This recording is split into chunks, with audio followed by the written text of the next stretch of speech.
See, peace, everyone, and hope this Sabbath finds everyone well, nationally, internationally, wherever you may be, and whenever you hear this message and this Q&A to the message that we just finished. We have to record them now. We found out that's the best way to do it, so that it's not interfered with by the powers that be. Esau, if you will.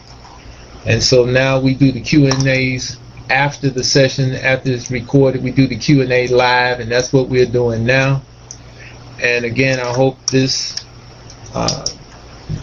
July 6th finds everybody, at least that's what they call it. And while I'm saying that, let me also say this before we get started with the questions, and I hope all of you have your questions ready. And Yadida, I'm pretty sure I think she's played this latest session. It might have been the second or third time that she's played it since the Sabbath began. Hope all of you heard it and privy to it, to have your questions ready. But like I was just saying about the date, it was brought to me. Yeshua and I were talking, and he made mention about, saying these days, the names of days and the names of months, and these days are named. I don't know if all of you know this out there. These days generally are named after idols and images. Like Monday, Moon Day. Tuesday, it was Tuz. He was some Norse idol, of the Scandinavian people. Wednesday, Woden, Odin. Many of you probably heard about Odin. Wednesday's named after him. Woden's Day. Thursday, Thor's Day. Friday, Freya. She was a female idol that rode across the heavens in a chariot pulled by two boars. Pigs, if you will, right? Saturday, Saturn, named after the planet Saturn, which they call Saturn anyway. And Sunday, S-U-N, Sunday, which is what the Christians and those who are in Christian worship, whether they realize it or not, worship the first day of the week. You've got different Israelites who still holding on. They know they Israel, but they still holding on to the main idol of Christianity, whatever they choose to call it, Yahshua, Jesus, or what have you. Now, in reference to what Yeshua said to me, quite naturally, I could have said the 7th month, 6th day of the month of their year, right? Because basically we know that the year that Yah designates starts at basically around what they call April, okay? I'm not saying it starts exactly with the first day of April, even though they call the first day of April April Fools. You understand? The day for pranks and jokes, right? Because basically they've been fooling everybody about the beginning of the year. They got the beginning of their year starting in January, named after Janus, the two-faced idol that looked forwards and backwards in time. And they got the beginning of the year, as far as North America and Europe is concerned, starting in the winter months. But again, we can say it like that, but we have to be real explicit. Like I said, if I was going to say it without saying July, that was named after Julius Caesar, like August and October are named after Octavianus, Augustus Caesar. He had too much name for him, right? But my point is we can say it like, that, but we have to be really explicit insofar as if I said the 7th month, 6th day of their year, because we know the 7th month, so far as what we can ascertain in the way of the Most High, would be October. And that's how we acknowledge the years from April 1st, through March. So, we say these names. We're not worshiping them. We say them so that people will know what we're talking about. But we're not worshiping any of their idols in any shape, form, or fashion. Yeshaya, you know, what he said to me was, even mentioning them, you know, we shouldn't even be mentioning them. Well, eventually it'll get to that, right? When we get home, because at some point when we get back, Yah is going to reveal to us the proper time. As Yeshaya and Yedida and I were talking, Yeshaya brought up that we very well could leave out this Jerusalem movement, similar to the time in Exodus chapter 12 when Yah told Moses this is going to be the beginning of months, because the Egyptians, you know, they deal with September through August. You know, that's the Sphinx. We've mentioned that in the past. The Sphinx represents, you know, their year cycle. The head of a woman, you know, Virgo, the virgin, because the Egyptians were into the zodiac, into star worship, as many other nations have been and still are, many of the people. And the ending of their year ended in what, you know, what we call August, or Leo, the lion. That's why the Sphinx had the head of a woman and the body of a lion. And that's why Yah told Moses, this is going to be the beginning of months. Abib, it says in this book we've got.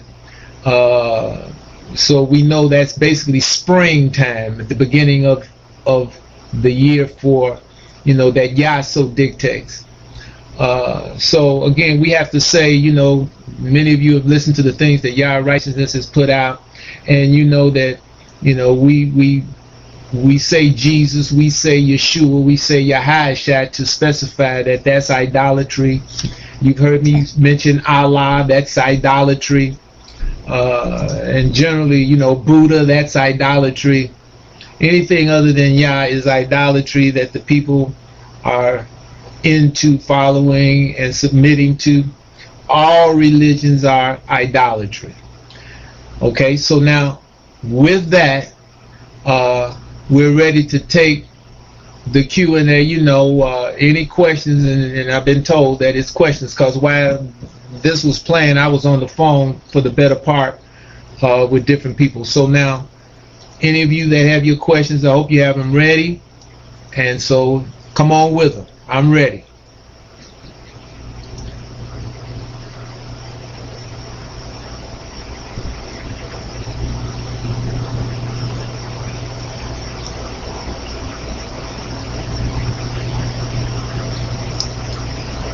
Are any questions out there?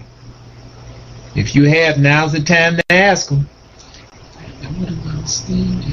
I was told that I think, was it Steve Drag had some questions? If you're out there, Steve Drag, come on with them.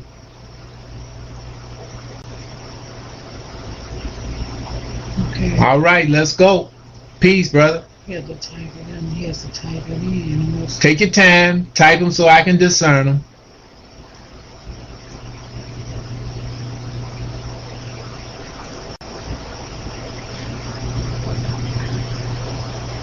Maybe he thinks he wants the mic. There are some basics, I guess. Because he was... Okay, when the monarchy came, got us, where will they get us from? Where will they get us from? Okay, so I would take it that you're saying this person, Obadiah ben Israel, when the monarchies come and get us, where will they get us from? Well, again, you go to Amos chapter 9, verse 9, when Yah says he's going to sift the children of Israel like corn in a sieve, not the least grain shall fall upon the earth. You take that and you put that with Yeshaya, Isaiah chapter 44. At the top of the chapter, when Yah said he's going to pour out his spirit upon the offspring of the children of Israel, and we would pop up like willows by the watercourses. And, you know, those of you who know anything about willows, and for those of you who don't, willows pop up wherever there's standing water. Okay? So this is symbolical in Yeshaya chapter 44. Wherever you have an Israelite that has the desire to know the truth of all of this, okay, and or the desire for peace with all their heart and soul, and or the desire for equity, righteousness, and or the desire for salvation from up under this demonic, satanic, oppressive system that overspreads the earth. Any one of those things that an Israelite is looking for, and I say an Israelite, but this also is applicable to other people of the world, other nations as well, but definitely an Israelite, because we were the only ones cut off. We were the only ones, and we cut ourselves off for not obeying the commandments of Yah, not keeping our covenant with Yah to obey his commandments. So we were cut off from the tree of life, Yah of hosts, and he put a curse over our head, and part of that curse, as we see in Yeshaya chapter 6, as it's spoken of in Ezekiel 37, and here in this Yeshaya chapter 44 and Hosea chapter 6, okay, that we would be put to a zombie-like state, and we would be walking around with eyes open but not being able to see, ears made heavy and not being able to hear, and a heart made fat and not being able to understand. So those of us, wherever we are on this earth, when we get the desire, and I'm talking about Israel specifically, when we get the desire for any one of those four things, peace and or truth and or righteousness, equity and or salvation, and quite naturally the fifth thing is if we look for the true and living creator, all right, because we've started to see cracks in the idols and images of these religions that people worship. If we start looking for any one of those five things with all our heart and soul, or a combination of those five things, and as I've said in the past, as it's spoken of at the top of Yeshaya, Isaiah chapter 65, when Yah says, I am sought of them that sought me not, I am found of them that asked not for me. And again, if you're looking for peace and or truth and or righteousness and or salvation and or peace, truth, righteousness and or salvation, any one of those four things or a combination thereof, you don't necessarily know that you're looking for the Most High, okay, as I did, okay, because I was looking for truth, I was looking for righteousness, I was looking for salvation, okay, and I was looking for peace too. And you can intermingle any one of those is interchangeable, but I was looking for all four. I didn't know I was looking for the Creator. And if you're looking for any one of those things, if you're an Israelite, wherever you are, Yah is going to pour spirit on you to lead you to his word. He's going to lead you to him, okay, either to this book of remembrance, so-called Old Testament, or to his word coming from wherever he's going to be bringing it, and definitely from Yah righteousness, because at the time when I was looking for it, there was no Yah righteousness, right? And I got led to this book of remembrance, this so-called Old Testament, and you have to make decisions all along the way, okay? And I decided I was going to read this Bible. That was my mind, to read the Bible. But when I got into the book, as you start any book from the beginning, and I started reading from Genesis chapter 1, as I got further and further over into the book of remembrance, which I didn't understand it was that at the time. I just knew it was called the Old Testament. I started to find out and understand through relating that I was an Israelite, my people were Israel, and so I started to awaken. All right, well, the same thing applies in the question.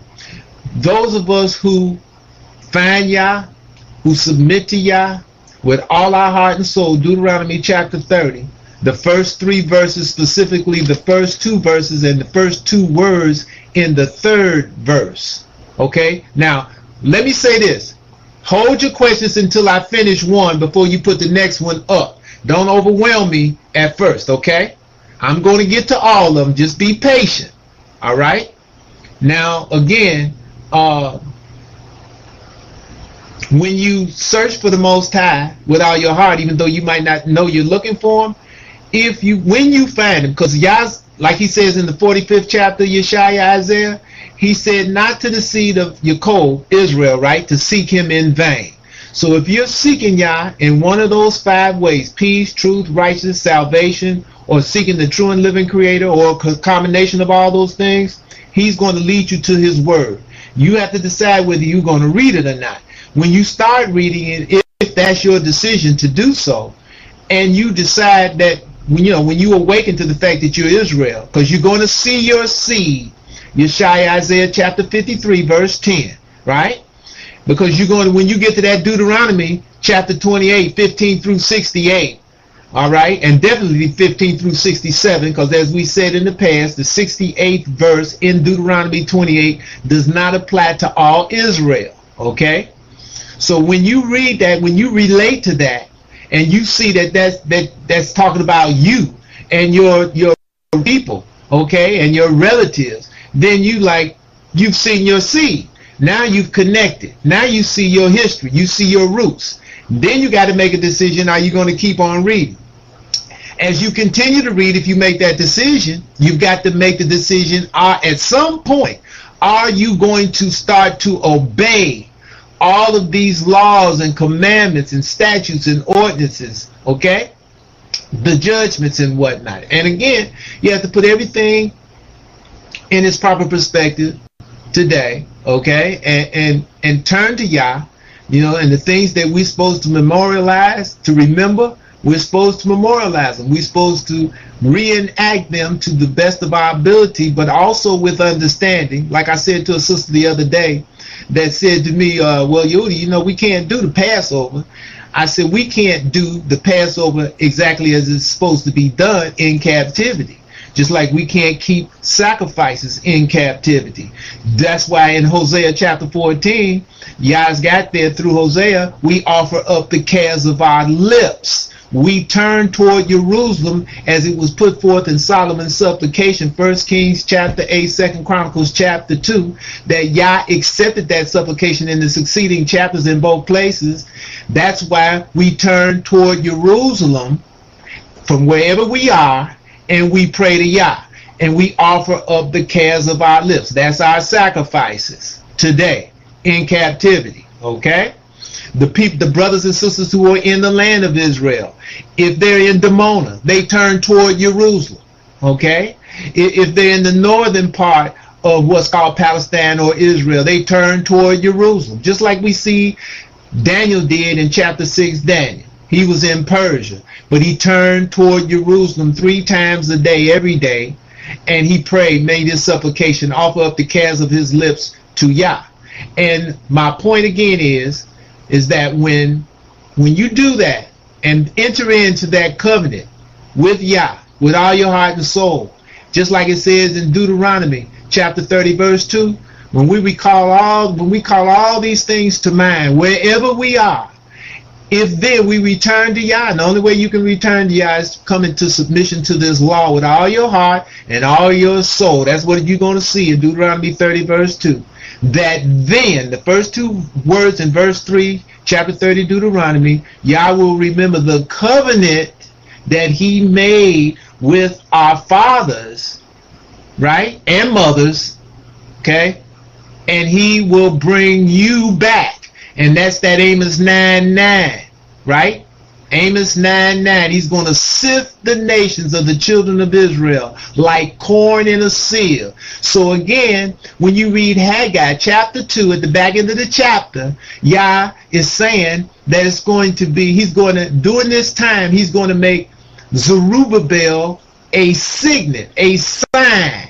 And what that means is, this movement, this Jerusalem movement today is going to be similar to the Zerubbabel movement. Now, to understand what I'm saying, you go to Ezra chapter 1, all right? You can also read the last few verses, 2 Chronicles chapter 36, the last chapter in 2 Chronicles, verse 21 to the end, and you see what? Yah fulfilled the prophecy that he had brought through Yeshaya in chapter 45, in the last verse in 44, Yeshaya, right? That he was going to raise up Cyrus, and he would build Yah's house and would not and would let his captives go not for price nor reward, right?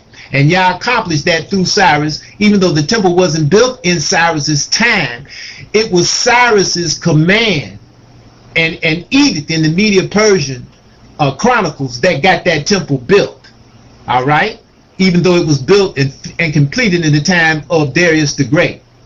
Okay? When you go to Ezra chapter 5 and chapter 6, that substantiates that. Okay? And you'll see that Darius the Persian, Darius the Great, he had the Chronicles searched to see if Cyrus had issued a decree, a proclamation of that nature.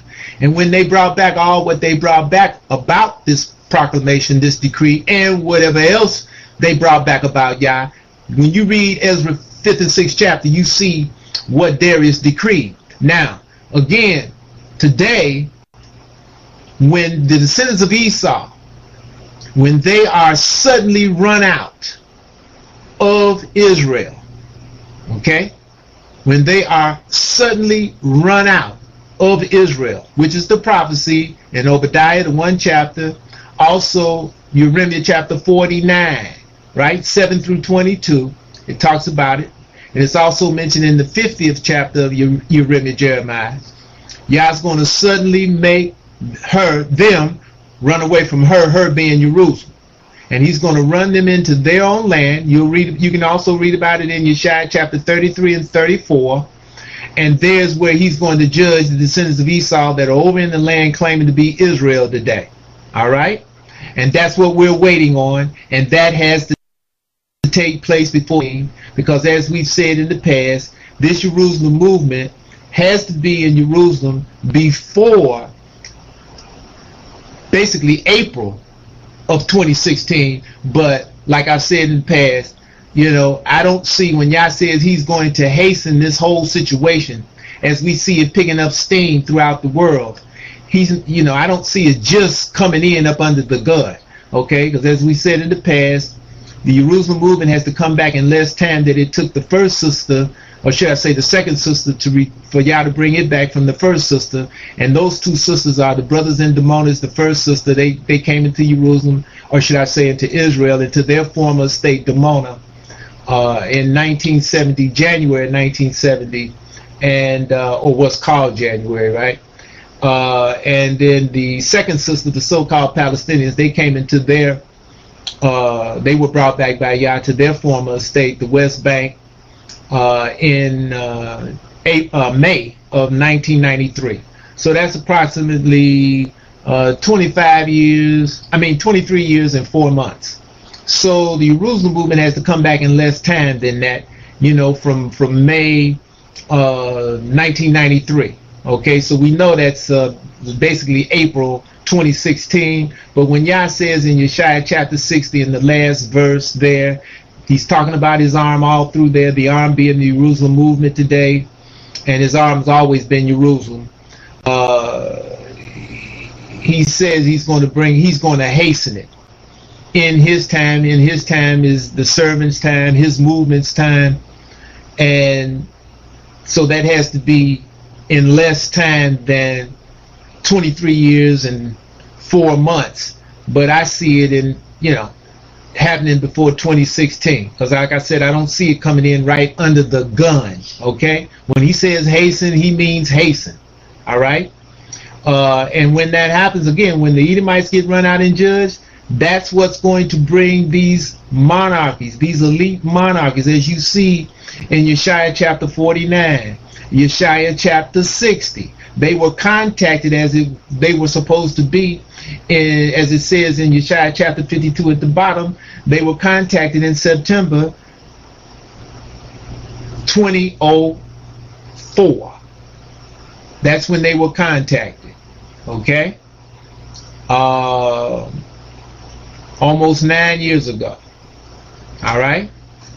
And they got the contact, they received the publication, as you see in Yeshaya chapter 52. So they've been in consideration mode ever since.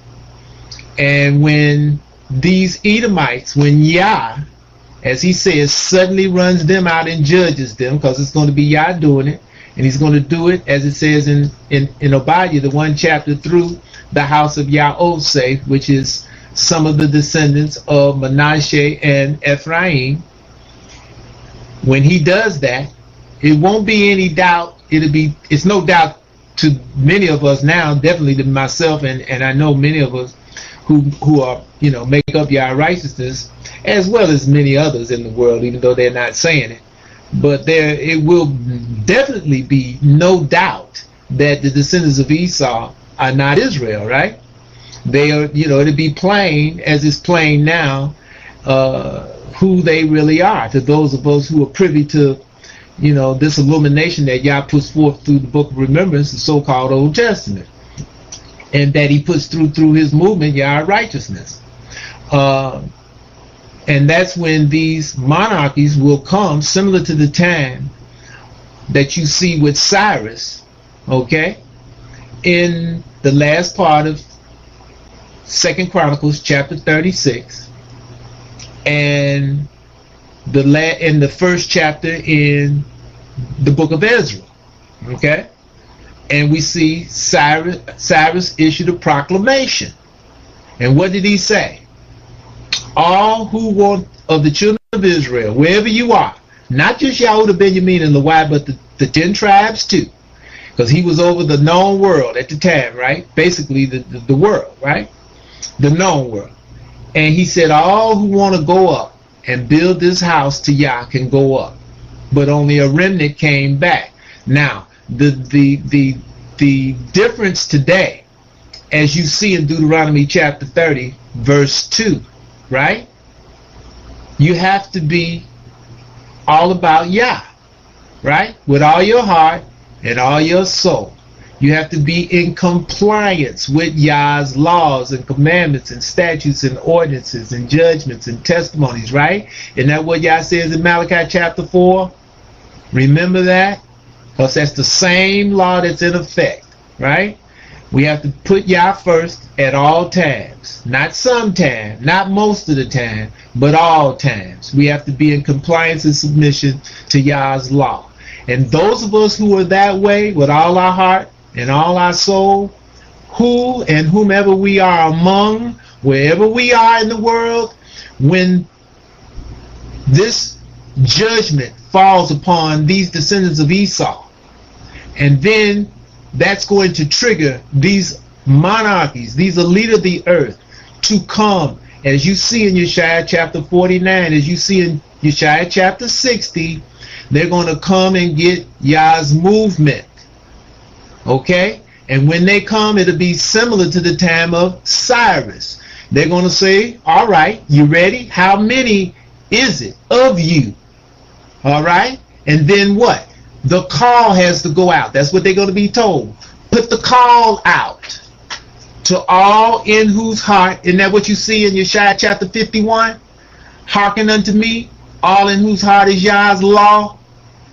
And that call is going to go out. All in whose heart is Yah's law. Hearken. It's time to go back.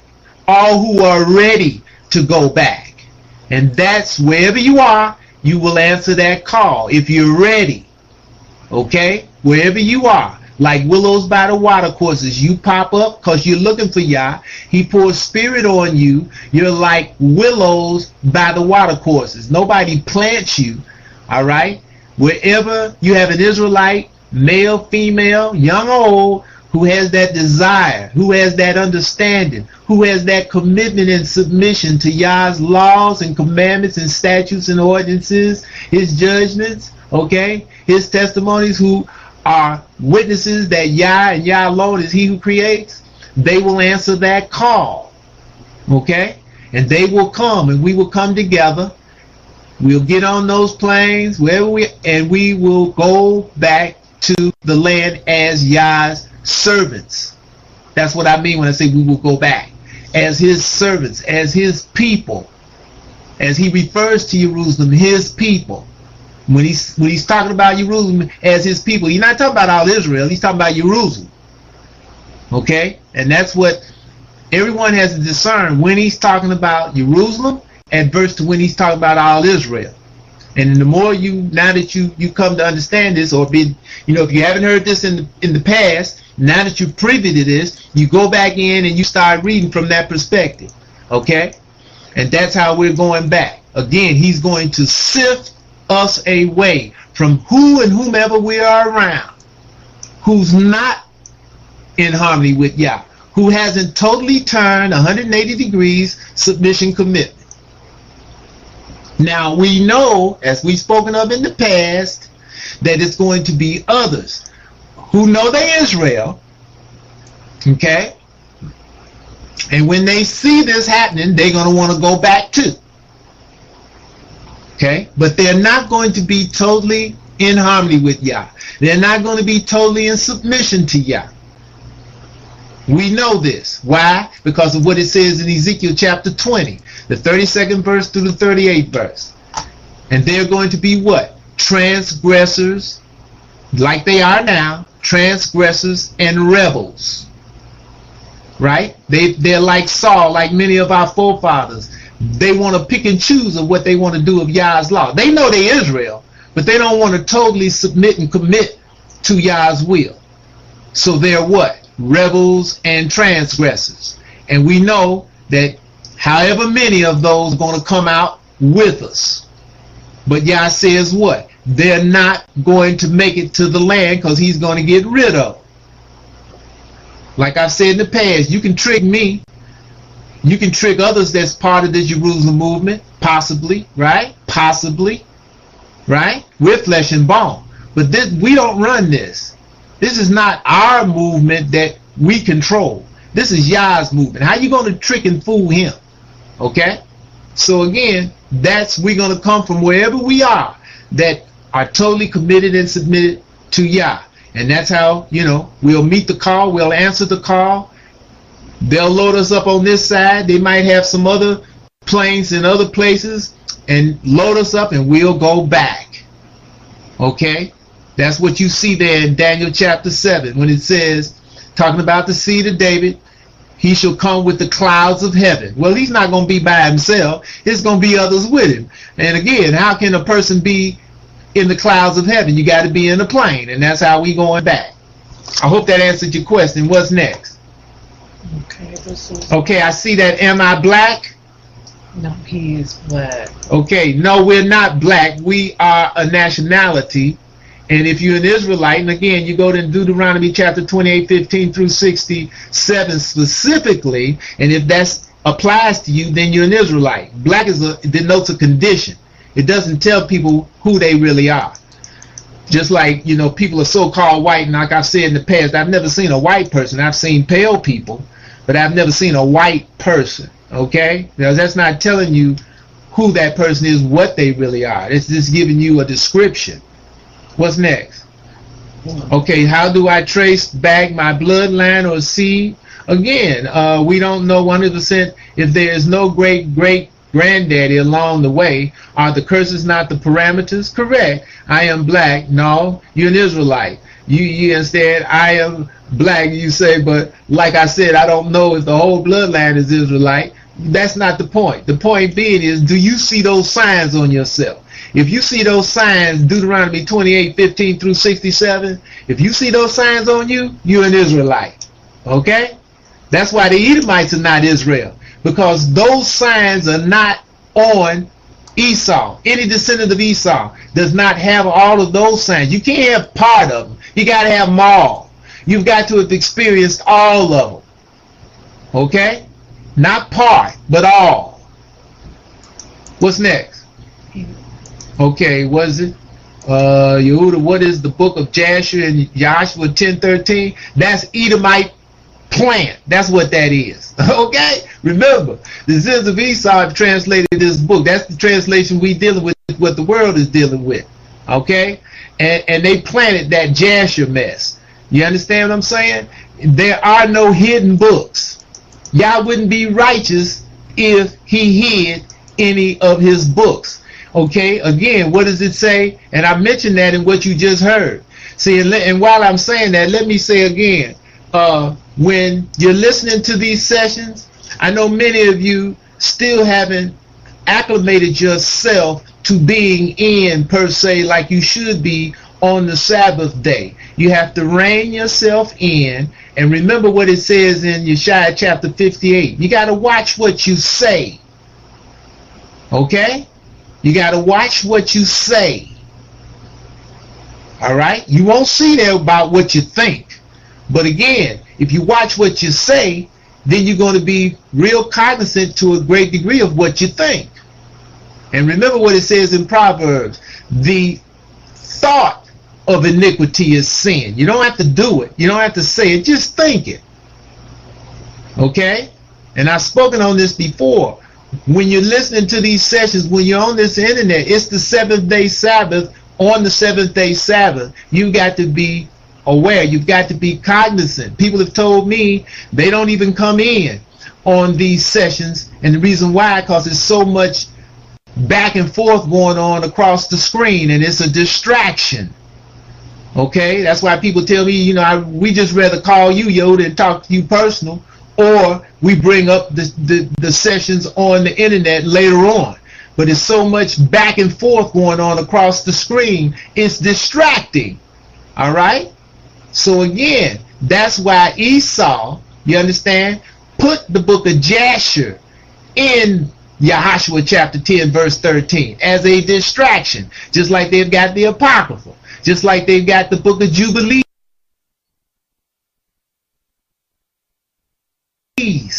Graphic. Then as we said in the past, again, you understand, the only good for the Apocrypha, the first Maccabees, if you've got one in its original form, is when Esau wrote that stuff, that nonsense, he let out some history in that first Maccabees that helps one break down Daniel chapter 9 verses 26 and 27. Specifically the last half of the 26th verse and verse 27. Okay, because he's tampered with the book, and he's definitely tampered with the book of Daniel, because the book of Daniel, you know, it's even been some conversation that has come to me. People have called, and you know, somebody got some up on this internet that's floating around saying that the book of Daniel was written in 165 BCE and come along in the Greek period. That's not true. All right. Daniel is a prophet. That's what it's talking about in Daniel chapter 12 verse 13. It wasn't until the end of those 2300 days, the indicator is verse 11 in chapter 12, dealing with the daily sacrifice. As you go over into chapter 8, at the end of them 2300 days, when they put the daily sacrifice back on, well, that's the days that's talked about in Daniel chapter 12 verse 13. And it was sometime after those 2300 days ended, as we've spoken of in the past, around, you know, those days ended in like 161 BCE, and it was sometime after that, maybe 157, 158, 155, 156, somewhere around in there, when the illuminated Edomite, who was not full-blown illuminated, because prior to that, they didn't look at Daniel as a prophet. Okay? They looked at the book of Daniel as a funny book, comic book, fable. You follow me? But after that 2300 days dealing with the daily sacrifice, it was sometime probably not long after that, like I said, maybe 158, 157, 159, the illuminated Amalekite Edomites, who weren't full-blown illuminated, who had the original book that had been put together, you know, as we spoke of in the past, during the time of Nehemiah, and you see that in chapter 3 Malachi, 15th through the 18th verse. That was during the time of Nehemiah. He's the governor that's spoken of in Malachi chapter 1, because Artaxerxes had made him governor over Jerusalem. When Nehemiah came back that second and last time, he had the book of Daniel with him. I know that. Okay? He had the book of Daniel with him. And when they put the book of Daniel with all of the rest of the scrolls that they had and read them, and, you know, in unison, then they were illuminated to what Yah was really doing and planned on doing. Then they understood that this captivity, okay, was going to be very, very long. Okay? Very, very long. All right? So, the illuminated Edomite, when he read the book of Daniel after 161, when he went back over the previous 350 years, he could see Daniel called all of that to the letter. All right? And that's when he understood Daniel was a prophet. And that's when Daniel stood in his lot and was put with the rest of the prophets as being a prophet. He stood in his lot. And illuminated Edomite over a period of time, he's tampered with the whole book. He definitely tampered with the book of Daniel, because the book of Daniel was so revealing. And that's what many of the children of Israel who have awakened at this point in time, they don't understand the book of Daniel. Okay? And because they don't understand it, you have different ones, they want to totally discredit it and say that it's not pertinent, that it's contrived. Okay? But it's not. Alright? It's just the way Yah had it put together. And like we said in the past, you got to go to Yah to get the understanding of this book of remembrance, Genesis through Malachi, and to get understanding, period, like it's put forth in Proverbs, the first 9 chapters, chapter 1 through chapter 9. You got to go to Yah to get understanding, knowledge, and you got to go to Yah to get wisdom. And remember, wisdom is the principal thing. And I'm going to talk about that on the next session. But again, this book of Jasher is an implant.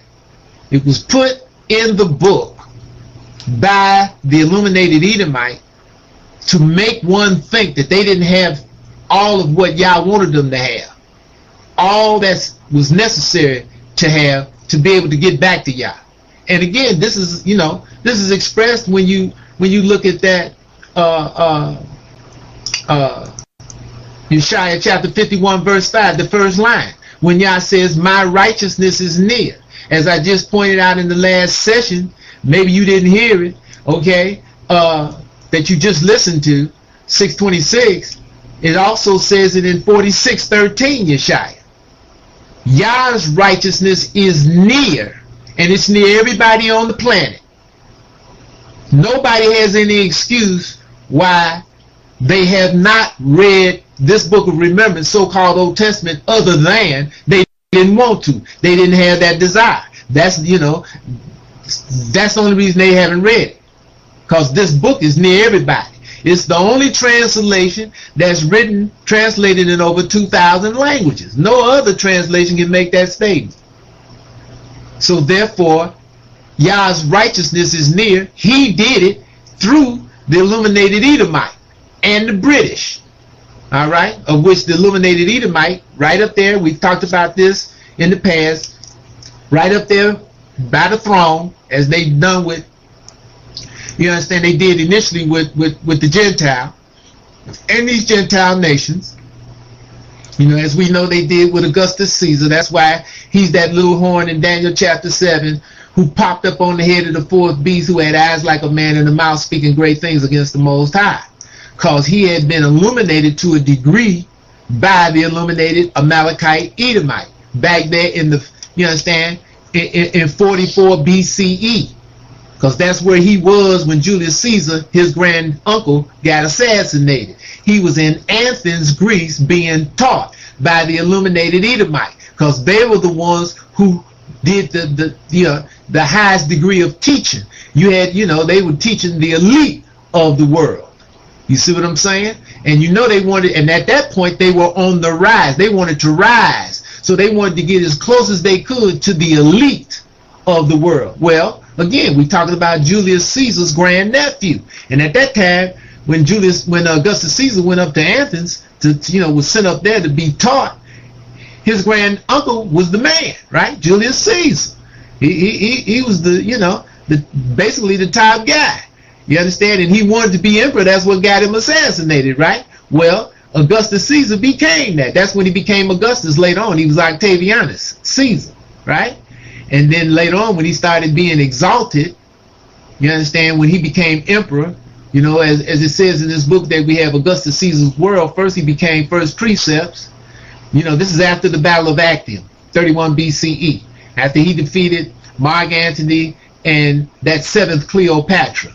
Okay, and he got rid of Mark Antony, pulled him up by his roots. Mark Antony didn't have any sons. Okay, and if he did, you understand, like some people think, then his sons was killed too. That's when you pull somebody up by the roots. He had got rid of Lepidus earlier. All right, remember I've said in the past it was Lepidus, Mark Antony, and Augustus Caesar that created the second triumvirate of Rome after the assassination of Julius Caesar. Okay?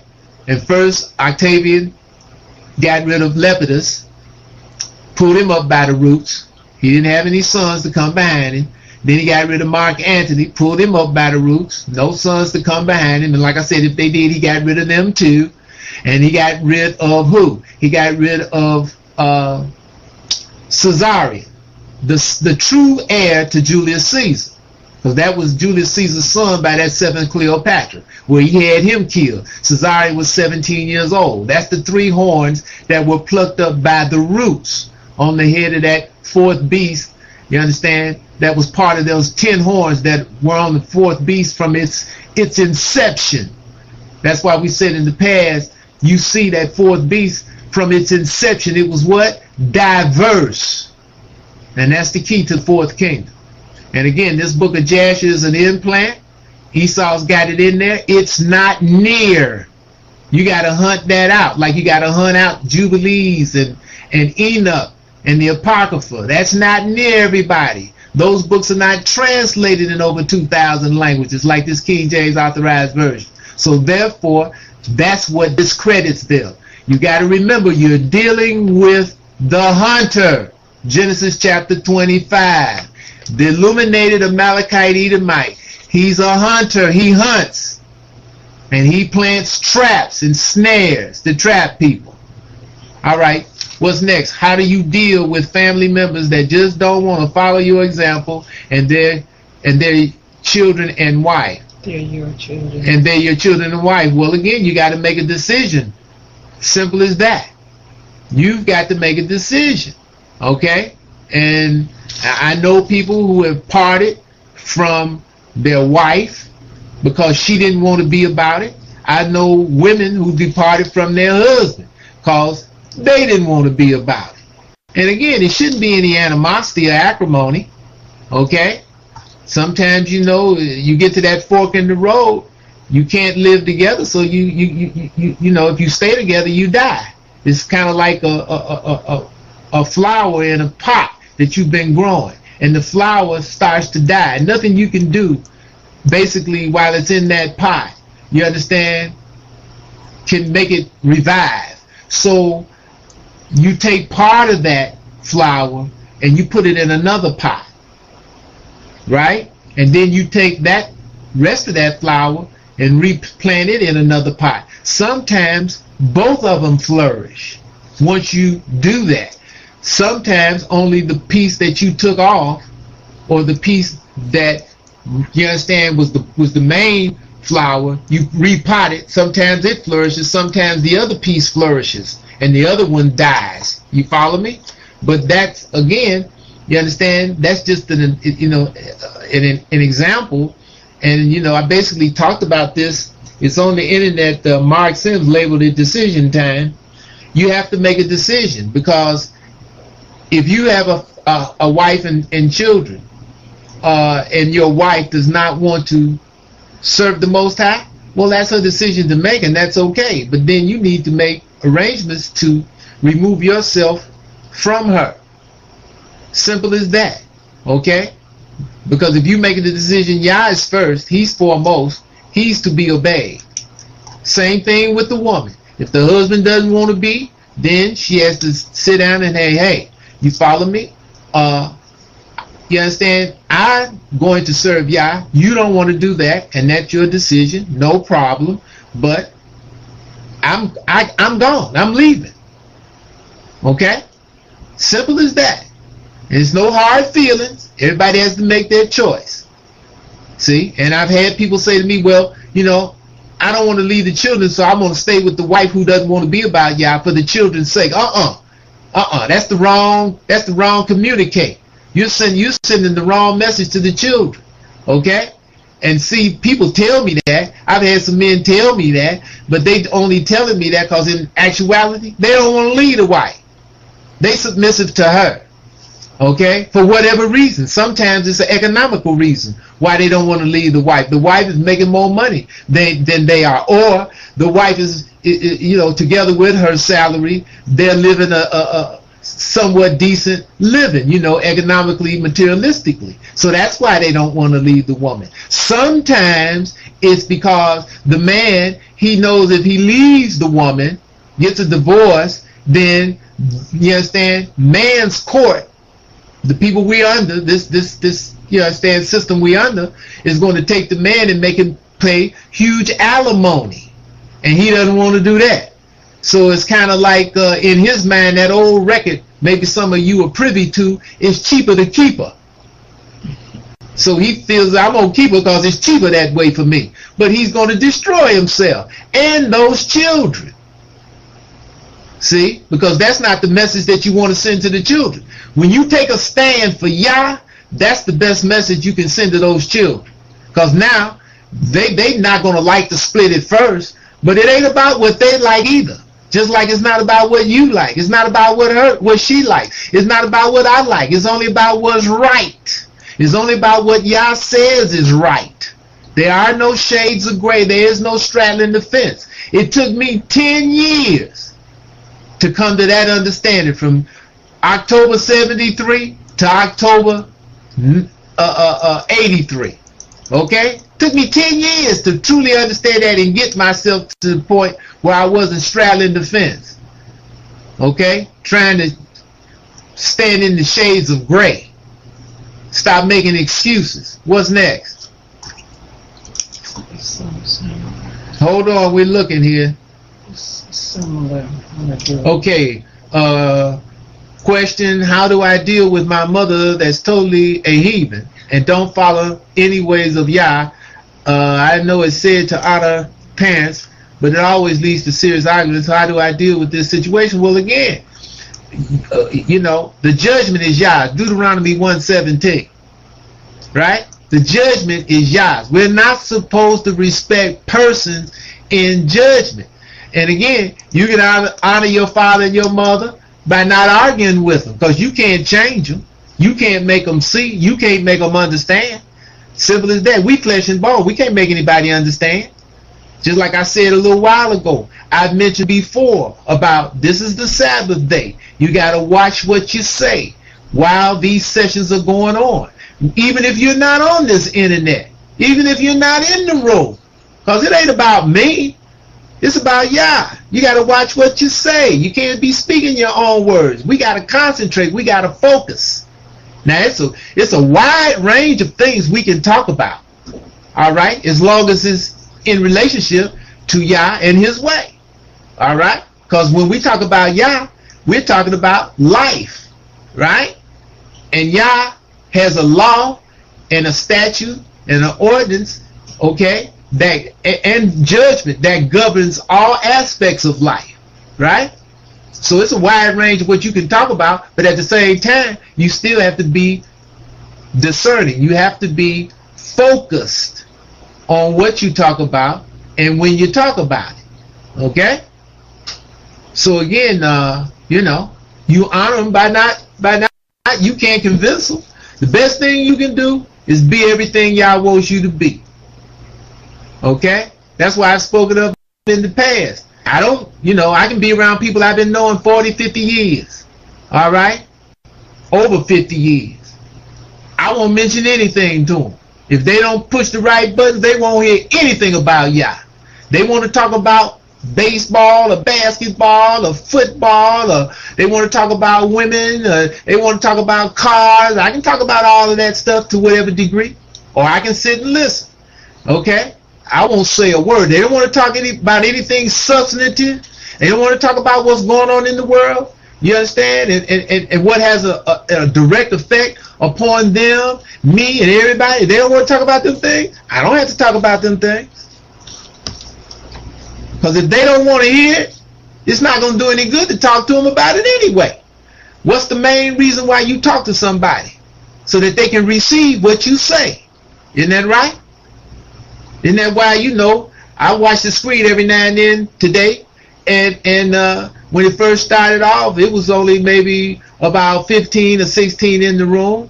As the day went on, and evidently the message was sent out prior that we were going to be on live today on the Q&A after this session that we just did here a few weeks ago. And so we saw the numbers started to build. Around when it got close time to the Q&A, we saw more people come in. And like I said in the past, Don't think just because you see this 39 members in the room, that's the only ones listening. Okay? Because I have no doubt, if they're not listening now, they gonna listen to it later on. All right? Because this illumination that Yah is bringing out, you understand? The elite, the intellectuals, they want to know this. All right? Because you got many people in the world now, and definitely many Gentiles, whose way is what? Black. They can't see any future. They have no paradigm anymore. All of that delusion was just that, a delusion and an illusion. And they've come to understand that. Okay? What's next? All right, does the seed of David have to make himself known while in captivity by talking in the streets or by just walking in righteousness and doing the law? Well, again, when you go to the 42nd chapter of Yeshaya, Isaiah, that's one thing that's not supposed to be done. His voice of any of the servants of Yah are not supposed to be heard in the street. Okay? We're not supposed to be standing on stages or boxes or standing on the corner with a bullhorn or talking out loud and beating drums and talking about the way of the Most High. We're not supposed to do that. Definitely the servant is not going to do that. Okay? Not if he's in harmony with this law, or should I say this roadmap to Yah.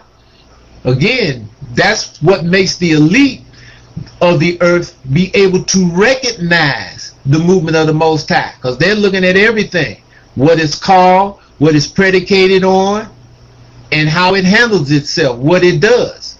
Like it was brought to me once, a person said to me, you're talking against America, you're talking against the bankers, they got the power, we're under them, and they can come and do something to you, to us. I said, no, what does it say in Yeshaya chapter 48? And I'm going to go there, and I'm going to read you this verse. It's the 48th chapter of Yeshaya, Isaiah, okay? And it's verse 14, all right? And when you go there, you see what it says? All you assemble yourselves in here, which among them have declared these things. Now these things is what y'all just said, you understand, from verse 12 as you come down, because he just got through talking about the brothers over there in Dimona, you follow me, in the first 11 verses. And you see how he ended it in verse 11. For how should his name be polluted? Because that's what they're doing, because they're following a man, and been following a man, and following themselves. All right? Now they're going, the bulk of them, I would say, however many of them, definitely the governors, as you see in Zechariah chapter 12, and we see in Ezekiel 16, they're going to come over into the way of the Most High, per se. I'm not going to say all of them, but the bulk of them, I would say, are going to come over into the way of the Most High. We're going to receive them with our other sister, all right, which is the sister that dwells at the left hand of Jerusalem or north of Jerusalem with the so-called Palestinians, right, which makes up, the part of the 10 tribes of Israel, right? And by the time that this Jerusalem movement gets to Israel, it's going to be many more of our brothers and sisters from that side of the world and various places who are going to be in the land once we get there, after the Edomites been run out and judged, right? Okay, but you see what it says? Yah, in verse 12, now he's talking to his called. Now he's talking to the Jerusalem movement, all right? And he says, hearken unto me, O Jacob and Israel, my called. I am he, I am the first, I also am the last. My hand also hath laid the foundation of the earth, and my right hand has spanned the heavens. When I call unto them, they stand up together. So what did Yah just do? He just imputed his power. And he's substantiating again that he and he alone is the Most High. He is he who creates and none else, right? Now when you get to verse 14, you see what it says? All ye assemble yourselves in here, which among them has declared these things? That Yah is he who creates and he alone. Which among all of the ones out here, of the children of Israel in the world, or anybody else for that matter, right, that are stating that Yah of hosts is the Most High. Then what does it say? Yah hath loved him, past tense. right? Past tense. Yah had loved him. You see what it says? He will do his pleasure. See? He. Now this is twofold because it's Yah, right? Working through his movement, his servant and servants, right? And it says he shall do his pleasure on Babylon. And that's not Babylon in the past. Okay? This is Babylon today it's talking about. The daughter of Babylon, the United States of America. Alright? Because the United States of America, the daughter of Babylon, was just referred to in this same chapter in verse 9. You see, not verse 9, but verse 10. You see what it says there when it's talking about the brothers over there in Dimona? It says, behold, I have refined thee, but not with silver. That's Ben-Ammi and them over there. And wherever else they are, right? Because he hasn't opened up their ear when you read the rest of this from verse 1 in chapter 48 down here to verse 10. Right? He hasn't opened up their ear. So what does he say? He said he had not refined them with silver. He chose them out of the furnace of affliction. Alright? See? The furnace of affliction. See, the Babylon back in the old was the, you understand? That wasn't the furnace of affliction. Okay? This is the furnace of affliction, this daughter of Babylon today, the United States of America. And he chose them out of here. You follow what I'm saying? And brought them back, but he didn't open up their ear yet. Okay? Because they're in the idolatry, right? Now he's saying again here in verse 14, he's talking about his what? Arm. You see what it says? And his arm shall be on the Chaldeans. That's what we're supposed to do. We're supposed to, Yah through his movement is doing what? He's pulling the covers off of everybody and everything. Every ideology and everybody.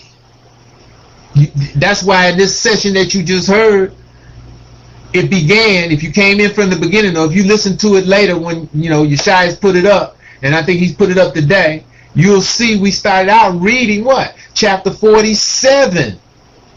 Yeshaya, Isaiah, right? How does it read? The previous chapter, what does it say? Come down, sit in the dust, O virgin daughter of Babylon, sit on the ground. There is no throne, O daughter of the Chaldeans, for you shall no more be called tender and delicate. Take the millstones, grind the mill, uncover thy locks, make bare the leg, uncover the thigh, pass over the rivers, thy nakedness shall be uncovered. Yes, thy shame shall be seen. I will take vengeance and will not meet thee as a man. Well, how you think Yah does this? He does this through his movement, his arm. That's what we're supposed to do. Reveal the truths of this country, the United States of America, the daughter of Babylon, the furnace of affliction. We're supposed to reveal the illuminated Edomite and all Edomites and everybody else. All of the liars, all of the deceivers, these ministers, these preachers, huh? The Pope, all the way down to the one that's on the corner in the middle of the block that's done set up some idolatrous worship that he's soaking the people with tithes and offerings. You know, come through the door, drop some money in the till. We ask for a small donation. Drop us some money. And they're teaching what? The people lies and deception. Idolatry. See? We're supposed to pull the covers off everything. That's what Yah is doing. Like I said, this isn't me. He's just working through me. This isn't Yeshaya. He's working through Yeshaya. This isn't Yedida. He's working through Yedida. This isn't Yada. He's working through Yada. When we are carrying this message, and whomever else out there is carrying the message of Yah righteousness to King, then you become a sign for him. You become a servant to him. For him, when you're speaking Yah's word. And you got to be able to come into this book just like we do, huh? As well as history, substantiate and confirm what you're saying. What's next? Oh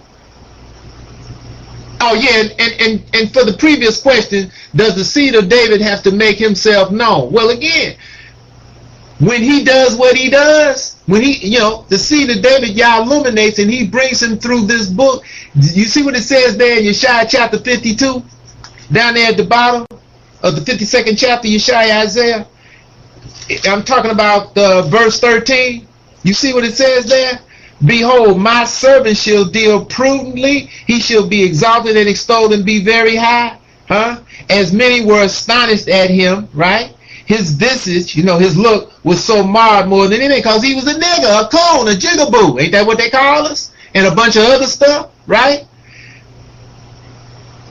And his form more than the sons of men. Because, when we come into the world, we have no form. You understand what I mean? We doing what we eclectic, right? That's what got us thrown in captivity, because we wouldn't adhere to the form that Yah had laid down in his law, right?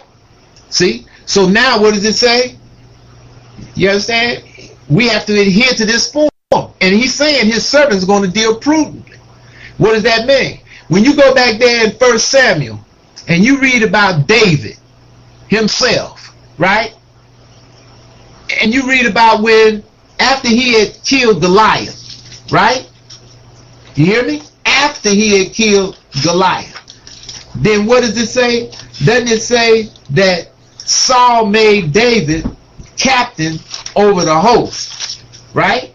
And he led the army out, and he led them back in. And it says when he led the army out, right? And they was out in the field. I'm in chapter 18, 1 Samuel. You see what it says there? I'm going to pick it up, verse 5. And David went out whithersoever Saul sent him, and did what? Behaved himself wisely. You see that? Okay?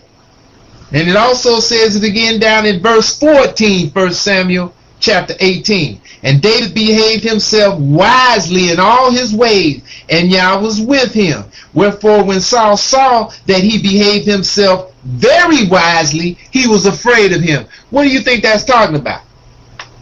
Okay? That's talking about David was in harmony with Yah. You follow me? Whereas Saul was not. Saul only did some of the things that Yah said for him to do. Okay? That's why when you take that and you look at when Goliath was coming up before the army of Israel, all the men, right? The army. Saul was what? He was cut off from Yah now, because he wouldn't obey Yah, right? But he was looked upon as king. In his heart, he thought he was king. That's why he wouldn't obey the laws and the commandments of Yah. Exact, right? So now Yah had chosen David and anointed him. And so when Goliath came out, he had been coming out, what, 39 days. And each day he would come out and do what? Throw down the gauntlet. Right? He threw down the challenge. He said, send your champion on out here to meet me. And if he defeats me, my people will serve you. But if I defeat him, then all Israel going to serve us. Right? He had been coming out for 39 days.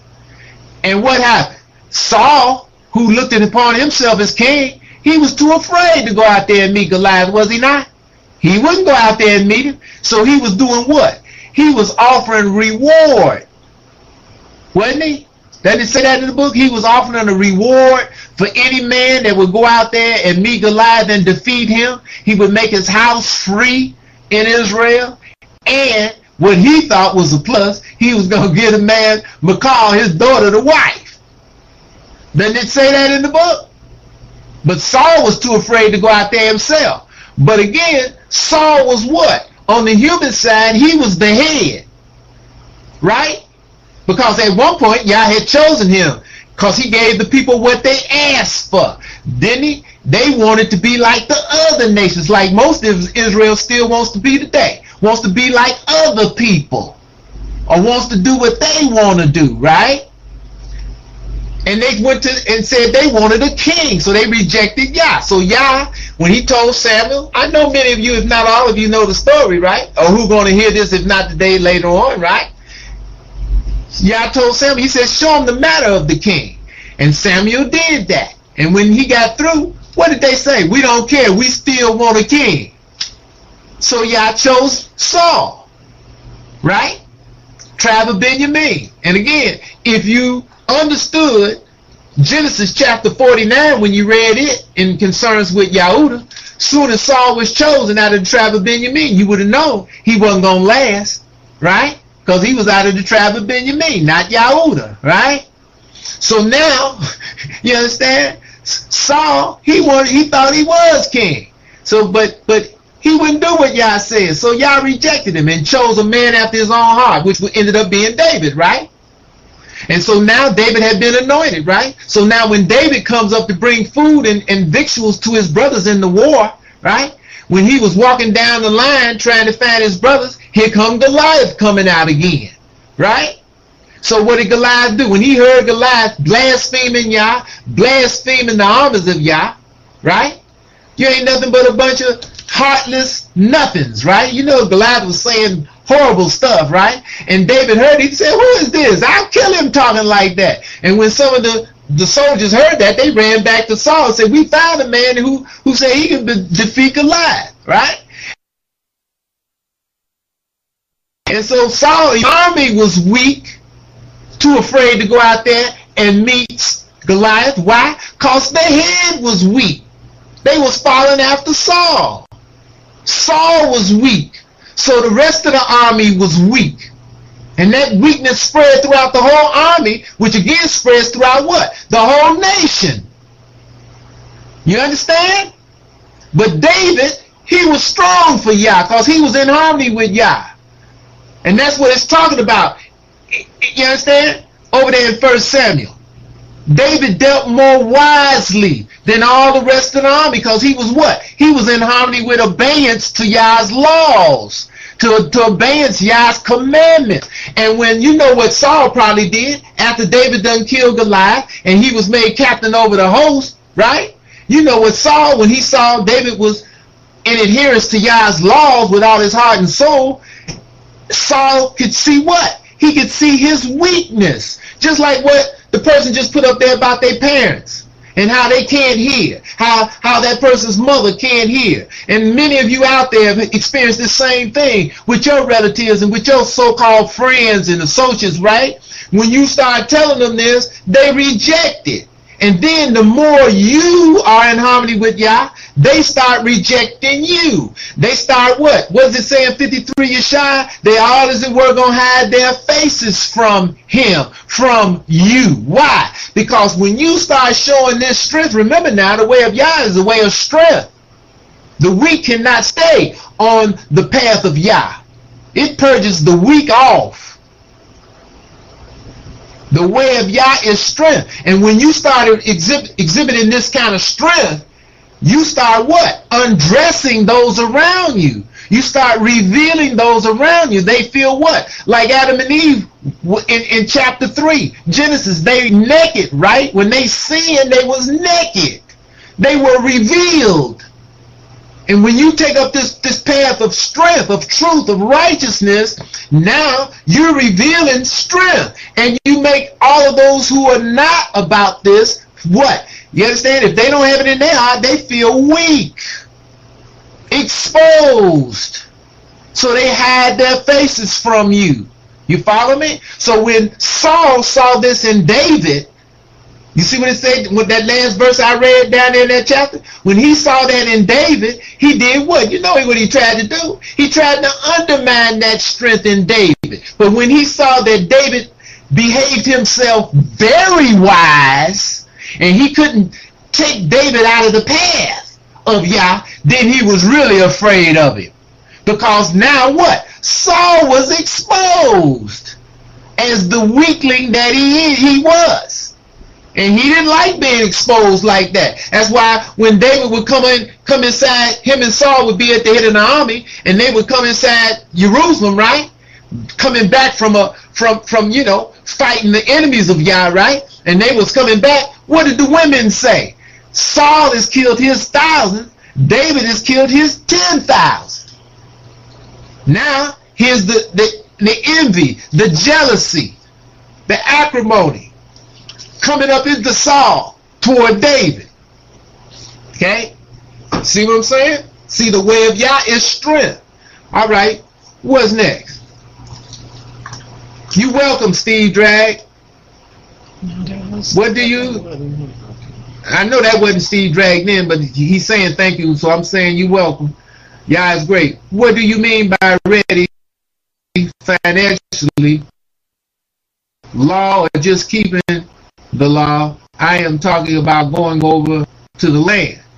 It's not a financial per se situation. If you're turning toward Yah with all your heart, quite naturally, if you're totally committed and submitted to Yah, Wayne 1955, Yah is going to establish and direct you in the way that you should go. You know, because it's Yah that makes you profit. And he's going to sustain you.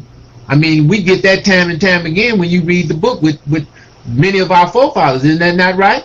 When you're following Yah for the right reason, okay? Not for the wrong reason. Okay? I said that to somebody not long ago. I haven't heard from them since. Okay? You got some people that get on board this train, you know what I'm saying, or this, and they get on for the wrong reason. You know? You ever heard of doing the right thing for the wrong reason?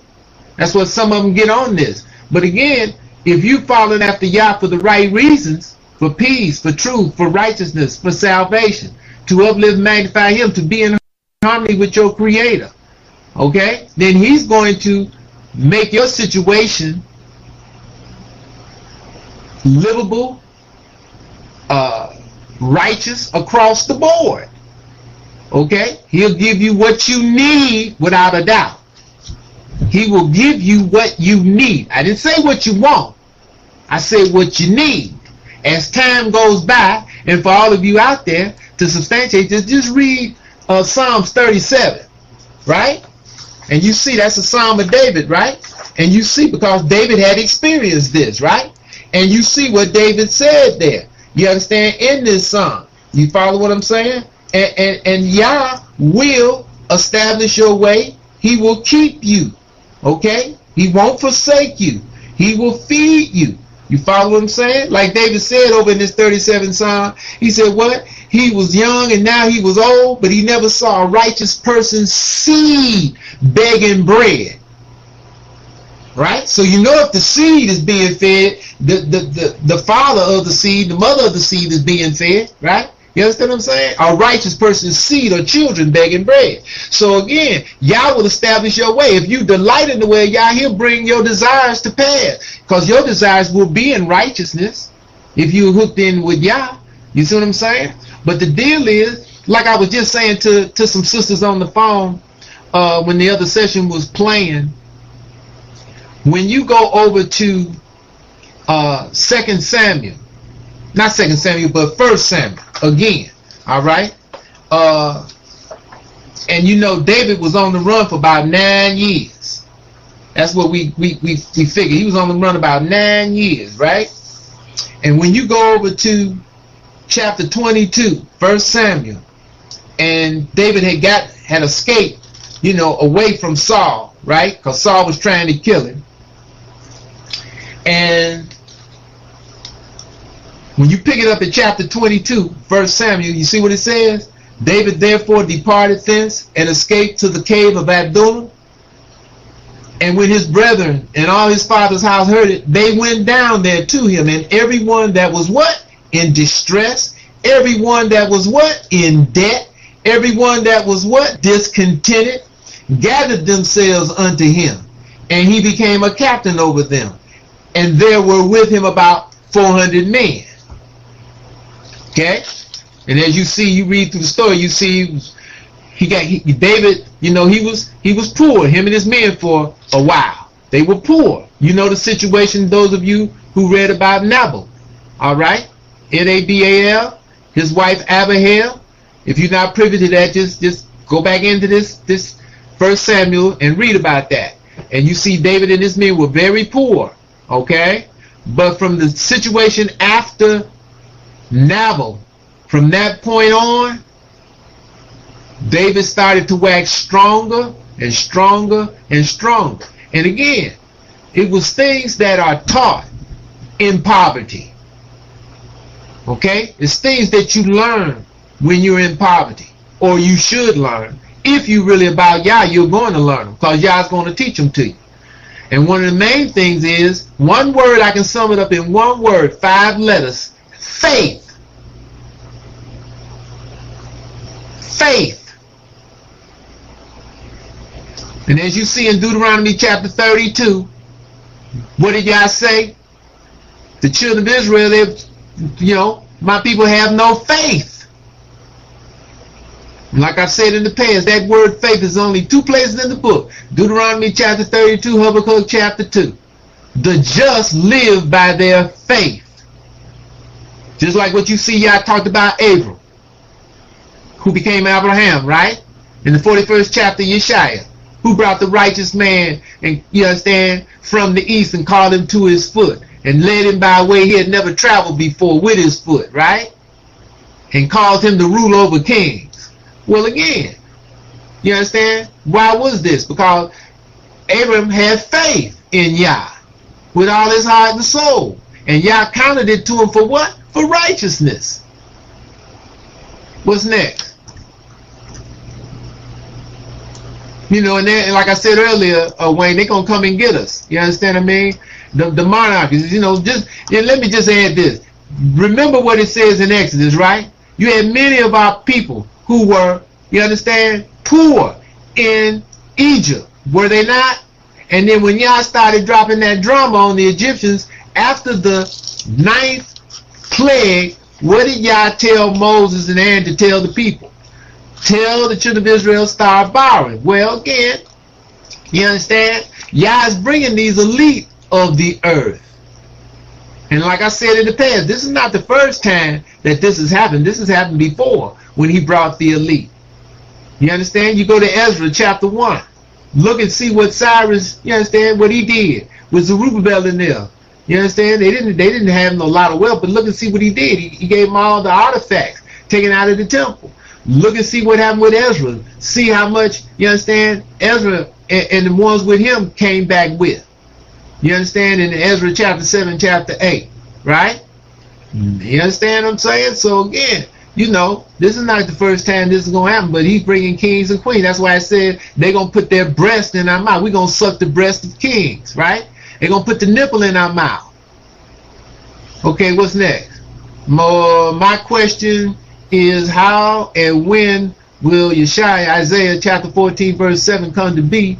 Will certain events lead to this, or will this happen suddenly? Okay, chapter 14, verse 7. I know it's talking about the Illuminati Edomite, Lucifer, son of the morning. Let me just beam in here on verse 7. The whole earth is at rest and is quiet. They break forth and sing. Okay, well that's the nuclear war. All right. That's when Yah, as it says in the previous chapter 13, the earth is going to shake out of its place. You also see this talked about or referred to in Micah chapter 7 when you start at verse 15. Because it just came to my mind when I was just talking about, what happened in Egypt, right? Yah said it's going to be like according to the coming out of Egypt. It's going to be similar. Not going to be exactly the same, going to be similar. Because this thing is the world this time. This is not just one nation. This is the world, okay? That's why it's the kings and queens are plural. It's not talking about just one or two. It's plural. It's going to be, many kings, many queens. All right? That's what you see in Yeshaya chapter 52 down at the bottom, right?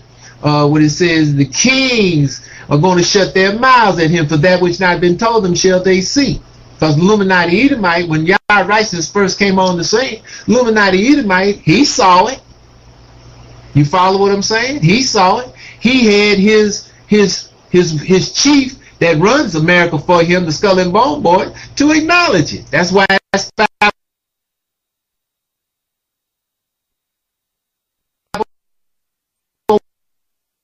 501c3. Like we said in the past, Nehemiah 503. Again, the Illuminati Edomite and the Skull and Bone Boys, they take orders from the Illuminati Edomite. Illuminati Edomite didn't tell the monarchies when he saw it, because he had been looking for it.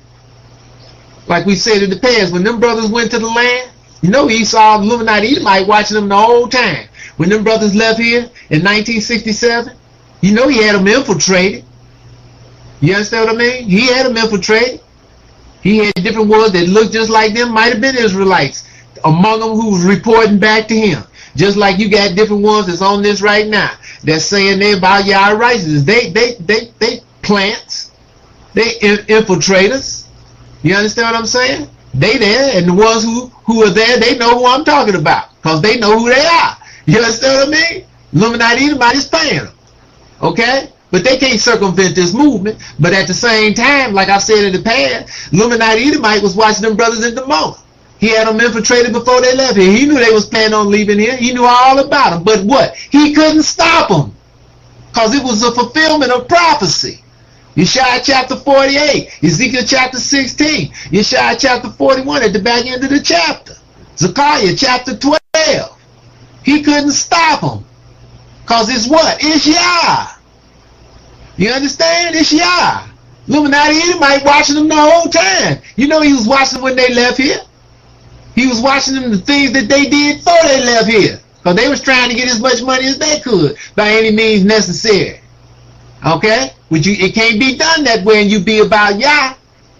Just like Yah said about our forefathers. When he said to them, when he read them, he said, you're going to make me, you understand, partners. You're going to bring me in on your robberies and whatnot. You ain't make me partners with that and say you serving me. That's where the faith comes in. If you really about Yah of hosts, he's going to sustain you. We're talking about he who creates the whole earth. He who created everybody. He who created everything on that you witness, that you see, the air that you breathe. So you mean to tell me he can't feed you? He can't clothe you? Isn't that the same kind of mindset that many of our people of the children of Israel that came out of Egypt? Isn't that what the mindset they had? How's y'all gonna feed us? We in the wilderness and we don't have no water to drink. We don't have this. Always complaining. Always scared to death. No faith. You follow? There ain't nothing too hard for Yah. But again, you got to have faith. You got to be committed. You got to stay focused. You got to do what Yah says. You can't equivocate. You can't start picking and choosing of what you're going to do, putting your spin on stuff. Simple as that. It's either we in compliance or we're not. There are no shades of gray. What's next? Can you explain how an Israelite marriage is made also? How if you are married in a heathen sense, what is the process of divorce from that system? I'm asking because I recently learned about this, and I think that others might know just as I did, or might not know it just as I did. Okay, well, I know brothers and sisters right now, like I said earlier, sometimes it's the man that wakes up and he's going to be about Yah with all his heart. He's married in this heathenish way. And so the woman, the wife doesn't want to be.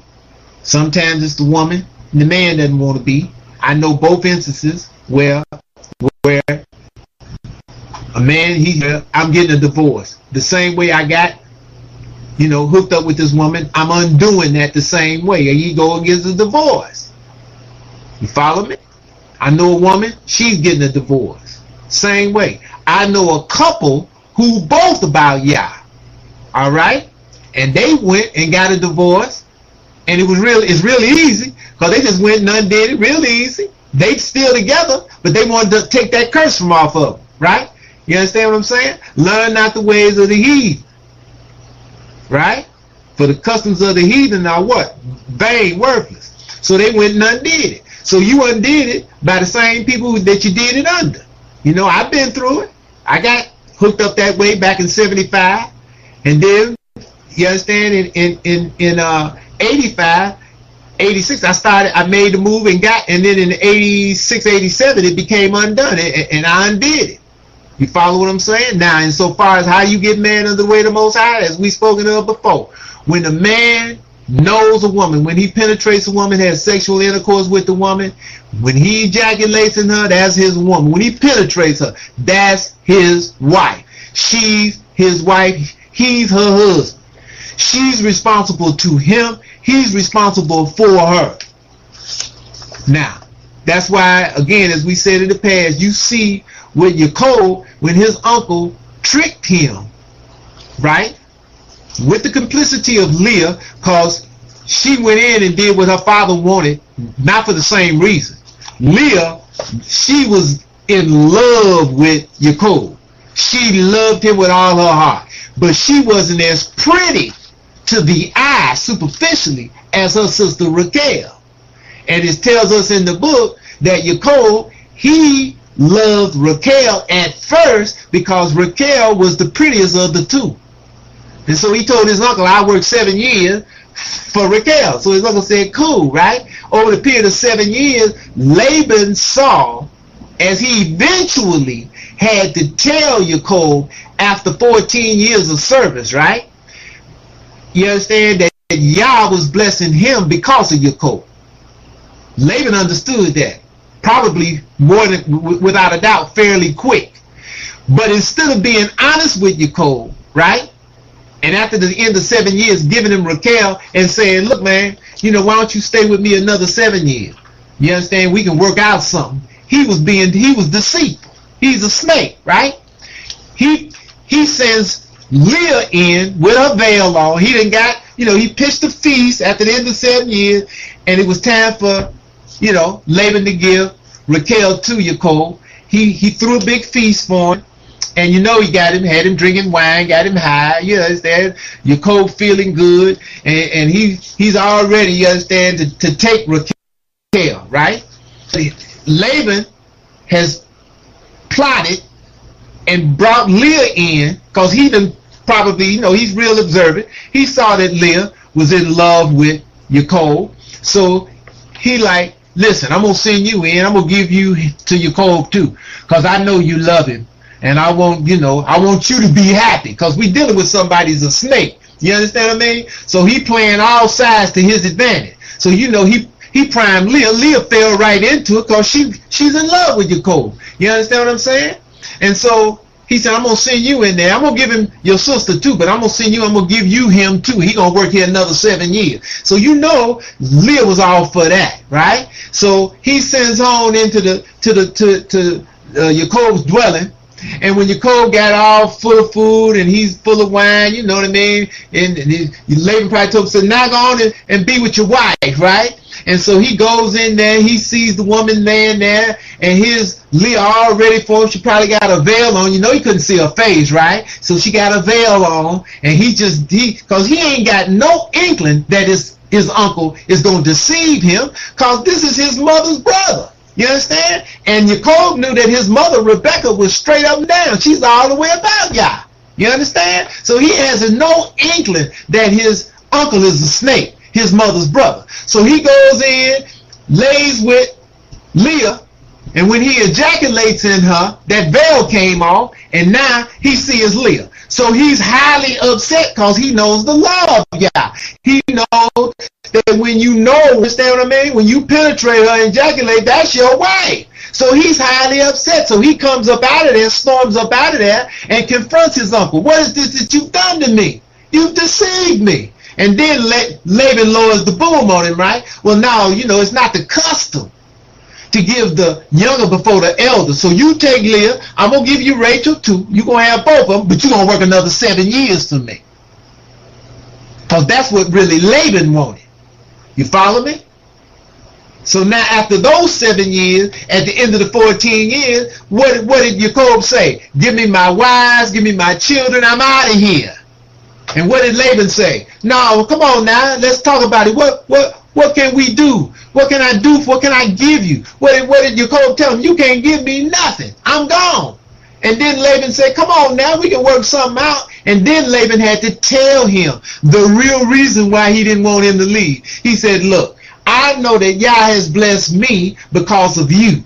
Now what can we work out? And then that's when Jacob, who had been shown the vision by Yah, you understand, in the dream, that's when he laid it on him, the contract. We all know what that is, right?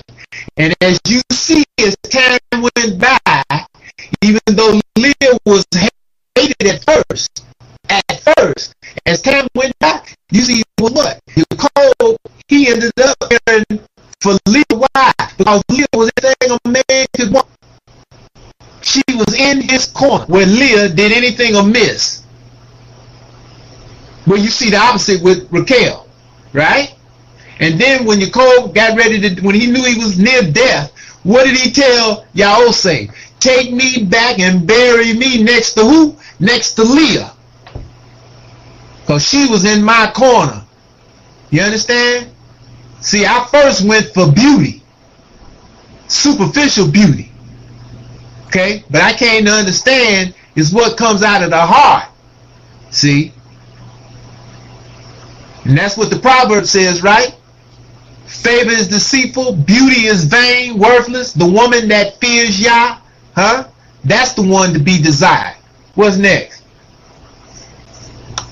You welcome. What's next? That is As an Israelite, should I give up my job? Police officer. Well, Steve, you I mean, I remember my father, that makes me go back over 40 years when my father asked me that I wanted, he said he could give me a job being a police officer. I told him, no way. Ain't no way I want to be the police, okay? But I can understand it, you know what I mean? But hey, brother, you got to make that decision. But, you know, I you know, brothers who I grew up with, I know a few of them who were police. They just retired, many of them. Some a few years ago, some just retired here. Last year and the year before. You know, they made it. They didn't, as far as I know, they didn't kill anybody, have to kill nobody or one of their own, and they didn't get caught up in any kind of situations, you know. Well, one of them did. He almost got killed. But knowing him, I can understand why that happened. He just didn't understand himself, per se. But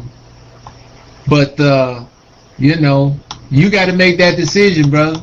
And again, if you're going to be about Yah, you know, you got to keep that Sabbath day. You know, that 7th-day Sabbath is a must. A must. What's next?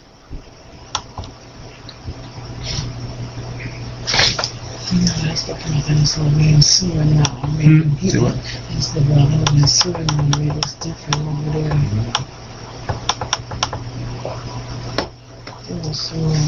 Okay, I want to know more about Isaiah 53 and other prophecies concerning the Messiah. I know these have nothing to do with the idol, JC, but in trying to explain and show the light to others, mother, family, etc., I still don't quite have a full understanding of this. And to be able to explain when asked, well, who is it talking about? Well, again, we put up, you go to the Word Fam, you go to the YahRighteousness.home.org site, and you go to audio lectures, and you'll see Isaiah 53. Okay, and we did about an hour. It's about 2 hours long. That session we did back in February, on February 4th, 2010, with Decoy out of Philadelphia, because he expressed that same thing, and he had told me, he said, Yehuda, I want to do a situation with you where you breaking down that Isaiah 53. He said, because you're the only one I've ever heard that broke that down where I can understand it. So we did that and put it up there, and Yeshaya put it up on the YahRighteousness.home.org site just for that reason, so that people can go there and listen to it, and you can listen to it as many times as you want, okay, and it will break it down. Because, like I said, it took me, the whole session is about 2 hours, but it's only like it's about an hour and 35 minutes that I'm dealing with Isaiah 53, you know, because I do my best to be thorough and to bring in every aspect and to explain everything possibly as you've seen in the past. So I would suggest you go there, because to break it down now, like I said, to really break it down, it's going to take about an hour and a half. And there's others that I'm sure have questions on here. So, you know, you go there and listen to that 53. You can listen to it as many times as you want, Word Fam. And I'm sure you will be able to understand it. If not, then you call me and we can go over it, okay? Okay, that was my question, but he basically just touched on a lot of it. Thank you, yo. You're welcome. What's next? This Omar Yehuda, I was trying to, explain to my friend, is it okay to marry your cousin? That's what Yaakov did. Right, cousins are okay. Your first cousin, second cousin, third cousin, that's what we do. that regenerates each tribe and keeps us from going over into other tribes and keeps the inheritance from spilling over and getting all confused. But that's how each tribe regenerates itself. First cousins, second cousins is fine. Nothing wrong with that. What's next? Did you miss something? What's that up above? Okay. Esau chopped the part about the head. Illuminati told the head Gentile to acknowledge Yah righteousness. Malka, Yadid, I'm not truly understanding just what you mean about that.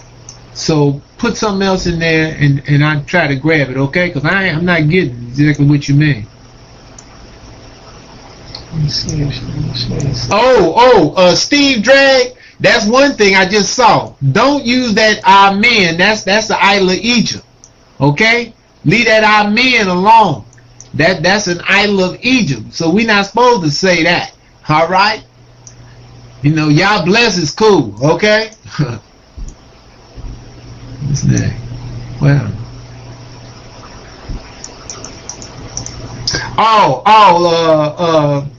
Okay, I got it now, Yadida. You can roll it back. I got it now. You talking about the Yeshaya chapter 14? Okay, well again, verse 7, you know, that, because I got off, I don't know if Esau chopped it, I just went away and didn't come back. But, you understand, 13 and 14 Yeshaya is talking about the destruction of the daughter of Babylon, United States of America. Okay? And again, that's not going to happen till after the temple is built and the sacrifice is put on. That's when, about a couple of years after that, that's when that's going to take place. Okay? You know, what you see in Jeremiah where it said a rumor's going to come into the land 1 year and then rumors another year. You understand? Let me read it to you. I'm going to Jeremiah chapter, it's either 50 or 50, I think it's 51. Where is it? It's talking about it in both chapters, chapter 50 and 51, Jeremiah, Jeremiah, right? But it's saying, you understand, the temple has to be completed. You can see that in the 51st chapter. All right, when you see what it says there, verse. I'm gonna pick it up at verse 9, chapter 51. You remember Jeremiah, right? We would have healed Babylon, but she is not healed. That's what they in the process of trying. The Illuminati Edomite is trying to make the people here believe. If you've been listening to, you know, the reports by the controlled media, right? They putting out that things is getting better. People are getting jobs. You know, the housing is looking up. People are buying housing, right? They've lowered gold and silver, like I expressed on this session, right? They've hammered it, knocked them down, because they're trying to shake people out of gold and silver, which really is a good thing, because it's a chance for those who still got paper to go buy some gold and silver, not at real high prices. Because this is, you understand, Esau is trying to make people stay away from gold, silver, platinum, copper, you understand? And they are moving the stocks back up. I just said to you, we were talking here the other week, and they had hammered gold and silver, and they had hammered the stocks too. And I said to you, then, and this is, like I say, about a week and a half, 2 weeks ago, I said, you watch, I said, in about another week or so, them stocks going to be back up. But the gold and silver is not. All right, and that happened because now they had hammered the Dow Jones, whatnot, down below 15,000, right? And like 14,700, 14,600.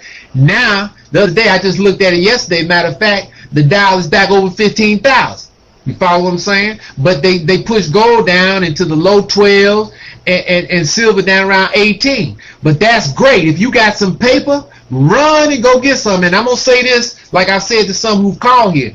Don't wait thinking that, you know, gold gonna go down to 1,000 and silver gonna go down to $10 now. Don't wait. It might do that, but don't wait, because the longer you wait, the harder it's gonna be possibly to get it. So if you got some paper, excess paper, go and get it now. Don't wait. All right? Because you keep fooling around waiting, and you mess around and you'll wait yourself out. You won't even be able to get it. It'll be much harder to attain. You see what I'm saying? Because you got the elite of the earth, as well as many people over on the eastern side of the world, and you got a lot of people here now. They doing all they can. They buying all the silvers, all the gold that they can get their hands on. Copper, platinum, they buying all they can get their hand, all that they can afford. Why? Because they know by the drastic measures that the Illuminati Edomite is taking now, trying to make people come out of gold and silver and go into the paper stocks. They know just as drastic as that action is, that's just as drastic, if not more, it's going to be when this paper collapses and these metals start going up through the roof. So don't try to wait it out, trying to get it at a cheaper price. If you're able to get it, get it. You follow me? You get it, you get it. You understand?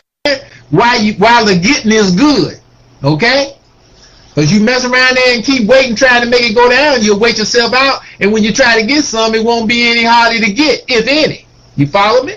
All right, now, back into this Jeremiah chapter 51, like I said, verse 9, you see what it say? We would have healed Babylon. That's what they're trying to do. They're trying to make people think that it's getting better, right? Forsake her. Let us go everyone into his own country. You hear that? For her judgment reach unto heaven and is lifted up even to the skies. Now check this. Verse 10. Yah hath brought forth our righteousness. Come and let us declare in Zion the work of Yah strong. You follow that? See, this is the second gathering. This is the last one. This is the big one that's talking here. See, Yah right is already gone here. You understand? It's already in the land, and the temple is already built. Let me read that to you. You see what it says in verse 11? Make bright the arrows, gather the shields. Yah hath raised up the spirit of the kings of the Medes, for his device is against Babylon, United States, right? To destroy it. Because it is what? The vengeance of Yah. The vengeance of his what? Temple. So the United States of America, the door to Babylon, is not going to be destroyed till after the temple of Yah has been built and the sacrifices put on, because that's when Yah is going to make what's called the second gathering, you know, over there in Yeshaya chapter 11, right? The second gathering is when he's going to reach and bring people going to come from the four corners of the earth. Not only Israel, it's going to be other people with them.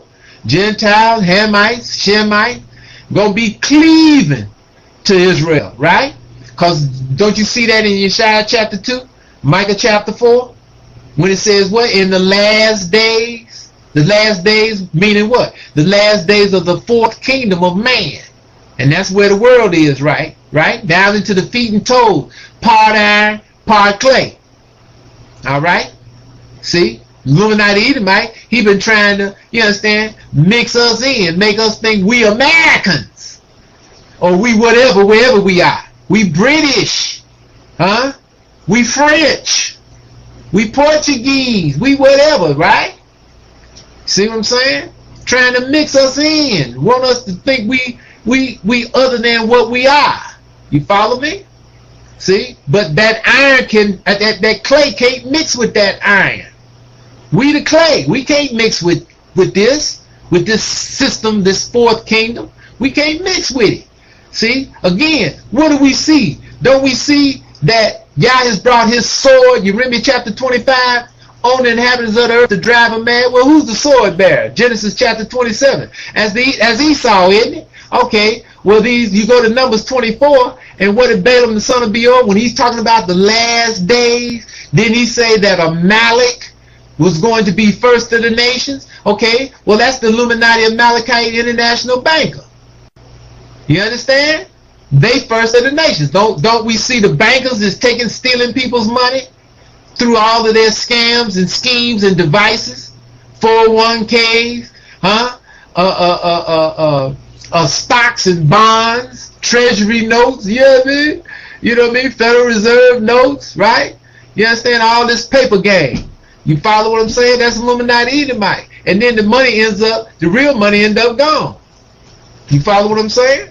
That's why he's trying to shake people out of silver and gold and precious metals, trying to make them stay in paper. That's why he prints us what's called ETFs, you know, the paper gold, the paper silver. And all the people who's buying them, you understand, they're going to mess around and they're going to be holding just a piece of paper. Okay? That's it. You follow what I'm saying? That's what he wants people in. That's how he manipulates the market and drives the actual monetary price, paper price, should I say, of gold and silver down. But gold and silver, platinum, copper, they never lose their value. You follow what I'm saying? If anything, they zing way beyond what the actual value is because they're in such demand. You see what I'm saying? Now Esau trying to play the reverse psychology and trying to make people think by pushing the paper value down that they're actually losing worth when that's not the truth. The deal is he printing all this false paper and he's flooding the world with paper. That's what's really losing value. That's what makes everything go up in price. You follow what I'm saying? All the food, the electric, the gas. See, he even pushed down gas a little bit like I just said. You understand what I'm saying? But it ain't going to stay there. You follow what I'm saying? It's still high at $3 and something. It's still super high. He pushed it down from 4, you understand, to try to make you think things is getting better. It's all smoke and mirrors. We dealing with the hunter. He hunts. See? It's all an illusion. You follow me? To keep the people deluded. You see? So again, you follow me? He trying to make people think things is getting better. But you just read, what does it say? The judgment of Babylon, daughter Babylon, reaches unto the sky. All right? This thing ain't going to get no better. I give you an example of what I'm saying, and I mentioned it before.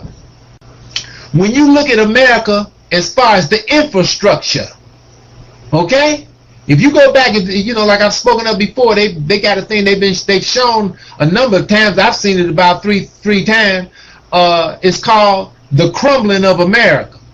And if you've ever seen that, or if you pull that up and watch it, it's talking about the infrastructure of America and how it's crumbling. That's why you're getting all these bridge collapses, trestle collapses, huh? You understand what I'm saying? You know, highways buckling, streets buckling, sinkholes developing, right? Because it's crumbling. You see, they used to do, every 20 years, they would do a rehab on a section of America. And that's how they kept it up. Like every 20 years, they take a section over here and rehab it. Then 20 years later, they take a section over here and rehab it, right? Well, they stopped doing that 40, 60 years ago. You follow me? All they doing is patching now.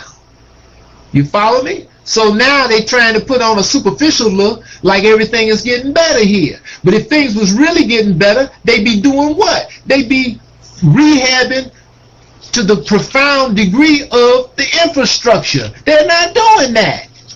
See? It's all superficial, smoke and mirrors. America is crumbling. You follow me? So now this is saying here in 51, Yah saying, you understand, that the vengeance of Yah is coming from where? His temple. So it's letting you know that the temple, when this jumps off, the temple is built. The sacrifices is on. And now it's talking about what? The second gathering. You see? And that nuclear war is not going to happen until after the second gathering. Wait, let me see. I'm still trying to find this. Where does it say rumor? Rumor. Hold on. I haven't read that in a while, but it's in here. It's one of these two chapters. 5146. Okay. Or 49. Yeah, 5146. Yeah. Now, 51st chapter, you read me Jeremiah, starting at verse 46. Okay, but I'm gonna pick it up at verse 44. Now you see what it says? I will punish Baal in Babylon. You hear that? He's gonna punish Baal in Babylon. Well, you know, Baal is like Baal, right? Same thing, right? All right. What have we said in the past? What is Baal or Baal today? Isn't it Jesus? And again, that's why y'all said in Malachi 4, I'm going to bring forth El-Eah. He ain't talking about somebody named El-Eah. He's talking about his movement. You understand? And he's saying his movement is going to do the same thing that the original El-Eah did back in 1 Kings 18 chapter. When you go back there and read that, what did El-Eah say? Didn't he say how long you going to hold between two different ideologies? Not opinions. That's some more Esau's mess. Ideologies. He said, what? If Yah is the Most High, serve him. If Baal, Baal is the Most High, serve him. But in other words, Esau took this out. Stop saying that you serving Yah and what? Baal, Baal is his son. Sound familiar? And that's why Yah saying it. He going to punish JC, Jesus, in Babylon, the daughter of Babylon. And I will bring forth out of his mouth that which he has swallowed up. Right? And that's talking about us. And you understand what I mean? And other people who going to turn to Yah from here. And the nations shall not flow together anymore unto him. Don't we see people coming up, still up in here? Don't we see that? Don't we see different nationalities who have come in here lately, and you understand, and some years ago, who are still called what? Immigrants. And they're raising up a shout against this country from within. Isn't that what it's talking about over here in the same chapter, right? The same chapter. What verse is that? You see verse 2? I will send unto Babylon fanners that shall fan her and shall empty her land, for in the day of trouble they shall be against her round about, right? And we also see a little further down, right?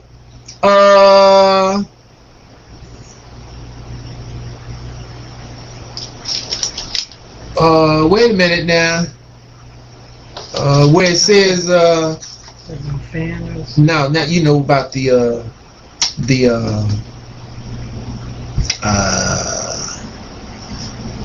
hold on, you know where he talks about the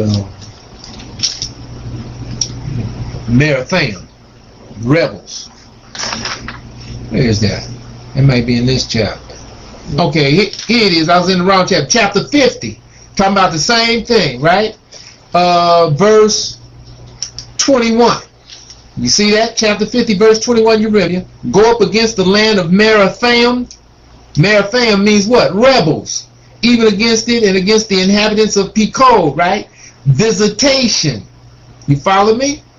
Because people are here, everybody here is what? You understand? They visit us. You see what I'm saying? So Yah is filling it up with fanners, right? And they raising up a shout against this from within. When you read these two chapters here, like I say, just remember, it's talking about the daughter of Babylon, the United States of America. You know, we've gone over this in the past. But again, you got the majority of Israel not coming out with this Jerusalem movement. Okay? This Jerusalem movement is going to be a remnant. Okay? A remnant. That's why, as I mentioned earlier, Haggai chapter 2 at the back end, when it says he's going to make Zerubbabel for a signet, it's going to be similar to that movement. We know it's only a remnant came back with Zerubbabel and them. Again, that was the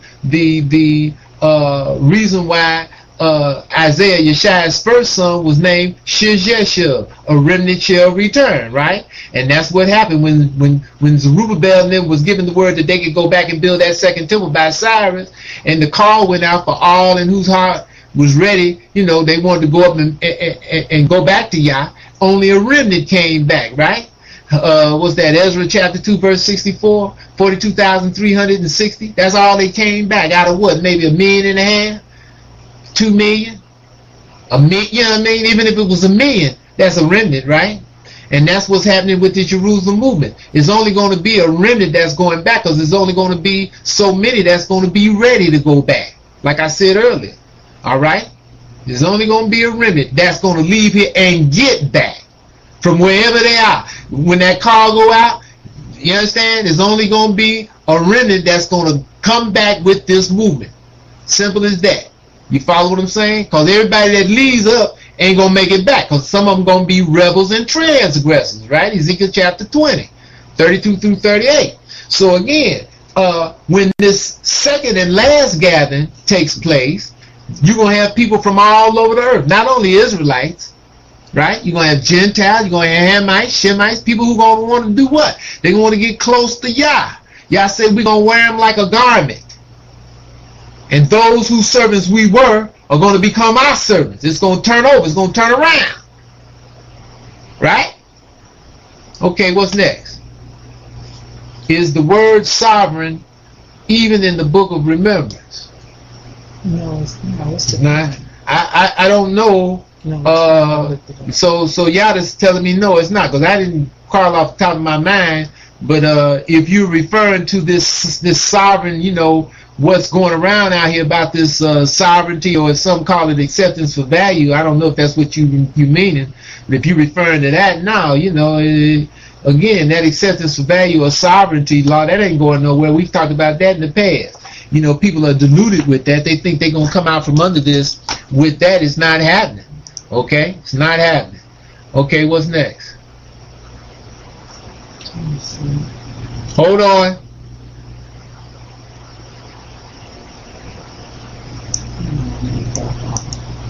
Hold on, we still getting there.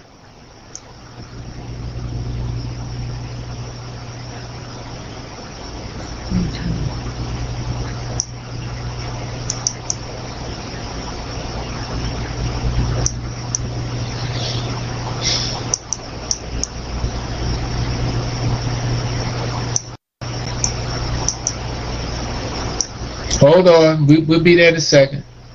We lost the picture for a minute, but we got it back.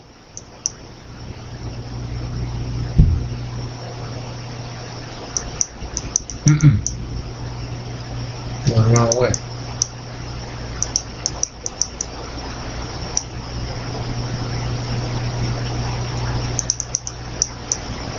Okay, now, if it's choppy, you know Esau can mess with this Q&A. Okay. All right. Okay, now we're gonna pick it up where we think it left off. If I miss anybody's question, just bring it back again, okay? And again, what in Yale? Thank you. I will use my job to wake up brothers in Yale. I hope you ain't.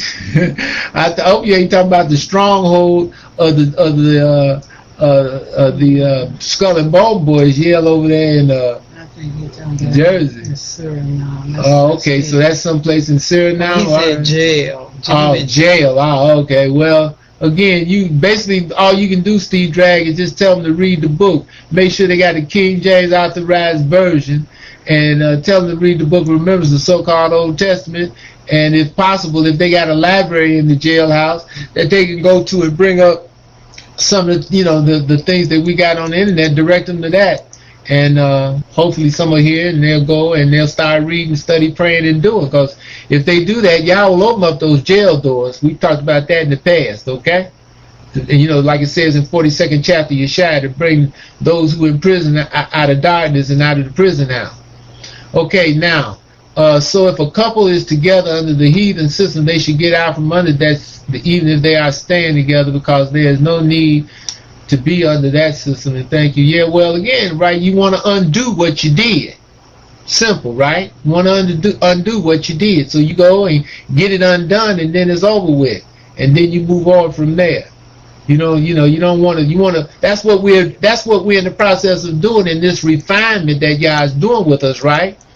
We're untangling, disentangling ourselves from the ways of the heathen. Oh my goodness. Okay. Are you all serious about getting a divorce when God is for marriage and He's honoring marriage as well? But again, what kind of marriage are we talking about? Again, you got to remember Detra 7.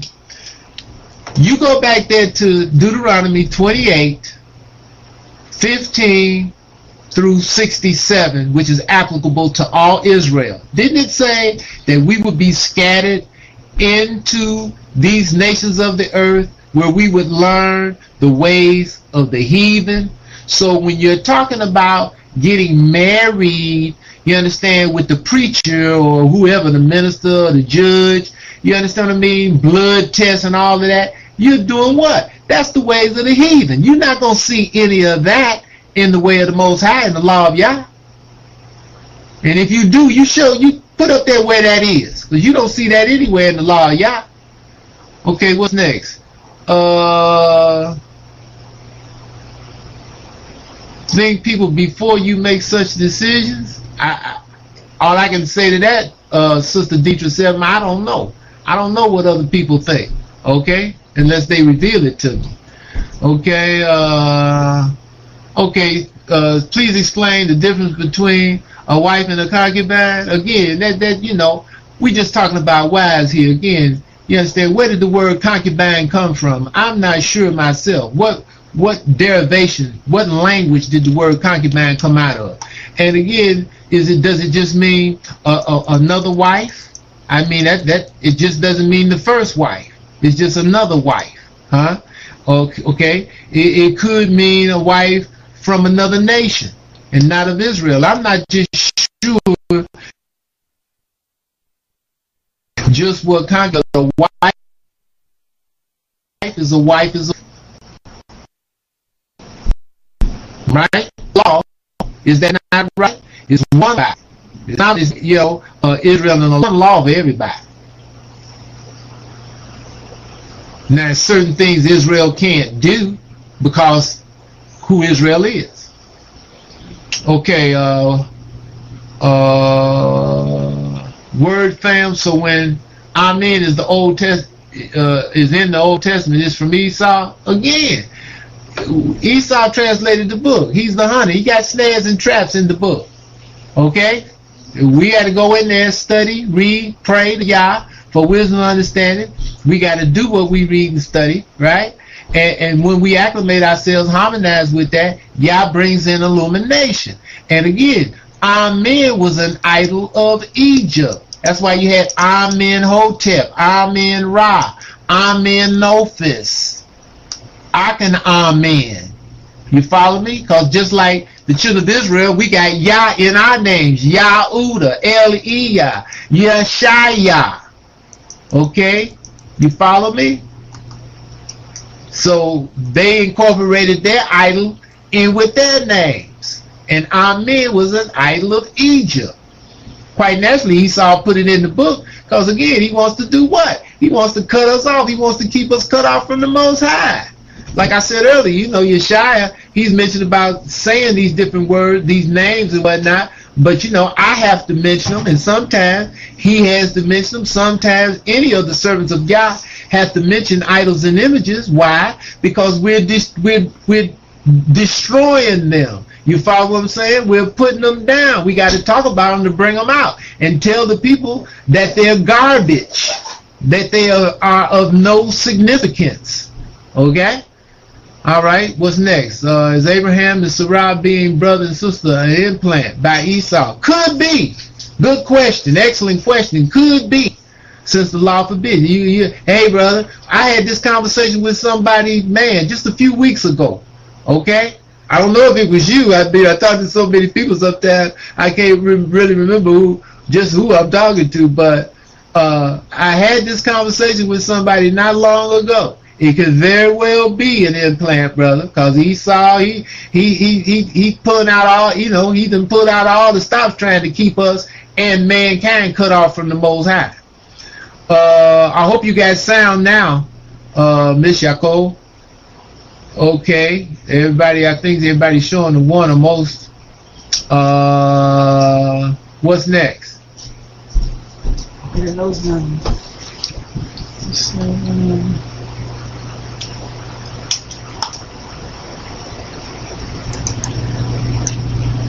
Okay, to continue on from other users' previous question, how do you get around the legal aspects of marriage being recognized?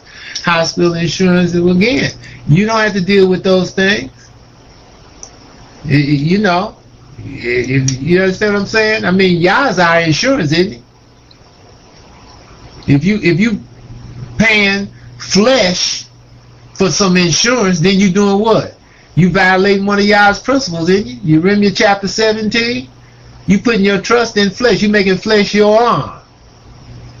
Huh? You putting a bounty on yourself, your own death. Huh? So what's insurance? Yah's our insurance. He our strength and shield. And basically, as far as the hospital, again, you turn toward Yah. You do what's right. If by chance you had to go to the hospital, hey, you go into, I know what we got here. We got the poor man's hospital. It's called Cook County. Now, but if you're doing what you're supposed to do, you shouldn't have to go to the hospital. You follow what I'm saying? And as far as dental work, if you need dental work, then you got to pay for it. You understand what I mean? And if you got to go in debt to pay for dental work, you go in debt. Simple as that, because you need to get your teeth fixed. You know, like I said a few years back, you had one of these richest guys that was in America at the time, the old Woolworth guy, the guy that started Woolworths. For those of you out there that remember about Woolworths, and his name was Woolworth, he was worth over $300 million. And you know what he died of? He died of, you understand, bad teeth, because his teeth were so bad he wouldn't go to the dentist, and he got all diseased in his gums, and that poison killed him. So, you know, if you got to go into debt to get your teeth fixed, you go into debt. What's next? No, it's not. There you got road. Thanks, that was the answer. That's what he thought. Okay, that's it. Is that all the questions? Because if it is, then we'll call it a session. Okay, one more question about Leviticus. What? 19 would look like 19 wrote. 1927. Wait a minute, let me go check it out.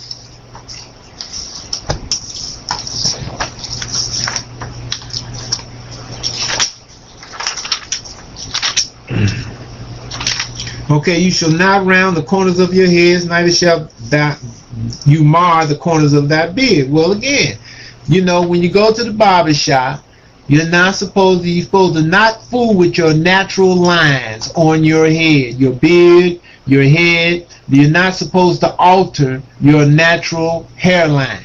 If you alter your natural hairlines, then you are marring the corners of your head. Just like if any of you out there know about this boy that's playing basketball for the New Orleans Pelicans, they call themselves now. Used to be the New Orleans Hornets. The big tall brother, I can't think of his name now. He's from Chicago, okay? And if you remember, if you know about him, he's got where his eyebrows, it's just like one eyebrow, go all the way across his head. He doesn't have that little gap between the two eyebrows over his eyes like a lot of people have. You know, because some of our brothers and sisters don't have that. The eyebrow go all the way across. Well, if you read in the law, you're not supposed to cut that space out between the, you know, over your nose. You're not supposed to alter that. You follow what I'm saying? That's against the law. It's in the law. You understand? And it's the same thing with your beard, with your hairline. You know, a lot of people get what they call a line on their, you know, on the back of their neck or on the top of their head, around their ears. What, you ain't supposed to do that. Your natural line, you're supposed to not alter. You can cut your hair down. All right, you can cut it down. And again, if you got hair, you're not supposed to cut all your hair off and go bald. Okay?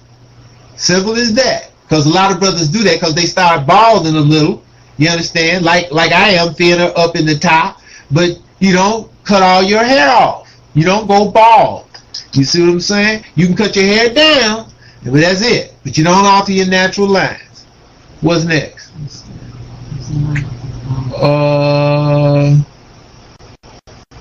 Okay, well, Zachariah, go to Daniel chapter 11, verse 14.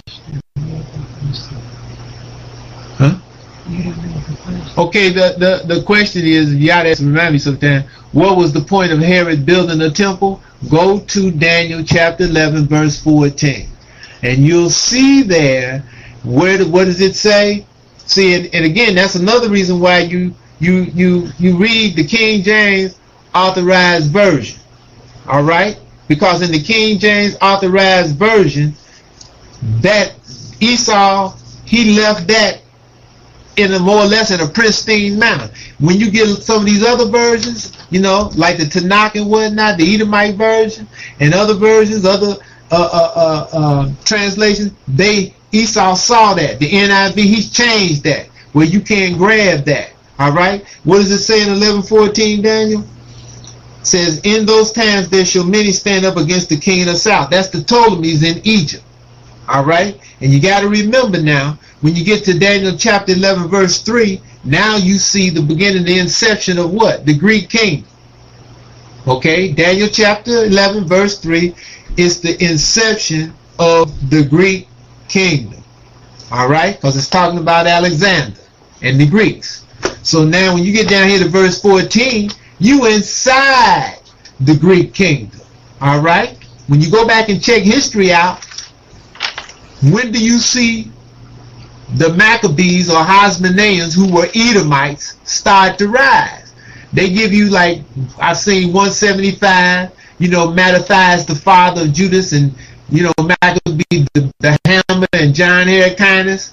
You understand what I mean? That's when they started to rise, but it was in 168 when they started this guerrilla war, when it really started to heat up against Antiochus Epiphanes, because Antiochus Epiphanes stopped the daily sacrifice. And this is when Esau, he wanted to take control of, and they had control to a great degree of Jerusalem and Israel.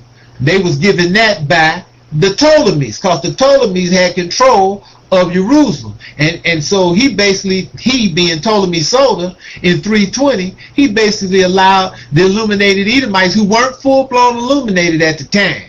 These Amalekites who had got illumination to a great degree, but not fully, because again, they didn't look at the book of Daniel as being prophetic, right? Because they didn't look at Daniel as being a prophet. This is 320. But you understand, when they helped, and more likely did what they needed to do, and helped Ptolemy get rid of Alexander, poisoned him, like the prophecy said he would be broken, right? So when they got rid of Alexander in 322, then in 320, it was Ptolemy, you understand, that named himself Ptolemy the First, Ptolemy Soter, and he took Egypt, you understand, which was looked upon as the jewel of Alexander's kingdom. Well, that's where all the knowledge was, you understand, and all of the knowledge about Yah, going all the way back to Abraham, all of the history, you follow what I'm saying, that had taken place with the situation with Abraham when he was in Egypt, back there in chapter 12 Genesis, the situation with the children of Israel, starting with Yahoseh, right, and all the way up through until Israel was brought out of Egypt by Yah. All that history and everything was in Egypt, plus other stuff the Egyptians had recorded, situations about Yah, situations that had taken place. You follow what I'm saying? So that was the jewel. That's where the illuminated Edomites started getting illuminated. You follow what I'm saying? At some point, they got a hold of the book that had been put together about 90 years earlier during the time of Nehemiah, which we see there in Malachi chapter 3, right? Around 421, let's say, BCE. Okay, well, this is 320 BCE.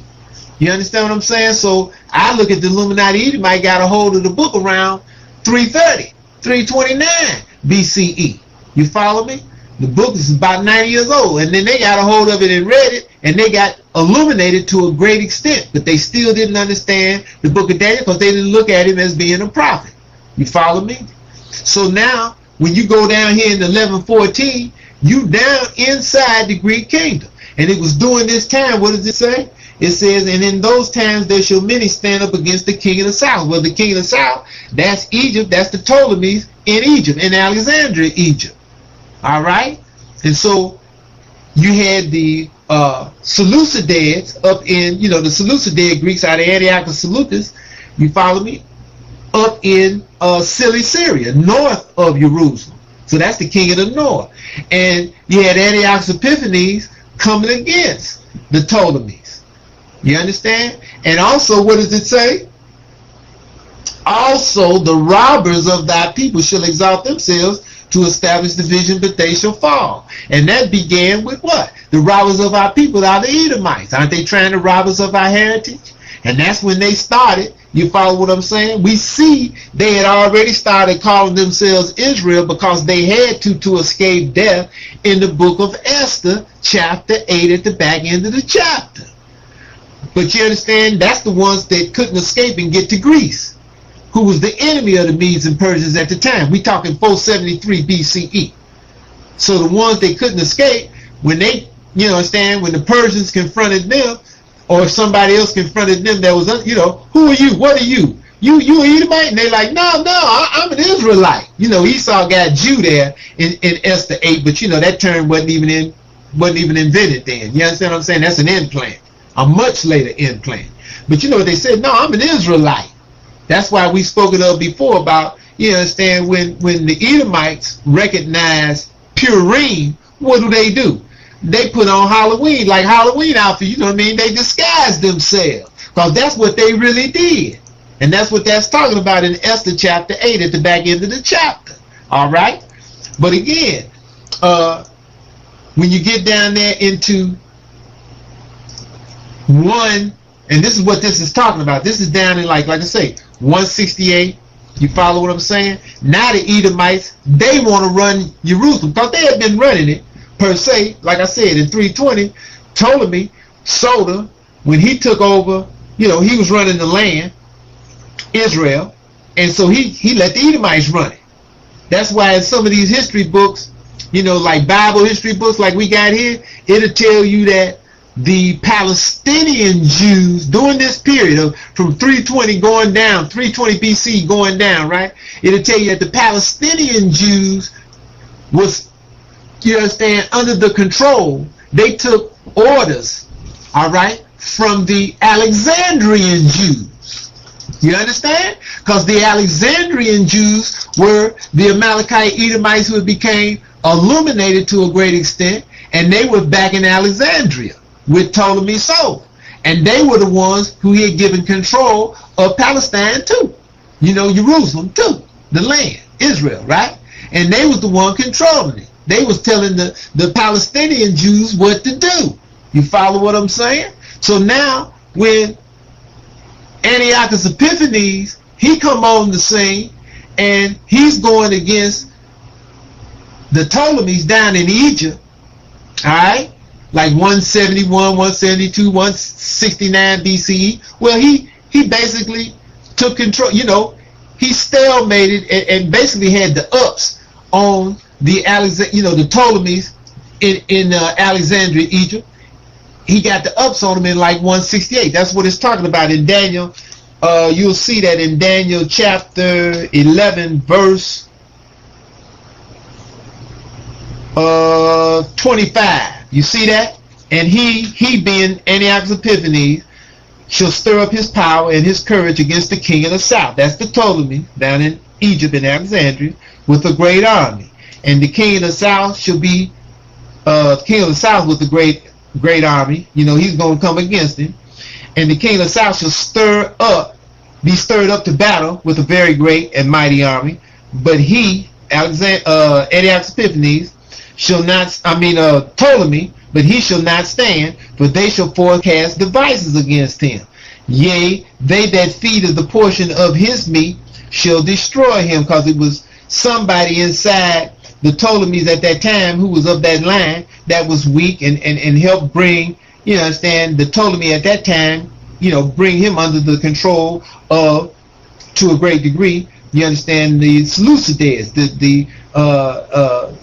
the Antiochus Seleucus, Antiochus Epiphanes line. Okay, so it says, and his army shall overflow, and many shall fall down slain.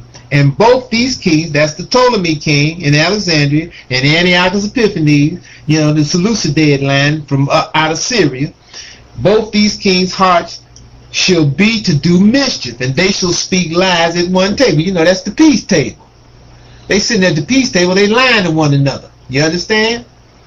And so what does it say? It says, but it shall not prosper, for yet the end shall be at the time appointed. Then shall he return into his own land. This is Antiochus Epiphanes. And he shall come with great riches. See, because he took a lot of riches out of Egypt. You follow me? From the Ptolemy king. And that's what you see over here in verse 14. Many shall stand up against the king of the south. Right? You see what it says? I'm back over in verse 28, chapter 11. And his heart shall be against the holy covenant. That's Antiochus Epiphanes. Because see, when he went against the Ptolemy king down there in Alexandria, Egypt, he couldn't just totally knock him out. But he had the ups on him, and he took a lot of riches from him. And he also got control of Jerusalem, of Palestine, of the Holy Land. You understand? That had been under the control of the Ptolemies since 320 BCE. Now we down here in 168 BCE. Now it's under the control of the Seleucids, Antiochus Epiphanes. So on his way back to Syria, Antiochus Epiphanes stops in Jerusalem because he got control of it now, right? And he tells everybody there, our forefathers, the Edomites, hey, it's a new ball game in town. Ain't gonna be no more of this Yah stuff. Ain't gonna be no more in this keeping the sacrifice. That's when he stopped the daily sacrifice. What they call December 25th, you understand today? 168 BCE.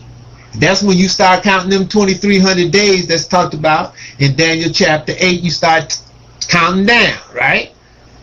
It's going to take you to like 161 BC when them 2,300 days was ended, all right? But now I'm back over here in verse 28. Says he should return to his own land with riches, and his heart should be against the holy covenant, and he shall do exploits and return to his own land, because he stopped the daily sacrifice, right?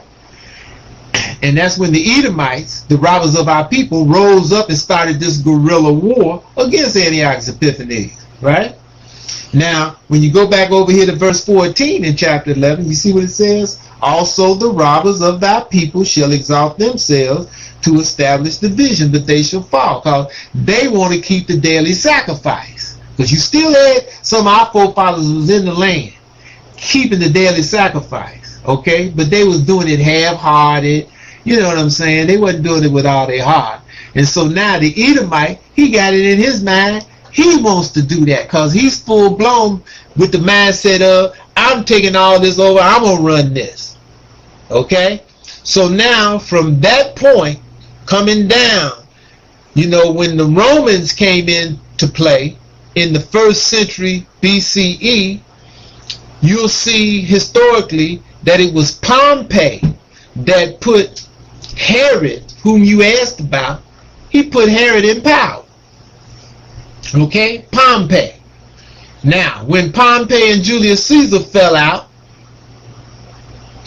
Julius Caesar took control of the land. He let Herod still do his thing. Right? Pompey eventually, you know, the Egyptians whacked him out. Right? And Julius Caesar, you know, he hooked up with the 7th Cleopatra, had a baby by her, right? But he let Herod do his thing in the land. Herod started what? Wanting to what? Establish the vision. Well, what's the vision? Building the temple to Yah. That's the vision. All right? Putting the sacrifices on. That's what he saw. He got that in his heart today. Okay? I'm going to go to that in a second. Right? So Herod started building this temple. But that's, as it says here in 11:14 Daniel, that's them trying to establish the vision. That's them built the temple. Herod's an Edomite, right? So now the temple was completed, what? The 1st century CE AD? And then it was what? It was 70 CE AD. What happened? Titus and Vespasian destroyed the temple of Esau that Herod built. And that's what it's talking about. He was going to fall. You follow what I'm saying? He kept on in the land rebelling against Roman rule, but he eventually, after that rebellion that was led by Simon Bar Kokhba in 132 to 135 CE AD, they were calling Simon Bar Kokhba the Messiah, right? And when the Romans put that rebellion down in 135 CE AD, that's when Esau, they kicked the Edomites out of the land. And that's what it's talking about in Malachi chapter 1. When Yah said he loved Jacob, hated Esau, he laid Esau said, though we are impoverished, we shall return and build the desolate waste. Well, again, what are they talking about returning to? Well, that's where they returned in 1897. You know, Obadiah, when y'all said in Obadiah, he's talking about the Edomites. He said, those who eat of thy bread, those who took you to the border. Okay, well, as we spoken of in the past, when the Illuminati Edomite, the house of Rothschild, saw us starting to awake, when the 2,000 years or 2 days, Hosea 6 was over with, and they saw us starting to awake, William Crowdy, right, in New York started teaching we was Israel, even though he and his group to this day is still hooked into JC, you understand, Christianity. When the Edomites, Illuminati Edomites saw that, then that's when they reached out the very next year. Look it up. And they, in 1897, they took the Theodore Herzl movement, the Zionist movement, to the land. The Zionist movement, right? Isn't that what they call the Edomites over there? Zionism. They took them to the land and set them in the land. And they take care of, you know what I mean? They got them there like they attack dog. And to fill up the void of no Israel in the land. Because when the Illuminati Edomites saw it starting to wake up, he knew what that meant. That's the 2,000 years of the 2 days is over with. So he had to put a presence of representation of Israel in the land. So he took the Edomites back there. And that's Malachi chapter 1, right? We shall return and build the desolate waste. Well, isn't that what they've been doing since they've been back? Ever since 1897? And it was accelerated from 1948 when they came in and you understand, brought the name of Israel back into the world, and they stopped calling the land Palestine and started calling it Israel again. They've been building ever since. And they've accelerated that building because they can't stop. You know, we talked about this in the past. That's why they can't stop, because Yah said they would return and build. Isn't that what they're doing? They keep taking more and more so-called Palestinian land and building on it. I just said in this session that you just listened to, I read a piece where they building, you understand, 400 and some houses on one part of so-called Palestinian land, which is, you know, again, the Palestinians is Israel, part of 10 tribes, and another part they building 300 or something houses on. They keep annexing more and more land because they building, they can't stop. You follow what I'm saying? But again, they shall fall. Now, what I said I was going to come back to and bring out again, what Esau still has this same mindset today. And we've talked about this in the past. When you go to Yeshaya chapter 66, right? And this happened in September 1987. All right? This is what I'm getting ready to read. Chapter 66 Yeshaya. I will take it from the top. Yah says, thus saith Yah, the heaven is my throne, the earth is my footstool. Where is the house that ye build unto me? And where is the place of my rest? Yah's talking about this third temple, right? Check it now. For all those things hath my hand made, and all those things have been, saith Yah. But to this man will I look, even to him that is poor and of a contrite spirit, and trembleth at my word. Now, right there, that's also answering what the person asked me earlier about, you know, financial situation, right? You follow me? Yeah, you understand? It don't make no difference. You don't have no money. If you fear Yah and tremble at his word, and you truly committed and submitted to Yah, there's no way he's going to allow you, you understand, to remain in a situation where you can't feed yourself, where you can't house yourself. You understand? In other words, where he's not going to feed you, house you, clothe you, and take care of you if you really about the Most High. Now, if you really not about the Most High, you only coming over to Yah because you want money, you want materialism. If that's your main, you understand, goal, if that's your main thought, then you coming over to Yah, which is the right thing, but you're coming over for the wrong reason. So then you're going to have a problem. Simple as that, right? Now I'm going back here to 66, right? Verse 3. And he's saying, he that kills an ox as if he slew a man. He that sacrifices a lamb as if he cut off a dog's neck. He that offers an oblation as if he offers swine's blood. He that burns incense as if he blessed an idol. Yes, they have chosen their own ways. And so, you know, what is y'all saying? We can't offer sacrifices now. That's for the temple. We can't burn incense, you understand, that's supposed to burn in the temple. That's for the temple. We're not supposed to do these things wherever we are. Those things is for the temple. Like I said earlier, we offer up the cares of our lips. Now we pray toward Jerusalem. That's what you see in Hosea 14, as we Chronicles chapter 6. Solomon's supplication. We turn back toward Jerusalem from wherever we are. We offer up the cares of our lips. We humble ourselves and pray to Yah. That's our sacrifices now. Not any of the sacrifices that are to go on inside the temple. And Yah's telling you, if you're doing that type of thing, it's like you blessed an idol. It's like you offer up a pig. Swine's blood, right? See what I'm saying? Now, you see what it says in verse 5? he says, verse 4, also I will choose their delusions and will bring their fears upon them. Because when I called, none did answer. When I spake, they did not hear. But they did evil before mine eyes and chose that in which I delighted not. That's all the ones who say they're about Yah, right? But not actually in harmony with Yah. They're picking and choosing of what they want to do with his law. They're putting a twist. They want to add some Christianity to Yah's way. They want to add some Judaism to Yah's way. They want to add some of their own things to Yah's way. Huh?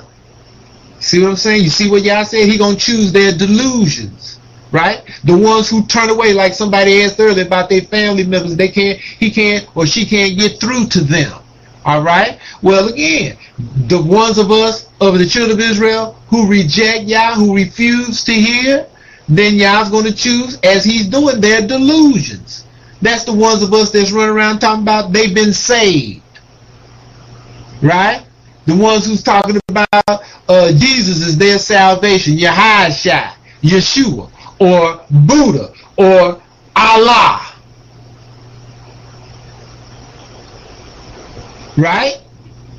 They're deluded. The ones who think silver and gold gonna save them. Paper money. They're deluded. So Yah is choosing their delusions. Right?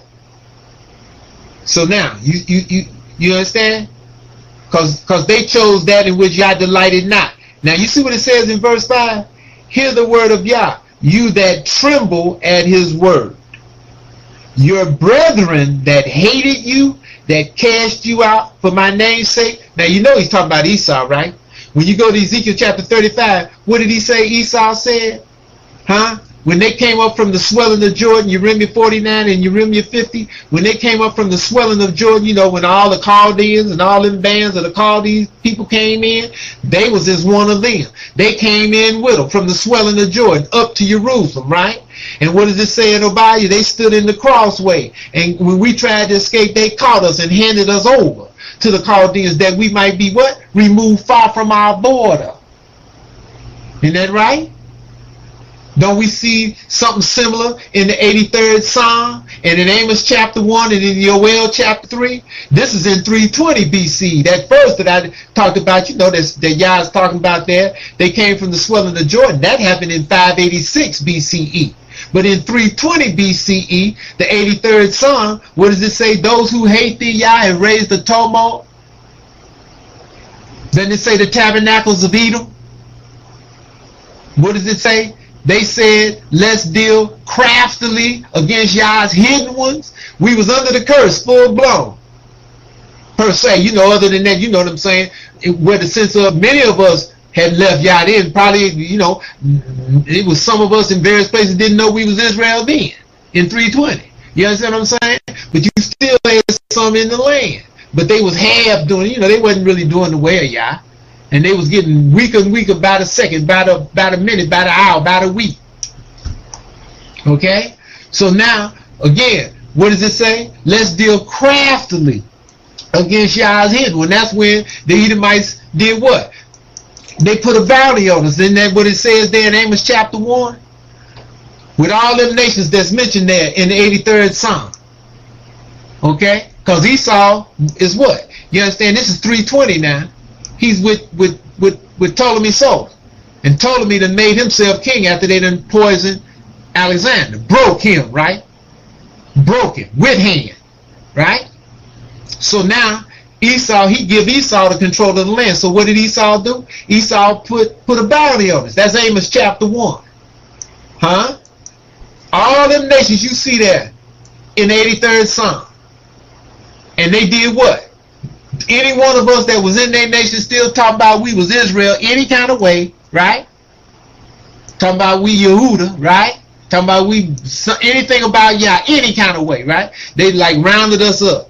And then they sold us to Esau. Isn't that what it said in Amos 1? They sold us to Esau. It just don't have all the nations there. It got them there in the 83rd Psalm, though. They sold us to Esau. And then Esau did what? In turn, as it says in Yoel chapter 3, he sold us to the Grecians, sold us to Ptolemy Soter. Right? That's when they put us on those ships. We've talked about it in the past. Put us on those ships supplied by the Tyrians, the children of Heth, Hittites, in Tyre. The great mariners, also called Phoenicians, they supplied the ships. You're going to see Tyre mentioned in the 83rd Psalm, right? And they supplied the ships. They loaded the ones of us still talking about Yah any kind of way, still talking about we Israel. They loaded us on those ships in the back of that Levant, in the Mediterranean, right off the coast of Lebanon, and sailed us where? Right over to Egypt, in Alexandria, Egypt. Isn't that 68th verse in the 28th chapter Deuteronomy? That's why we said earlier, that 68th verse doesn't apply to all Israel. It only applies to maybe less than a fourth of Israel. Okay? Because most of Israel was scattered on land. You understand what I'm saying? But some of us were scattered. You understand? We would put on them ships and sail right on over there to Alexandria, Egypt in 320. And when Esau got us, he took us right on over there, right? In them ships and sold us to Ptolemy. You understand? Probably we were sold before they even got us over there. And then when they got us over there, Ptolemy, the Greeks rolled us out. You understand? We're going to have an auction. And when all the Egyptians, you understand, and maybe been some other people, but when all the Egyptians mostly came up and saw who they was auctioning, they like, I ain't buying none. That's them Israelites. Been there, done that. You understand? That Yah dropped drama on you. And they had a whole host of history about what Yah had done, not only to them, but to other nations that mess with us, right? Them Egyptians like, man, I ain't buying none of them. You understand? My forefathers caught all kind of drama from that Yah, fooling with them Israelites. You follow me? So now Esau, you understand, the Ptolemy, the Greek boy, look around at Esau. He like, I thought you said I could sell them. Esau said, that's all right. I'll buy them back from you. You won't take no loss. But they're not going back over there. You follow me? And that's when he brought us back. We were sold to our enemies as bondmen and bondwomen, but no man would buy us. That sounds like a contradiction. That's that 68th verse in the 28th chapter of Deuteronomy, right? You follow me? And then they bought us back from the Greeks. So the Greeks wouldn't take no loss. And then they took us what? On into the interior of Eden, because that's what it was called then, Eden. You follow me? Well, this is before the Punic Wars. This is before Scipio Africanus Minor defeated Hannibal in the latter part of the 3rd century BC, the 200s, right? And named it after himself, Africa. You understand? And so they took us on into Eden, and more likely, where did they take us? Look on a globe or look on a world map and see what's right southwest of the nation of Egypt. You're going to see what? The land called what? Niger, Niger. And that's where they dumped us, right over there. You follow me? And after so many centuries, probably didn't take real long, the last of us who was still talking about we was Israel, you follow what I'm saying? That was wiped out. And we became known as what? Nigers. But by the time you get down there to 104 BCE, we Nigers. Nigers. What that sound like to you? Niger. You had probably even some people that would pronounce it nigger. Right? And eventually they put another G in it. Nigger. You follow me? Because that's why that's why that proverb, that particular one, has stayed on us all of these centuries. That's the link up. That's when you understand? That's where Esau, that's where they dumped us. The ones who still was kind of talking about Yah, you understand? Because you had a few more who remembered about Yah, even, you understand, when you get down there to 164. That's what it's talking about here in chapter 11 Daniel. Verse 31, 2, 3, 4, 5. You understand what I mean? Because remember now, that vision that starts in chapter 10 Daniel ends at 11:35 Daniel.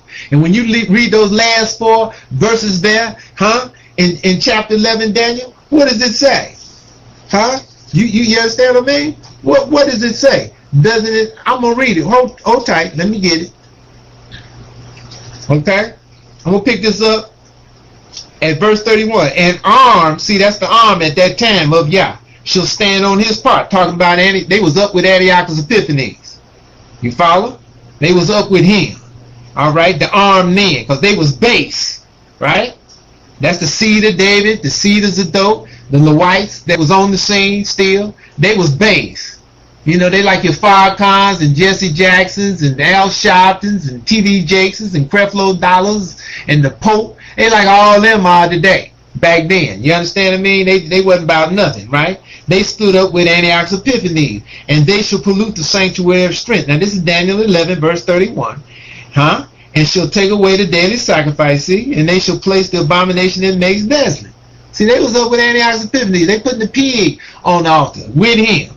You follow what I'm saying? That's when he came back and took control again of Jerusalem and wrested it away from the Edomites, who had got control of it for 8 days. That Hanukkah, you know, their thing, Hanukkah, when they got control of Jerusalem from Antiochus Epiphanes' forces for 8 days, right? So this is Antiochus Epiphanes had come back, got control of Jerusalem again, wrested it away from Judas Maccabee, ran his forces up out of there, and now, you understand, our forefathers who was on the scene at the time, they up with him. They couldn't put the pig back on the altar quick enough. And that's what this is telling you, right? Verse 32, and such as do wickedly against the covenant shall he corrupt by flatteries. Isn't that still going on today? Any of you out there remember when Eddie Long, when they had the services for Coretta Scott King? You remember that? If you saw that? When Bush and all the presidents was up in there, you remember seeing W hug Eddie Long, practically pat him on his head, kiss him on his cheek? You remember that? Flattery, right? Because it was also, Bush told him, said, we don't want Harry Belafonte there. All right? Harry Belafonte took care of Coretta Scott King and her children after Martin Luther King had been murdered. But W told him that we don't want Harry Belafonte there. Because, you know, Harry Belafonte had been having a scathing attack against W in his administration. Y'all remember that? Any of y'all out there saw that? So it's the same thing back then. They corrupted by flatteries, right? But the people that do know Yah shall do exploits. You see that? It was still a few people around. Remember now, this 164 BCE. It was a few of us still around, very few, who had still remembrance of Yah, had remembrance of the law. And was, you understand? And when this thing started jumping on, more likely than not, they had some knowledge of this book of Daniel. And they was telling the people, be strong. You understand? If we stand strong in Yah, he going to bring us through this onslaught. Because this is when Antiochus Epiphanes, for what? You see what it says in Daniel chapter 12, verse 11? When you subtract those 1,290 days from 1,335 days, what's that? That's 45 days, right? Well, that's for 44 of those days. That's how long Antiochus Epiphanes was killing up our forefathers who was on the scene then, who was being pointed out more likely by the Eddie Longs and the Farrakhan's and the Sharptons and the Jesse Jacksons and the T.D. Jakesons and the Creflo Dollars of that day. You understand? Was being pointed out, say, you know, he don't like you, she don't like you. They was glad when they heard you was dead, Antiochus. And so he had them killed. So he was killing up. Whatever Edomites he got his hands on, he was killing up. And he was killing up many of our forefathers, you know, just killing them up if they didn't look right. You know, just like the Ku Klux Klan, you understand what I mean? The white supremacists, many of them have done us, and some of them still do us to this day. If we look at them dead in the eye, nigga, what you looking at? You understand what I mean? String us up. You follow what I'm saying? Like I said before, you know, the clanners, you understand, you know, if they wife didn't have sex with them that morning, they came in town, and here's one of our brothers come in there, wanted to buy some seed or buy some food for his family. If he didn't say, how you doing, Mr. Childs, and step out of the way off the sidewalk when Mr. Childs came down the sidewalk, you understand, and stood up and walked past him like another man, Mr. Childs, nigga, who you think you are? You didn't get out of my way. He might get strung up and hung up and castrated and set on fire. You follow what I'm saying?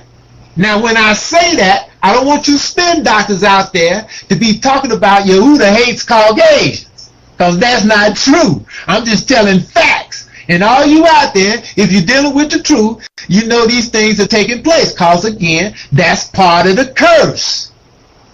And the double curse that was put on Jerusalem. So don't get it twisted.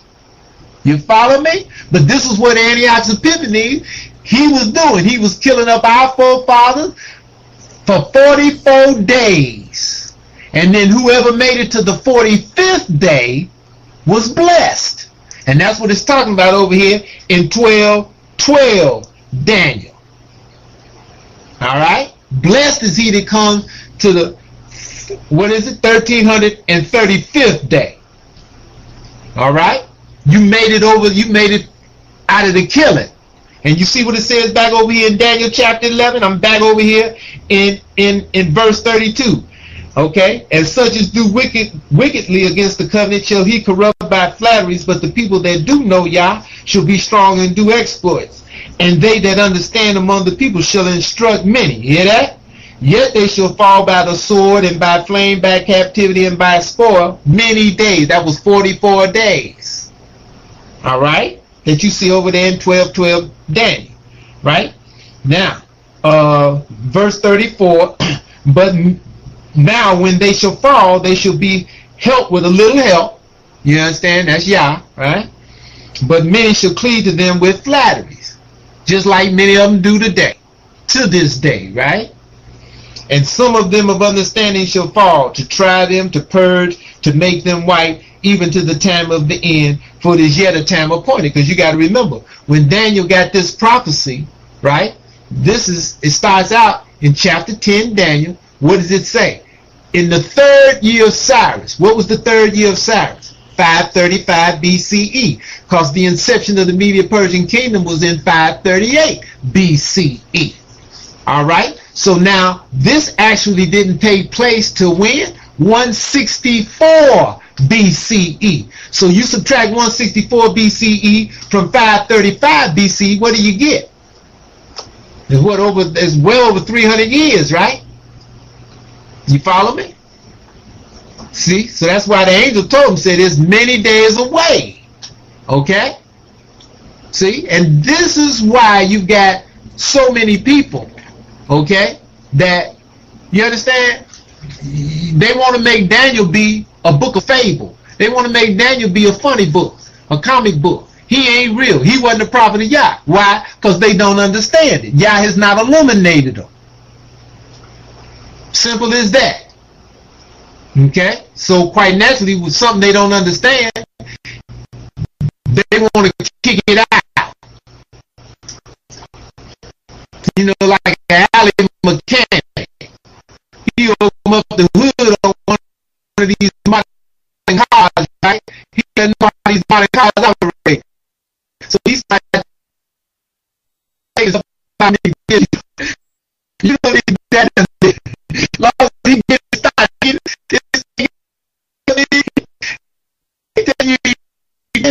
all right, you see every motor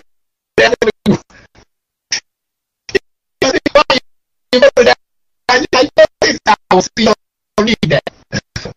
Okay, what I said, like you said about the Moliah. They're not right. He said in Ezekiel chapter 35 that Esau, right, when he got rid of us, this is 586. He said both these lands now belong to me. Well, this was his mindset again in 320 BCE. Hold on. Yeah, righteousness. Peace.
Okay. All right, we're back now.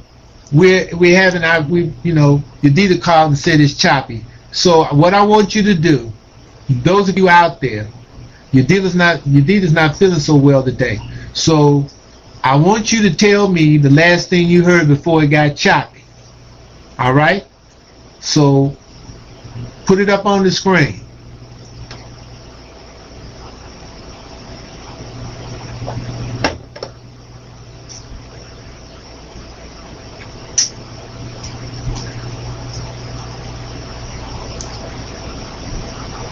Yeah, well, you said talk about Daniel. That's a whole lot. I've been talking about Daniel for a while.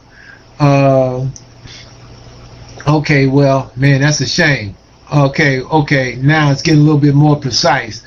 Daniel 11:35, being said not being a prophet, people didn't believe the book of Daniel. They don't understand the book, calling him the funny book. Okay, well, basically, some of you heard mostly all of it.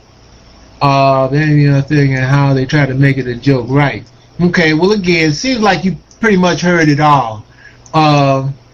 Hopefully, Yeshaya got this, and he'll put this up later on. You can go back and listen to it again. Hopefully, it got through, and you'll be able to go back and listen to it again and get more. And in the next one we do, I'll try to maybe touch on some of this again.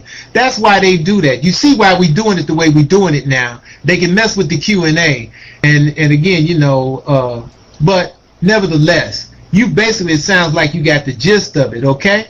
But again, Daniel 11, or should I say chapter 10, verse 1 to 11:35, that vision, is a vision.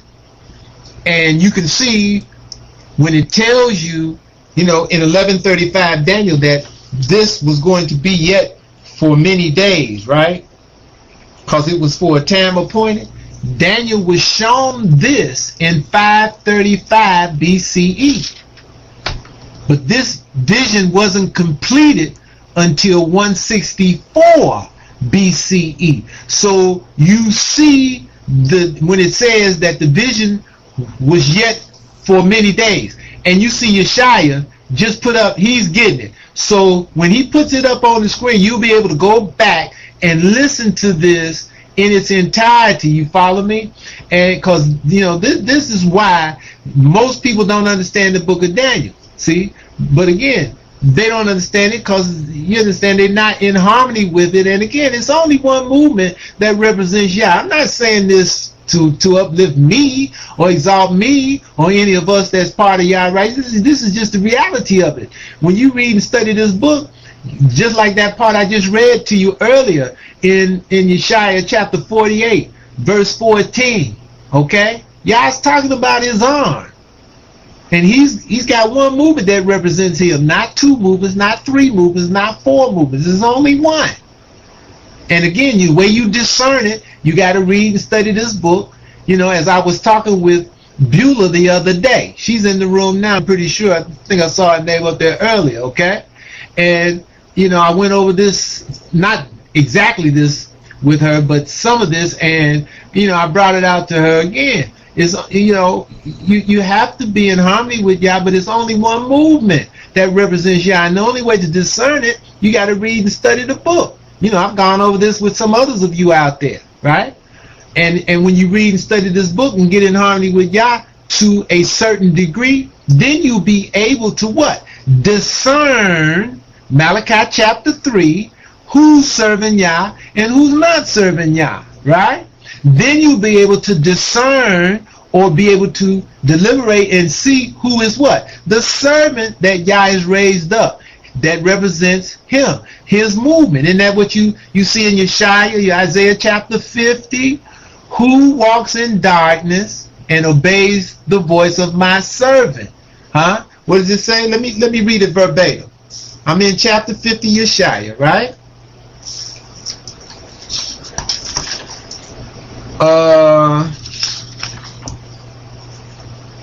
Thus saith Yah, where is the bill of your mother's divorcement whom I have put away, or which of my creditors is it to whom I have sold you? Behold, for your iniquities have you sold yourselves, and for your transgressions is your mother put away. Wherefore, when I came and there was no man, when I called, was there none to answer? Let me read that one more time, because I don't like to run over those commas, all right? Wherefore, when I came, was there no man? Question mark. When I called, was there none to answer? Question mark. Is my hand shortened at all, that it cannot redeem, or have I no power to deliver? Behold, at my rebuke I dry up the sea. We just touched on that over in 48, verse 13, 12 and 13, right? All right. He said, I drive the sea. I make the rivers a wilderness. Their fish stinks because there is no water, and dies for thirst. I clothe the heavens with blackness, and I make sackcloth their covering. The Lord Yah has given me the tongue of the learned. Now this is the servant talking. See, Yah was talking in the first 3 verses. Now this is the servant talking. The Lord Yah hath given me the tongue of the learned, that I should know how to speak a word in season to him that is weary. He wakeneth morning by morning, he wakeneth mine ear to hear as the learned.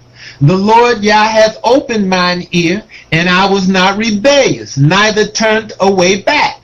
I gave my back to the smiters, and my cheeks to them that plucked off the hair. I hid not my face from shame and spitting. For the Lord Yah will help me, therefore shall I not be confounded. Therefore have I set my face like a flint, and I know that I shall not be ashamed. He is near that justifies me. Who will contend with me? Let us stand together. Who is mine adversary? Let him come near me. Behold, the Lord Yah will help me. Who is he that shall condemn me? Lo, they all shall wax old as a garment. The moth shall eat them up. And like I said earlier in the session before this, right? We've already witnessed that, some of us, how the moth have eaten the worms, right? The cancer, right? Has eaten some up, right? That have opposed this movement, that have come against this movement for their own selfish, egotistical, conceited reasons, right? And more than likely we're going to see some more of that. And what does it say? Who is among you that fears Yah, that obeys the voice of his servant, that walks in darkness and has no light? Well, again, in order to obey the voice of the servant, you got to know who the servant is, right? In order to know who the servant is, what does one have to do? You got to get in here and read and study this book of remembrance. You got to pray to Yah. You got to turn toward Jerusalem and pray to the Most High. Offer up the cares of your lips. Hosea 14th chapter. Right? You got to acclimate. You got to return to Yah. When it says return to Yah, Deuteronomy chapter 30 verse 2. Same thing what you're going to see in 1 Kings 8 and in 2 Chronicles chapter 6, Solomon's supplication that Yah accepted, right? If we bethink ourselves and we turn back and return to Yah, and the only way you return to Yah is come in harmony with the law, with all your heart and all your soul. Deuteronomy 30 verse 2, right? And then he will start to give you illumination. Then you will start to truly be able to see through the darkness, because he will bring forth his light, right? So it says what? Who is among you that fears Yah, that obeys the voice of his servant, that walks in darkness and has no light? Let him trust in the name of Yah and stay upon his strong one. Behold, all you that kindle a fire, that accomplish yourselves about with sparks, walk in the light of your fire and the sparks that you have kindled. This shall ye have in my hand. You shall lie down in sorrow. So again, you have to read and study this book to be able to discern the movement of the Most High. Again, who's serving Yah and who's not serving Yah. Simple as that. Like I said earlier, this is why so many people that you know in your world, relatives, associates, friends, acquaintances, when you tell them what you're about, when you tell them if they're an Israelite and you tell them what we are, basically you get what? You get opposition. They shun you. They stay away from you. People who have been calling you that you figured you was friend to, you figured they were your friend, you were very, close, you thought, but as you move into this, and if you choose to serve Yah and turn to Yah with all your heart and soul, you're going to start what? Seeing less of them, hearing from them less, They don't look you up. They don't ring the phone. They don't ring the bell. Because two cannot walk together unless they are agreed. Amos chapter 3. Like it says in Proverbs, the righteous are abomination to the wicked, and the wicked are abomination to the righteous. The way of Yah is strength, not weakness. And when you turn to Yah with all your heart and soul, those around you who don't do that, they're what? They're like Adam and Eve in chapter 3 Genesis. They're naked. They're exposed. Just like I said earlier, Saul was what? He was exposed. That's why when he saw David behaved himself what? Very wisely, which is indicative of what? That Saul tried to get David away from Yah to a certain degree. He tried to get him to be weak like he was. Misery loves company. Because now David being as wise or as strong as he was in Yah, it was exposing Saul as what? Not being that strong. Saul didn't like that. Just like many people around us now, those of us who are totally about Yah with all our heart and soul, they don't like that. Because they're being exposed. They're naked.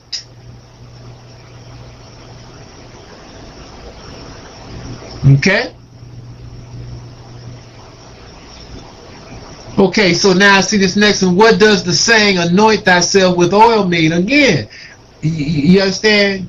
I put on oil basically most every day. But, that's just a sense of anointing. But when you're talking about the Most High, Yah anointing someone for his service, okay, that's what they did back in, you know what I'm saying, in ancient times, right? Okay, and you're referring to Deuteronomy 28:40. So let me go there. Like I said, I put on oil mostly every day, right? Okay, it says, thou shalt have olive trees throughout all thy coasts, but thou shalt not anoint thyself with the oil, for thine olive shall cast its fruit. Okay, in that particular place, we under the curse. Right? We grew olive vineyards, but we didn't eat the olive oil. We didn't anoint ourselves with oil, because you understand, Esau or whoever we was under, whatever people, whether it be Gentile, Hamite, or Shemite, right? And we've been enslaved and held captive by all of them, right? All you got to do is go back there again to that 83rd Psalm. Look at those nations. You understand? That rounded us up, sold us to Esau, that we might be removed far from our border. You're going to see Shemites in that 83rd Psalm that was complicit in that, because we know Esau's a Shemite, right? He's our brother. You understand what I'm saying? He's a Hebrew. He's a Shemite, like we are, right? You're going to see Hamites in there, because you're going to see Tyre, that's the Hittites, right? You're going to see other Shemites, right? Ammon and Moab, right? They Shemites, right? Asher, the last one mentioned, those are Shemites, right? You see what I'm saying? Now you won't see any Gentiles there, but they came later on into today, right? But again, we see back in for many centuries, we were growing stuff, we wasn't eating the fruit of it. We wasn't eating what we were growing. That was for the master. They was giving us the pig. We was oiling ourselves with pig juice, pig oil. You understand what I mean? So that's what that's talking about. You know what I'm saying? Now those of us, who understand this, we stay away from the pig. Just like we should be staying away from soy, right? And other adverse petrochemicals or GMOs, right? Okay, what's next? Is the genealogy of Nehemiah ever mentioned in the book? Is Nehemiah a descendant of Zerubbabel? Now, I don't know. I haven't actually checked that. We know he was out of Yehuda. Tells us that at the top of Nehemiah, because it says one of his brethren, right, of the tribe of Yehuda, gave him what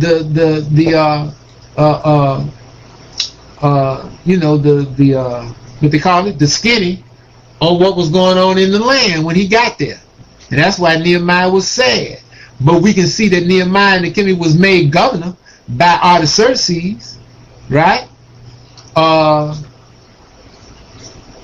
So, I mean, you know, we know he was Israel. We know he had the tribe of Yehuda. So, I don't see that other. So that, you know, if you any of you out there see the Bayou Yeshaya, if you see it, then put it up there, because I haven't seen it. Okay? Why did Yah allow the Arabs to put the Dome of the Rock on the Temple Mount? Well, again, Zechariah, just go to Daniel chapter 11 at the back end of the 11th chapter. Huh? At the back end of the 11th chapter. Right? Don't we see that talked about? I mean, you know, it's not mentioned by name, but it's talked about. Right? I'll pick it up. Now, you know, this vision starts at verse 36, and this vision goes from 11:36 to 12:10, Daniel dealing with the fourth kingdom. Okay? That's what Esau didn't want us to understand, but again, we had to have it here because this is essential, and Yah made it stay here. You know, it's just that Yah allowed him to put it in this manner so that they will be able to recognize the movement of Yah when they hear this illumination coming from it. You follow me? They know it's from Yah because they got the real book to go by, right? The untampered one. So what does it say? It starts talking about verse 40. See, because at first, in verse 36, it starts talking about Augustus Caesar, Octavianus. He's the king that exalted and magnified himself above all. Okay? And then, when you get into verse 37, not now, it's left. Well, again, it's still Augustus in the front part. Matter of fact, it's Augustus in 36 and 37. All right? Because he didn't regard any of the idols of his fathers. And he had no desire of women. We've talked about this before because he started the Vestal Virgins, which is celibacy, the forerunner to the nuns. Nor regard any idol. You know, they got God, little old G-O-D, but that's what was their idol. For he shall magnify himself above all, which he did, right? But now when you get to verse 38, now it has left. Well, this was applicable to him too. He regarded the God of forces, you know, weaponry. But this is progressive, coming up through the fourth kingdom. And now it says, and an idol whom his fathers knew not shall he honor with gold and silver, with precious stones and pleasant things. Now, this was Constantine. See, because, you know, Augustus honored himself. He made himself a god. Augustus Divus, you know, Augustus the divine, Augustus the god. But this worshiping of an idol whom his forefathers knew not, this is still in the fourth kingdom, but now this is talking about Constantine. Okay? Constantine. See? And that's, you understand, because it was under Constantine that Christianity was legalized. You follow? 3:11. Thus shall he do in the most strongholds with a strange idol, whom he shall acknowledge and increase with glory. That's Constantine. Right? Because he legalized it. But it's the Illuminati Edomites concoction. Alright? And they was hooked up with Constantine. And he shall cause them to rule over many. That's the history of Christianity. They spread Christianity with the sword. You know, that's the Crusades and all that stuff, right? Really, it was for land and power. But, you know, they used religion to do it. Just like, you know, a lot of it is still to this day, right? And so, again, as you keep coming down, we're in verse 39, chapter 11, Daniel. And you see what it says? And he shall cause them to rule over many, and shall divide the land for gain. This happened under Charlemagne, when they, you know, 800 CE AD, when they started to divide the land for gain. You know, they all had to be Christians, but they started having multiple kings at once, and they all had their territory. Like we said in the past, Germany, England, you know, Austria, Italy, Sweden, Denmark, Greece. You understand what I mean? They all had their king, but they was all Christians. Okay? So they divided the land for gain, right? Because they all wanted their own territory for gain, right? Verse 40, and at the time of the end shall the king of the south push at him. That's Islam coming on the scene. And as we said in the past, you see this starting to happen at the near the end of the 10th century CE AD, the late 900s. That's when the Caliph of Islam barred the Christians from coming into Jerusalem. And that's what eventually jumped the Crusades. You can look it up. And the king of the north shall come against him like a whirlwind. That's the beginning of the Crusades. With chariots and with horsemen, with many ships. And he shall enter into the countries and shall overflow and pass over. That's your Crusades. And he shall enter also into the glorious land. Now this is the king of the south. And many countries shall be overthrown. But these shall escape out of the king of the south's hand. I added that king of the south. I just want you to know that's who this is talking about. Right? These shall escape out of his hand. Even Edom, the Edomites, right? Because they was hooked up with the Gentiles, with the Christians. Because Christianity is their game. So you know they pushing their game, right? And Moab, and the chief of the children of Ammon. Alright? Okay, because some of them Ammonites, in other words, they was for Christianity. We know some of these possibly Ammonites is in the Islam. Like the Mongols, you know, they some of them, you know, they went into I shouldn't say the Mongols, but even though they went into that what's the boy's name? That's coming up in a minute. But let me not get ahead of myself. But some of these Ammonites is into Islam, all right? So it says, and he shall stretch forth his hand also upon the countries. This is the king of the south. And the land of Egypt shall not escape. And we know that the Egyptians, basically what? Muslim to the day, king of the south, right? But he shall have power over the treasures of gold and of silver and over all the precious things of Egypt, because they Islamic. And the Libyans, we know they Islamic, right? And the Ethiopians shall be at his steps. A lot of them Ethiopians is in the Islam, right? But tidings out of the east, now that's the Mongols of Genghis Khan. Okay? Tidings out of the east and out of the north shall trouble him. So out of the east, now you got the Mongol hordes of Genghis Khan coming against Islam. We already know the north, you know, the northern crusaders, Christianity coming against it, right? Coming against Islam, the king of the south. And what does it say? But tidings out of the east. Okay, therefore he shall go forth with great fury to destroy and utterly to make away many. And he shall plant the tabernacles. Here's the answer to your question. Okay, when you say Arabs, you're talking about the Ishmaelites, because Arab is a generalized term, more likely than not conceived by Esau, and started to employ that around World War I. Okay, maybe before that, but I know for a fact around World War I. Okay, and it's saying that the king of the south, Islam, shall plant, I'm in verse 45, chapter 11, Daniel, and he shall plant the tabernacles of his palace, right, between the seas and the glorious holy mountain. You see, tabernacles is plural, so that's more than one.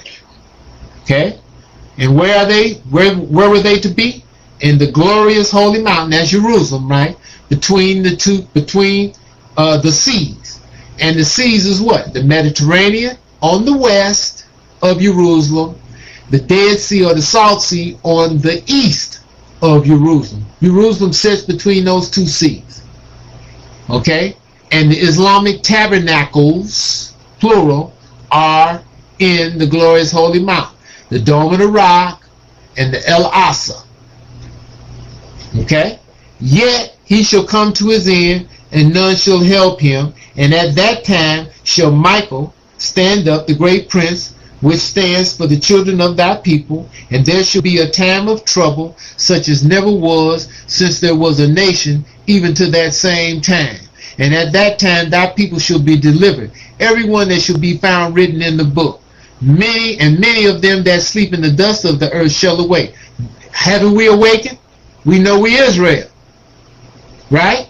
You got many others of us who know they Israel, but they what? They still holding on to idolatry in some shape, form, or fashion. Like I said earlier, Judaism, Christianity are still doing their own way, not totally submissive to Yah. Right?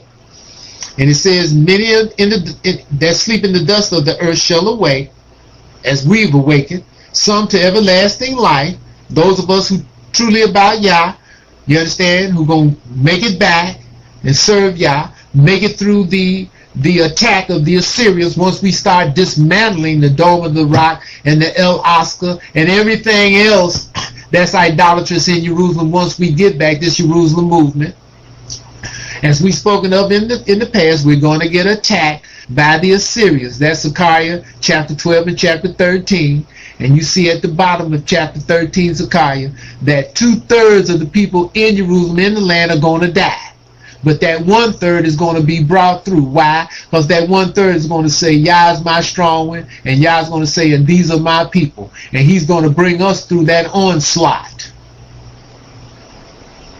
And you're going to have Israelites, other people who are going to be up in Jerusalem and around Jerusalem, they're going to die because they're not going to be about Yah.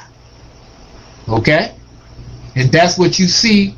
That's what this is talking about. Again, right? We awake, and it says, and many of them that sleep in the dust of the earth shall awake, some to everlasting life, some to shame and everlasting contempt. We see many of them that sleep in the dust of the earth shall awake. It doesn't say all, because all Israel is not looking for Yah in any shape, form, or fashion. And then some of the ones who do awake, you understand, going to awake to what? Everlasting life, because they're going to be about Yah with all their heart and all their soul. Deuteronomy 30 verse 2.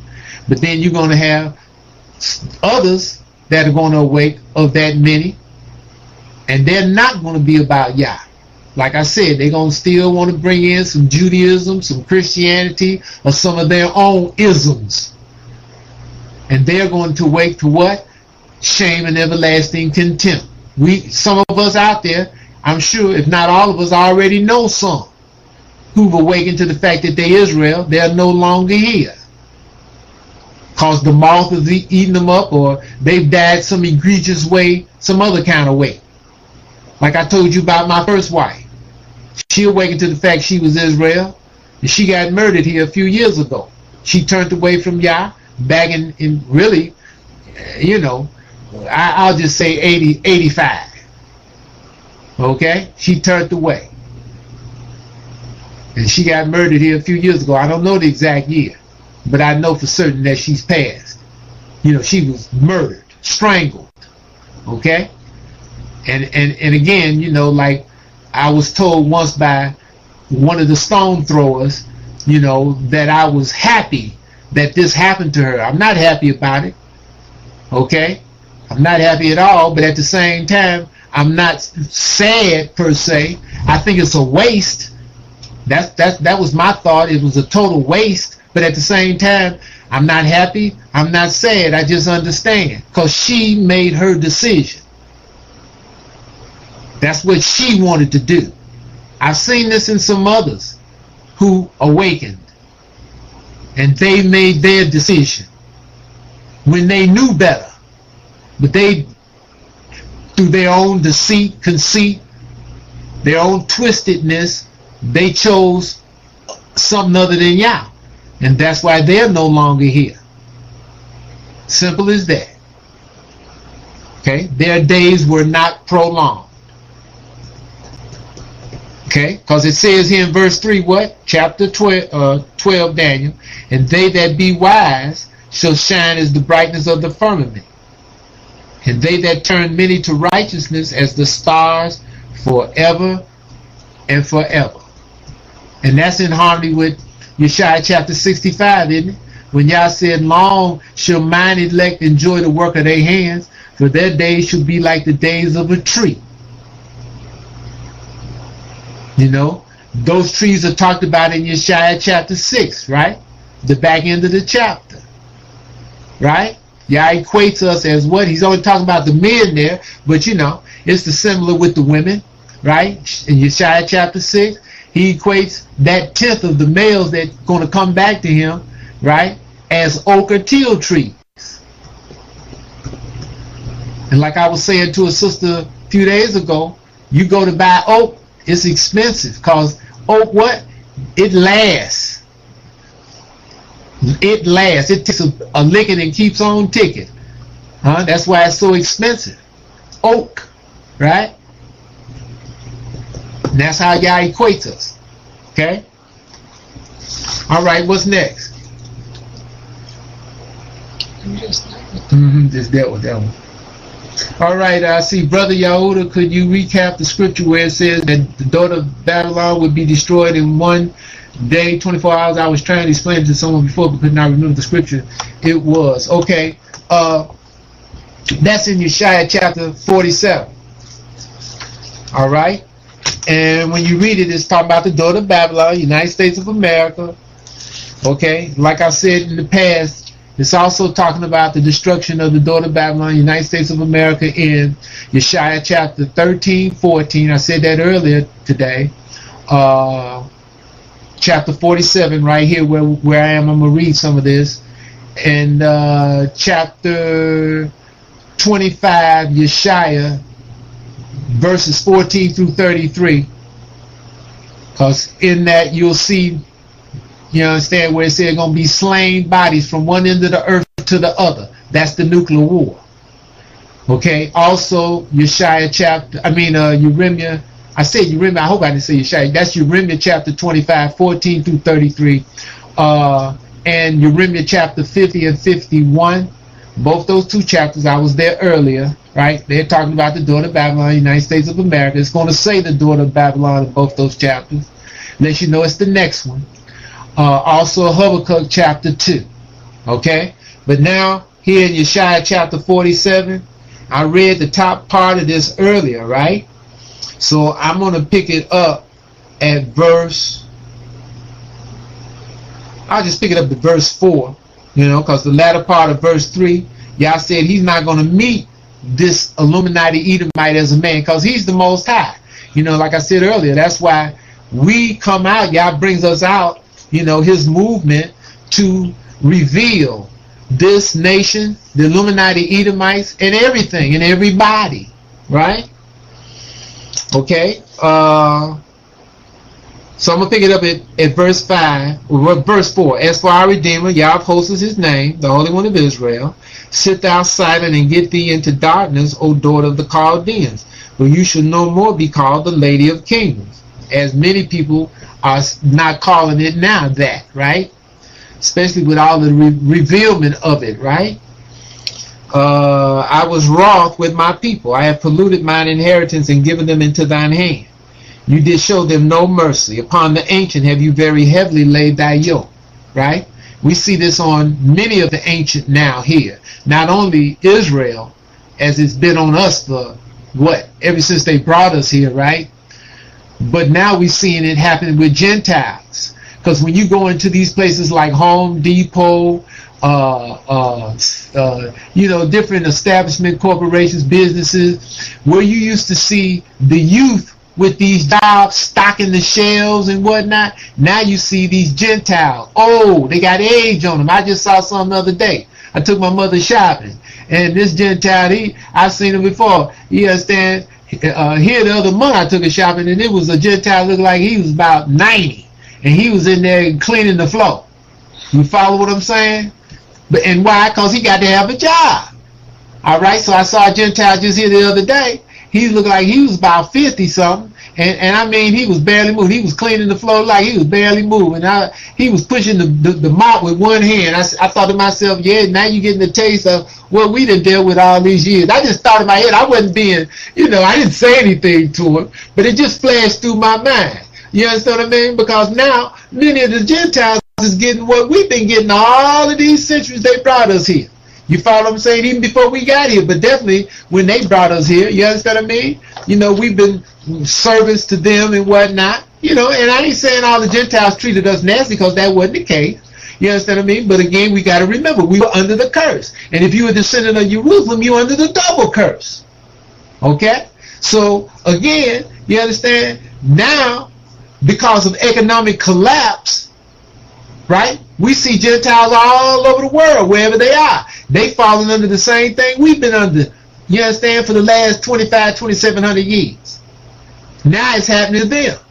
See, because the yoke is being put on the very ancient, because they got to work, because they on fixed income, Social Security, pensions or whatnot, Medicare, and that's not enough. With rising costs, with the collapse of the paper dollar, right? The collapse of the economy. See, because most people is existing off what?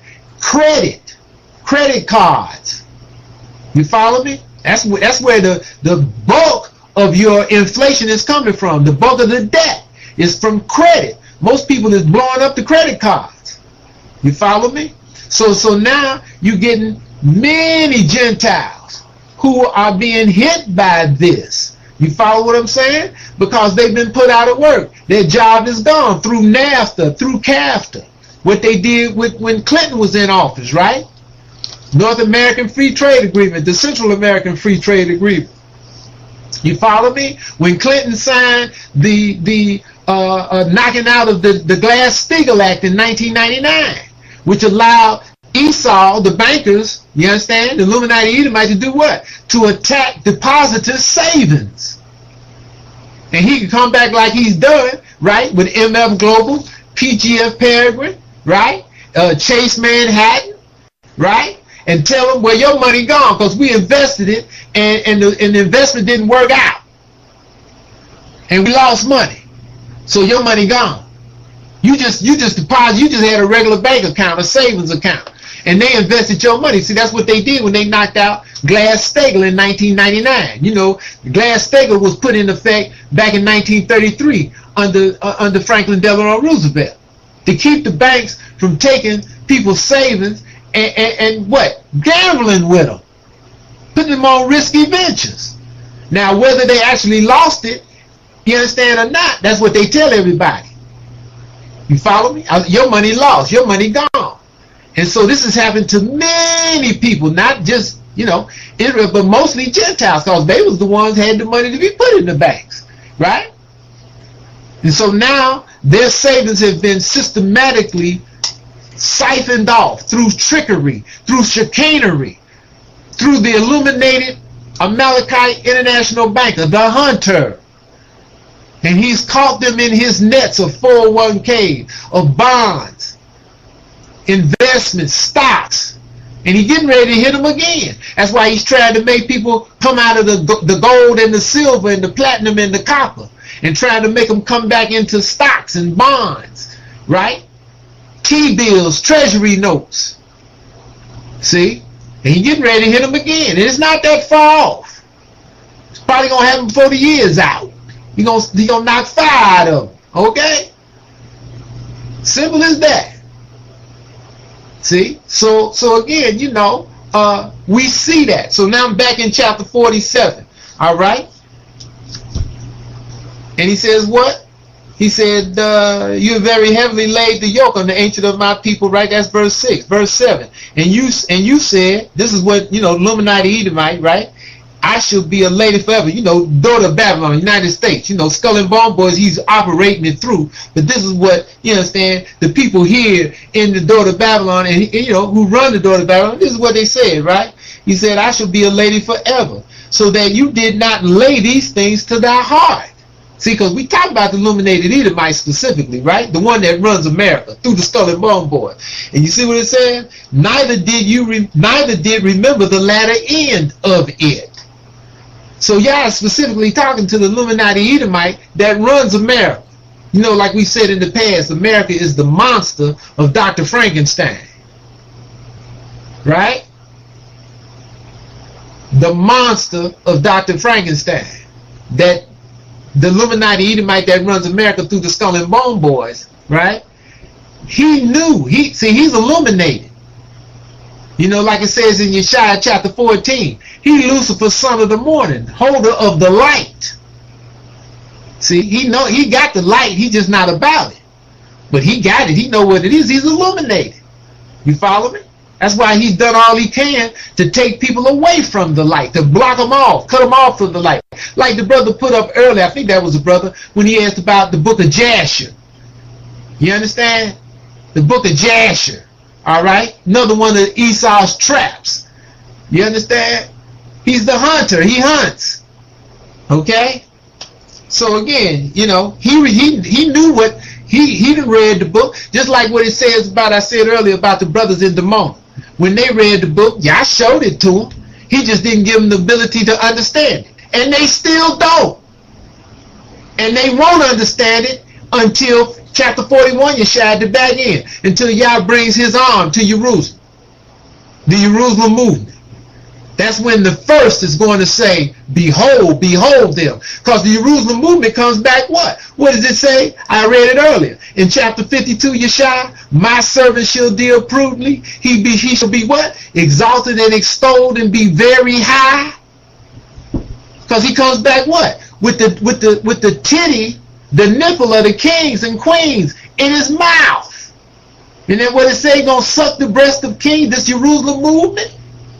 That's why we don't have to worry about finances. All we got to do is be concerned about doing the way of the Most High with all our heart and soul. That's all we got to be concerned with, day in, day out.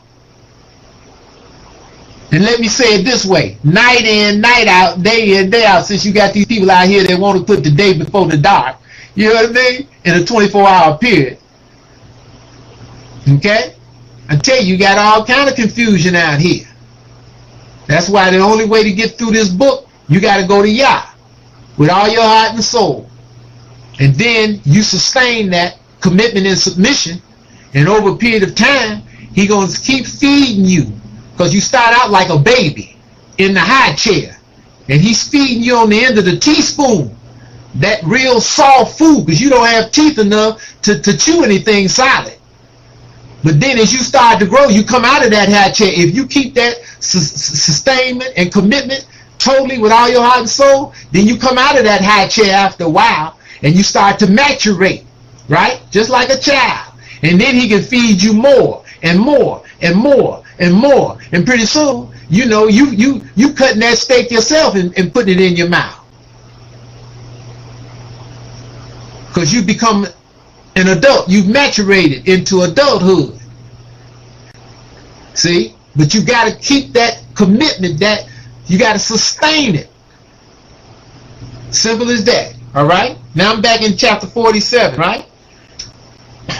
And so Yah is saying the Illuminati Edomite that runs America, he forgot to let her in. He was so busy trying to rise to the control of the world, he forgot what Yah said he was going to do at the end. He didn't remember it. So you see what Yah said? He said, you forgot to let her in. He said, therefore, I'm in verse 8, hear now this, thou that art given to pleasures, that dwells carelessly, that says in thine heart, I am and none else besides me. I shall not sit as a widow, neither shall I know the loss of children. You understand what I'm saying? Now, again, you know, what does it say when it said none else beside me? When you look at, just look at these sports events. When the National Basketball Association has its playoffs, whoever wins, what do they say? Do they say the NBA champion or do they say the world basketball champion? You follow what I'm saying? When they play baseball, when they had a World Series that they called it, the World Series, but it's only American teams that's participating. There's no teams out of Japan that's participating. Out of Taiwan, you understand what I'm saying? But they'll call it the World Series. See? And that's that hubrisness, that ego in the American psyche. They always want to claim they're the best at whatever it is, they're the best in the world. Ain't none like them, right? Now you see what it says there? Huh? In verse 9, but these two things shall come to thee in a moment. In what? In one day. You see that? And what's that? What's those two things? Becoming a widow and the loss of children. And that's going to happen what? In one day. The loss of children and widowhood. They shall come upon thee in their perfection, for the multitude of thy sorceries and for the great abundance of thine enchantments. You can finish reading it yourself, but that's the spot.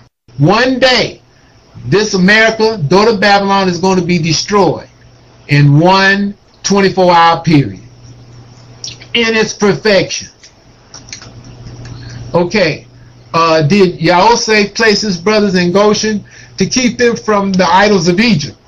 No, I wouldn't say that. Yahudah ben Yadawi. No, because you in Egypt, you in amongst idolatry. I mean, look at America, the daughter of Babylon. Is there any place you can go up in here that the idols don't exist? They ain't jumping off. The idols is jumping off everywhere around here. Aren't they the same way in Egypt? It's just that you have to make the determination, the decision, whether you're going to serve them or not. If you're not going to serve them, you're not going to serve them. You got to make that decision.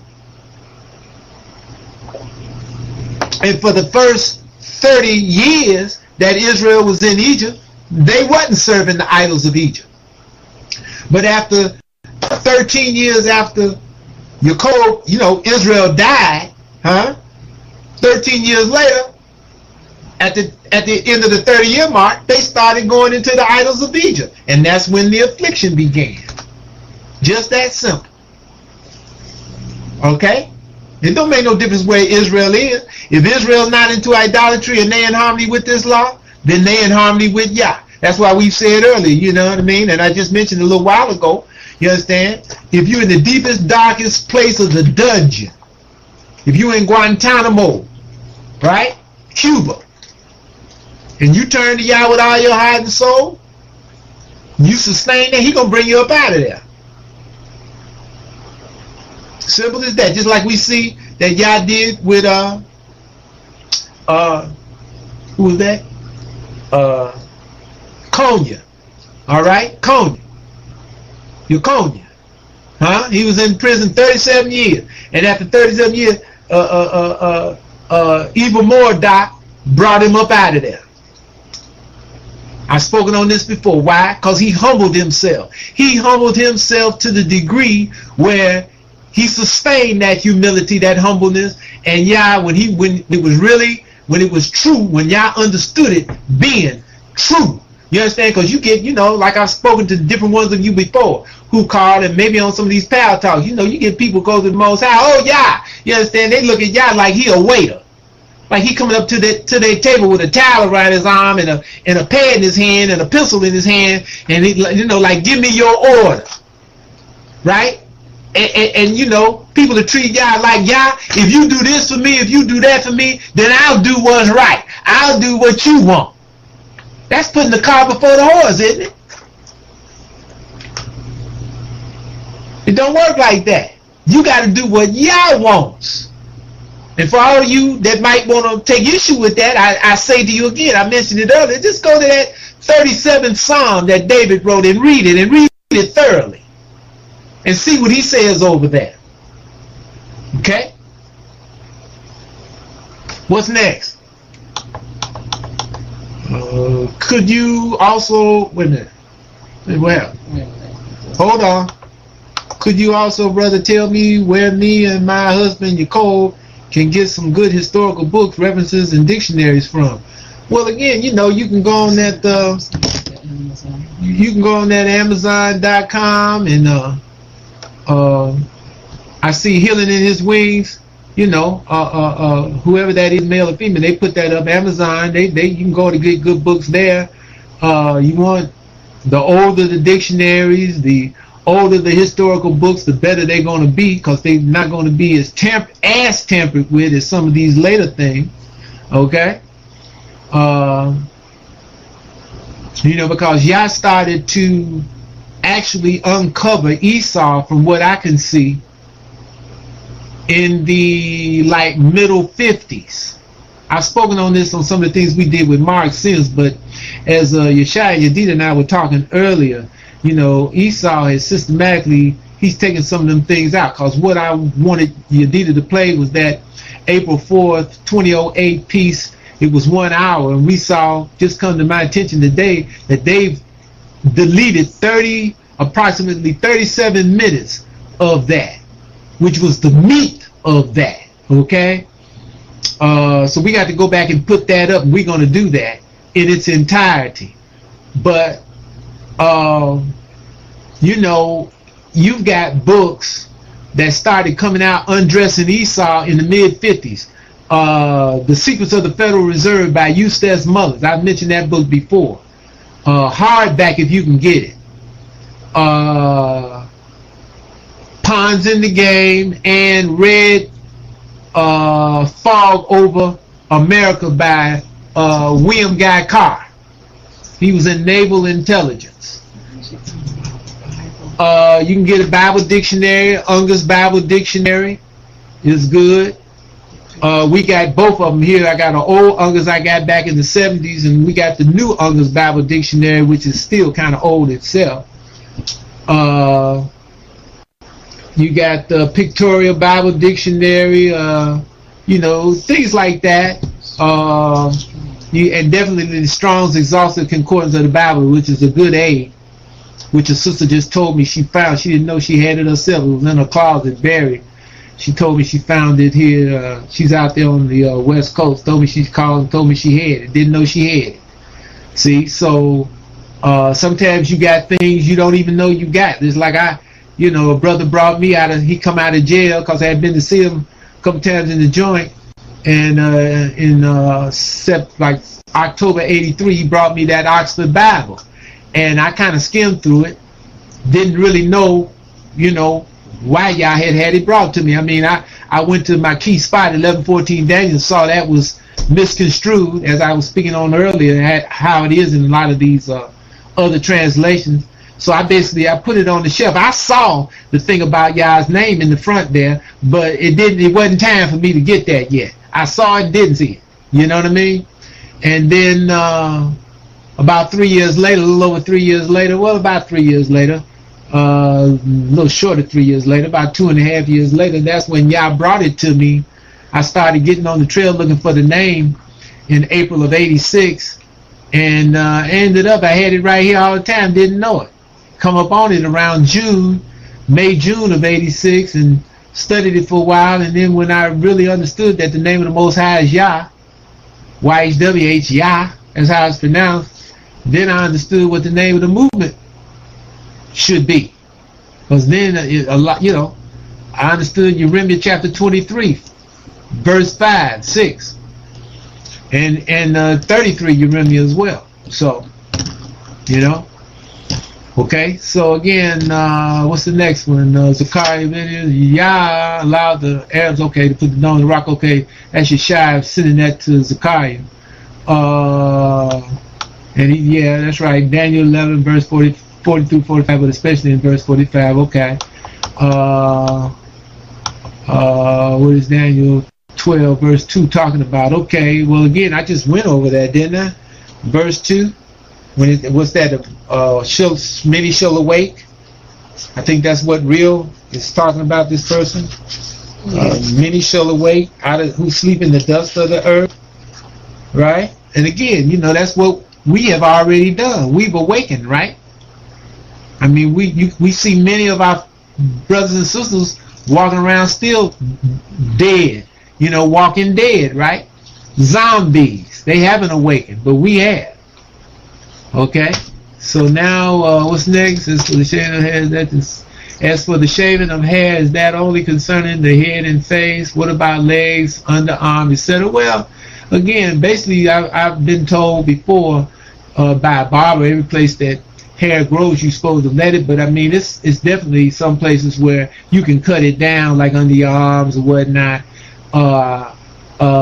You don't want it growing in your ears, growing out of your ears and stuff, because, you know, even though you want possibly, well, the earwax protects the inside of your ear, but, you know, hair can, you know, catch all kind of things, so you probably want to cut it out of there. You know, I know people shave hair up under their arms. I don't, but I know a lot of you women do, but I don't know about just shaving it totally off. It might be better just cut it down, because quite naturally, again, you know, you're going to have good hygiene. So, you know, and you know what? A lot of things are going to change for us when those of us who get back, and Yah cleanses our blood that is not being cleansed. I have no doubt that, you know, definitely body odor and whatnot that you have now, you're not going to have when that takes place. You follow what I'm saying? Because our blood is going to be cleansed. You follow me? And that can't happen until the temple's built and the sacrifice is put on. Ezekiel 47, right? The healing waters. Okay, will Yah righteous be the first to lay hands on the dome of the rock and all the idolatry in Jerusalem? Will we have help in the task or just command the task? Well, I would think it'll be a little all of it. You understand what I mean? We're going to tell it, we're going to be participate. Because I got a pickaxe or a sledgehammer near me, I'm going to get to whacking. Okay? So, and I'm sure others, you're going to be whacking right along with me. And you know, the monarchies, like I say, when we get attacked, then that'll cease for a minute, right? Then once Yah brings us through that attack of Assyria or Iraq, right? Then that's when we'll be the beacon on the hill, quite naturally. And then you'll have your monarchies, they'll be bringing forth the people, you know what I'm saying? And people will come and they will finish the demolition and the clearing away of all idolatry, because you know it's going to be the elite that are going to build this third and last temple. We're not going to build this temple. We built the first two, and the first one with the help of the Tyrians, you know, the children of Heth. But this third one, they going to build it. Okay? And they going to build it for Yah, and they going to build it for us. Because again, it's only those who Yah raises up of the seed of Lawai and the seed of Zadok that he's bringing through that Yahushua there, as it's spoken of in, you know, the Yahushua that was back there with Zerubbabel, as it's spoken of in Zechariah chapter 3. They're the only ones can run it. Who Yah raises up to run it. You understand? Okay, Isaiah 40:18, it says, who will we liken Yah to? Then in Jeremiah 49:19, who is like me? Who you explain the difference? Well, again, when he says 49:19, Jeremiah, he's talking about his servant and servants. You follow what I'm saying? And it's specifically Jeremiah 49:19, he's talking about the governor, the seed of David, who he raised up. You follow what I'm saying? And when he means who is like me, what does he mean? God has laid down a law for us to be in harmony with him.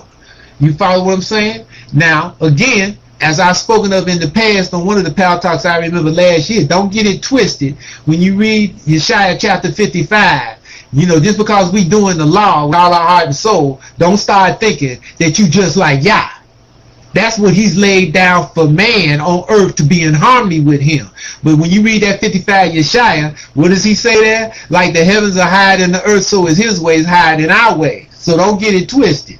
Now in 40:18, when he's saying that, he's saying in reference to the idols and images that people are worshiping out here, that they want to equate as him or with him or like him.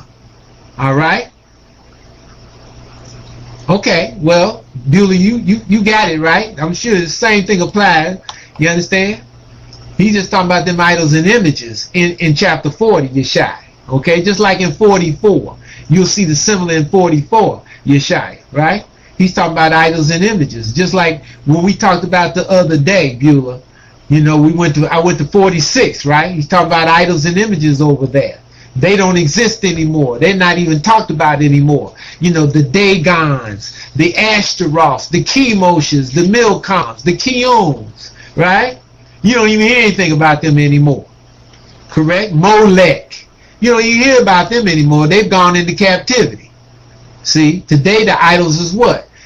Allah, Buddha, Jesus, Yahashua, Yeshua, whatever they choose to call that garbage, right? Mary, Joseph, right? The sun, the moon, right? And then quite naturally, all that nonsense of Egypt, because you got many of us still in that Egyptian nonsense with that Amen and Amen Ra, Amen Hotep nonsense. Okay? What's next? Okay, Daniel 12:2 is talking about, okay, that's Abaya answering that question again. Okay, and that's great, Abaya. About Yeshaya, well, that's Yeshaya. Okay, since NATO is in Syria and Jordan, do you think Yah put in the area for the Syrian prophecy when put in the area of for the Assyrian prophecy when they invade the land after the idolatry comes down? Since Nedo's in Syria, do you think God put in the area for? Oh, now we'll see. They gonna come and run. You know, he gonna bring them against Assyria, Iraq, and run them out once we get attacked by them. You understand what I'm saying? They're not, and again, they might not even actually come into the land per se and run them out. But we see over in Micah, right, that they're, you know, these forces of the guy going to raise up, more likely the NATO forces, the same ones who's going to come and take the Jerusalem movement back, right? They're going to destroy the entrances of Nimrod. Isn't that what it says? Wait a minute. It's in Micah. That's where I'm going.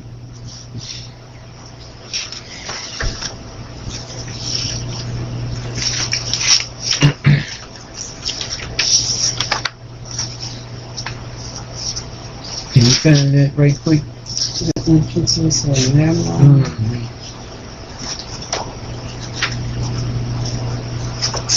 Hold on.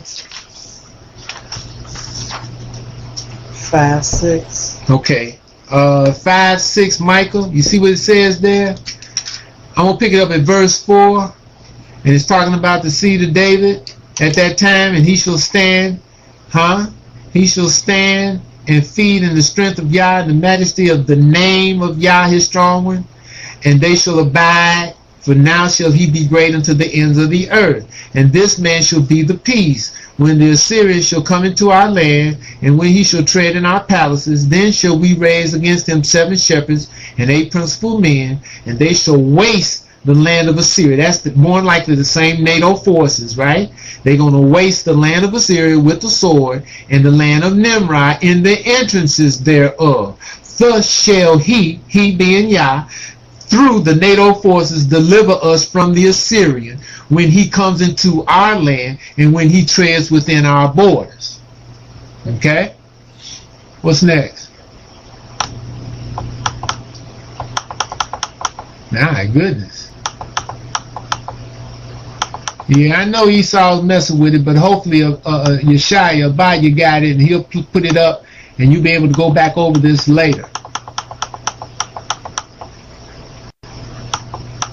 Wait a minute. Okay, peace, brother Yahuda. This is your call. My question is in Isaiah 62:4, when it says you shall be called Hephzibah and not land of Beulah, I'm asking the meaning of the word Hephzibah is pertaining to the children of Israel and Beulah pertaining to the land of Israel. I'm thinking Beulah means being married unto Yah, and Hephzibah meaning a new name for the children. Well, again, it's not a new name for us. That's just what Yah is saying, you know, in terms of denoting our relationship from that point on.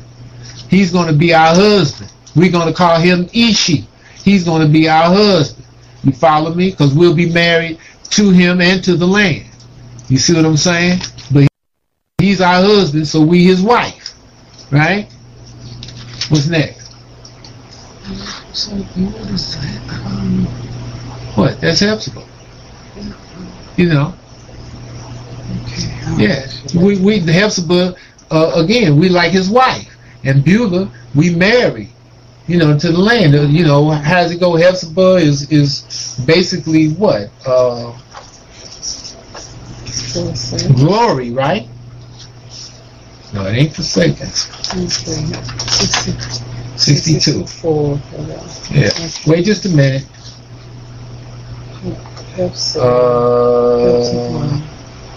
Okay, let me see. Okay, you see, it's self-explanatory. Verse 4, thou shalt no more be termed forsaken, neither shall thy land any more be termed desolate, but you shall be called Hephzibah. Okay? In other words, we will be Yah's delight. Right? And the land Beulah, because we'll be married to the land, because we'll be married to Yah. And he'll be like our husband, Ishi. You know, it says that, where is that? Over in Jeremiah, I think it is. We'll call him, or Ezekiel, we'll call him Ishi. He's our husband. You follow what I'm saying? Because we'll be married to Yahweh when he brings us back. You see what I'm saying? And when he brings us through this situation with Assyria or Iraq, then, like I said in other times before, we'll be You know, like that in chapter 30, Yeshaya will be the beacon on the hill, the light to the world. What's next? Okay, brother, do you know why all the teachers seem to stay away from Ezekiel chapter 1, the wheel within the wheel? This is how we leave Babylon, right? No, that's not how we leave Babylon. It's got nothing to do with how we leave Babylon. But none of the teachers in Israel talk about it. Why are they afraid to deal with this subject? I don't understand why our leaders fail to deal with this subject. I ask you because I know you explain it in depth, you brother. All right. Again, I've spoken about it in the past. See, Yah, this was Yah's chariot, made up of 4 cherubims. And the cherubims are not angels, they're cherubs. And each one has 4 heads. The head of a lion, the head of an eagle, the head of a man, and the head of a cherub. Okay, and if I've seen where that cherub is like it's like a head of like an ox. Okay, and each one has 4 wings. Okay, and in the vision, each one had a wheel. When it first appeared to Ezekiel, you know, it was like a lightning, a bolt of lightning. It came before him like choo, then went back. Then choo, went before him and then went back. And then it came before him like it stopped. And he could see it. And he's describing it. Okay? And the cherubs, each one, like I said, had 4 wings. Okay? And when they came before him, it came straight before him. And it was like one cherub facing him. And then it was a cherub on each, you know, next to that cherub facing the other direction, because it was a cherub facing each direction of the compass. You understand? Like north, south, east, and west. And they were, all backs were turned toward one another.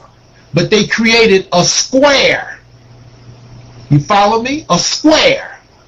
And each one, 2 of its wings were up, like in a V, so to speak. And each one's, you know, 2 top wings was up, and each wing was touching the other one's wings next to it, where it created a square. Just envision a square. And each cherub facing each direction of the compass. And when you put them in close together where each one's wings touch one another, it created a box, like a square, L7, okay? And each cherub had a wheel over against his stomach, coming down like by his loins and against his stomach. And inside one wheel was another wheel. And when I say that, all of you out there, I'm pretty sure that you've seen a wheelchair before, right? And when you saw the wheelchair, it's like it's got one wheel down on the ground, and then it's got a wheel inside that wheel that the person in the wheelchair actually puts their hands on to turn it, to move it, right? So it's like a wheel inside a wheel. And that's the way the wheel, each one of the cherubs had a wheel, like up against his chest and his loins, one wheel, and then a wheel inside that wheel. And it was eyes all inside the wheel. The outer wheel, the inner wheel, it was eyes all inside, right? Eyes. Just like the eyes in your head. Okay? Now, when the vision, when it came and stopped before Ezekiel, because like I said now, it was like lightning. It came before him once. Pow, pow! It came before him, went back. Came before him, went back. And then it came before him like it stopped. Isn't that how it reads? Okay, let me go there. Hold on.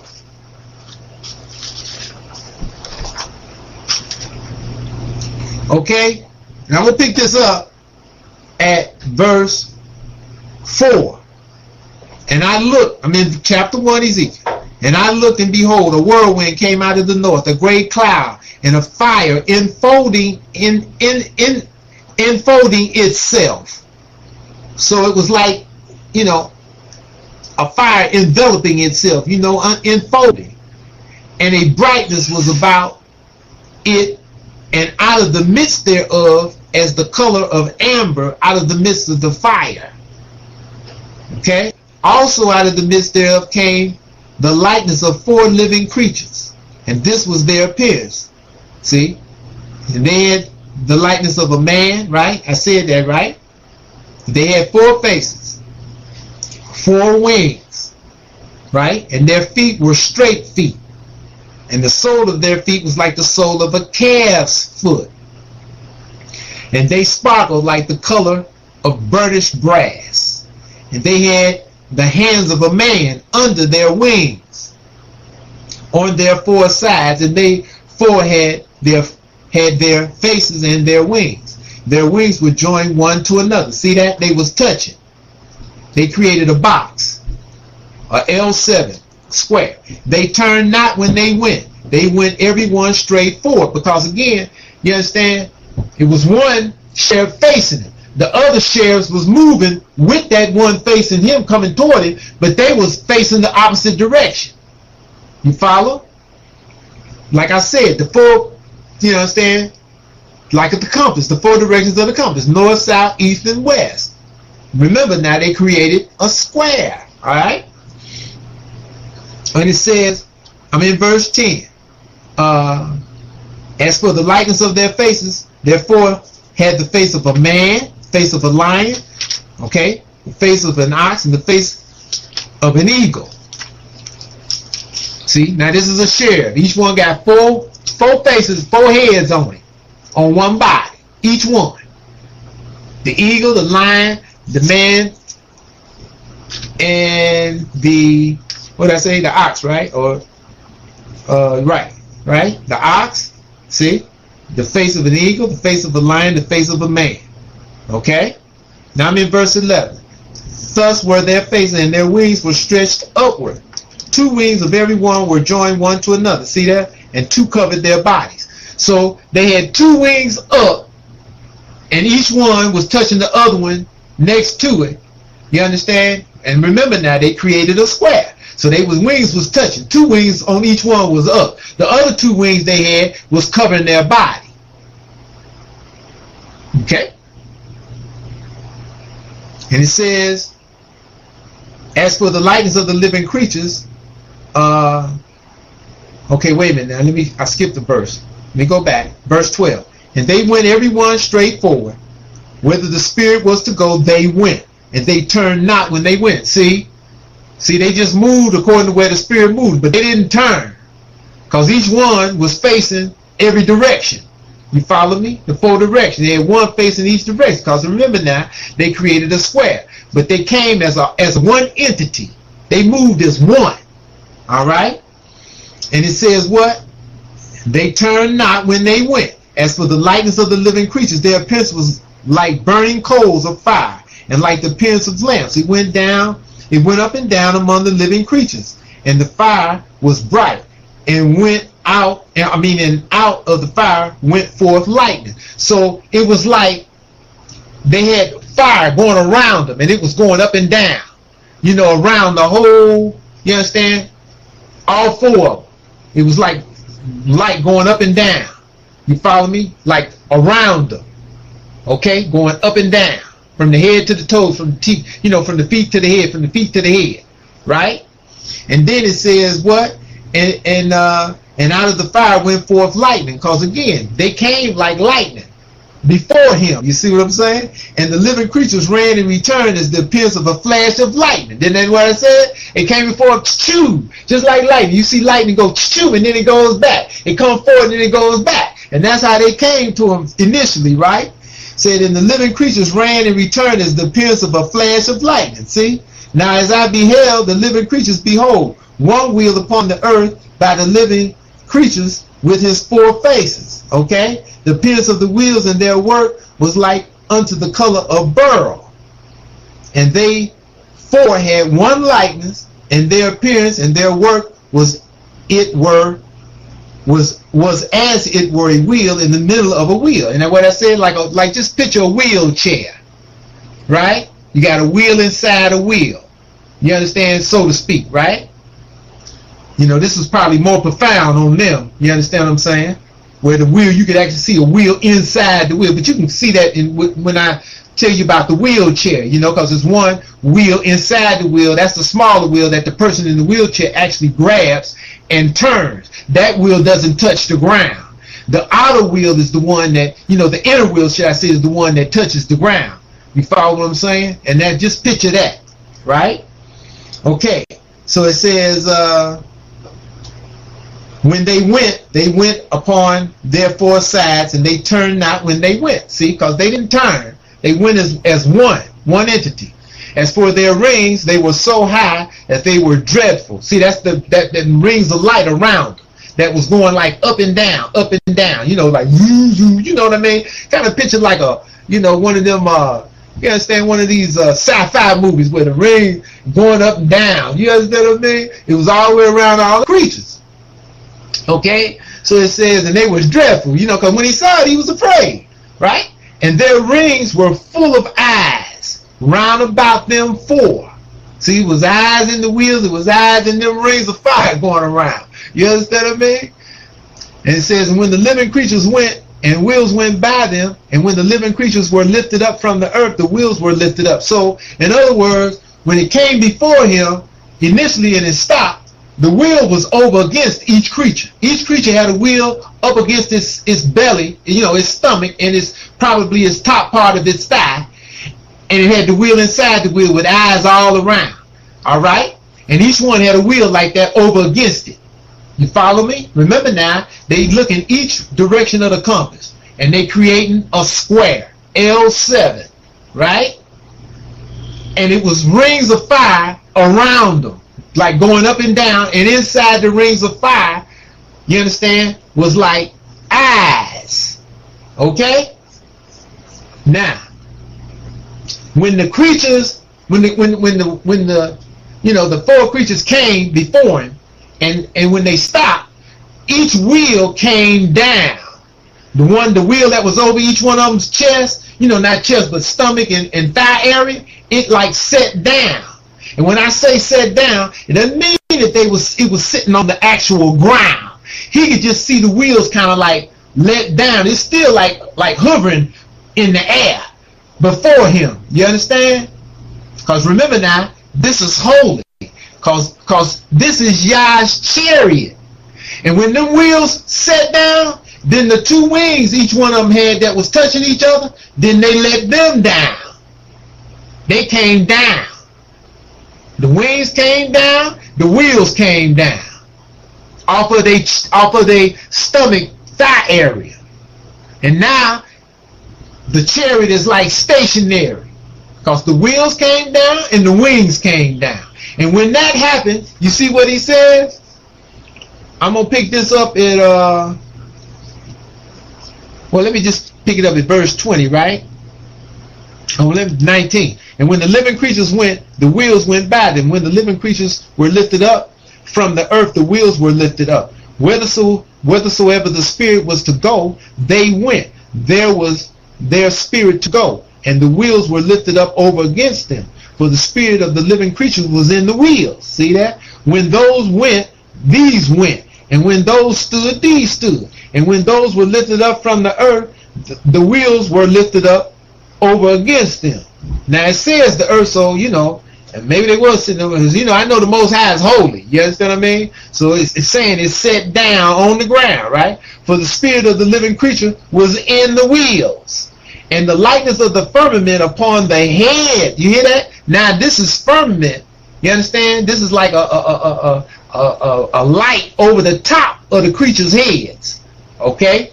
And it says, and the likeness of the firmament upon the heads of the living creatures was as the color of a terrible crystal stretched forth over their heads above. All right? And under the firmament were their wings straight, and one toward the other. Every one had two, which covered on this side, and every one had two, which covered on that side, because they had four wings each, two on each side of their bodies, right? And when they went, I heard the noise of their wings, like the noise of great waters, because they was, you know, when their wings went, you know what I mean, they fluttering, because they flying. And you see, so you see what it says? As the voice of the Almighty. Now this is Yah talking. the voice of speech, as the noise of an host. When they stood, they let down their wings. See? And the wheels set down and they let down their wings. Now it's done set down, it's stationary. And there was a voice from the firmament that was over their heads. And when they stood and had let down their wings, now check it now, verse 26. And above the firmament that was over their heads was the likeness of a throne, as the appearance of a sapphire stone. Isn't that the same kind of sapphire stone you see over there in the book of Exodus, when y'all told, I think it was Exodus when y'all told, or Numbers when y'all told Moses to bring them 70 elders up so that they could see him, and they saw him in the distance, because they didn't believe Moses was actually conversing with the Creator, right? And didn't they say they saw Yah in the distance and he was standing like on the sapphire stone? Well, this is the same thing here, right? You understand? His throne was as the appearance of a sapphire stone, and upon the likeness of the throne was the likeness of what? As the appearance of a man above upon it. So that was Yah sitting on his throne. See? Because what he's witnessing, what Ezekiel is witnessing, this is the chariot of Yah. See? And when the angels, I mean not the angels, when the sheriffs had their wings up and the wheels was over up against them, Yah was down inside the square, the chariot. He's in his chariot. You couldn't see him. You follow what I'm saying? Then when his chariot stopped and their wings came down and the wheels came down, now he's looking and he sees this firmament over their head, right? And then he saw a throne on top of the firmament that was over their head, like the crystal. The throne is sitting on top of the crystal, and Yah is sitting in the throne, because he done come up out inside the chariot. You dig? And he's appearing over their head. He's sitting on his throne, and he starts talking to Ezekiel. See? That's what that is. Okay? Now that's the deal. I mean, you know, it's plain. I mean, I can understand. I mean, I know when I first started reading this many years ago, I couldn't see it either. But over a period of time, Y'all allowed me to see it. It's his chariot.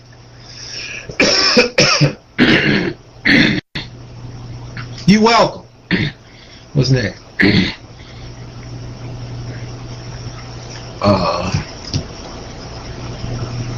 I think the person wants titles. Can you compile a list and post it someday, or send it to my email at I don't know. The reference books, I guess.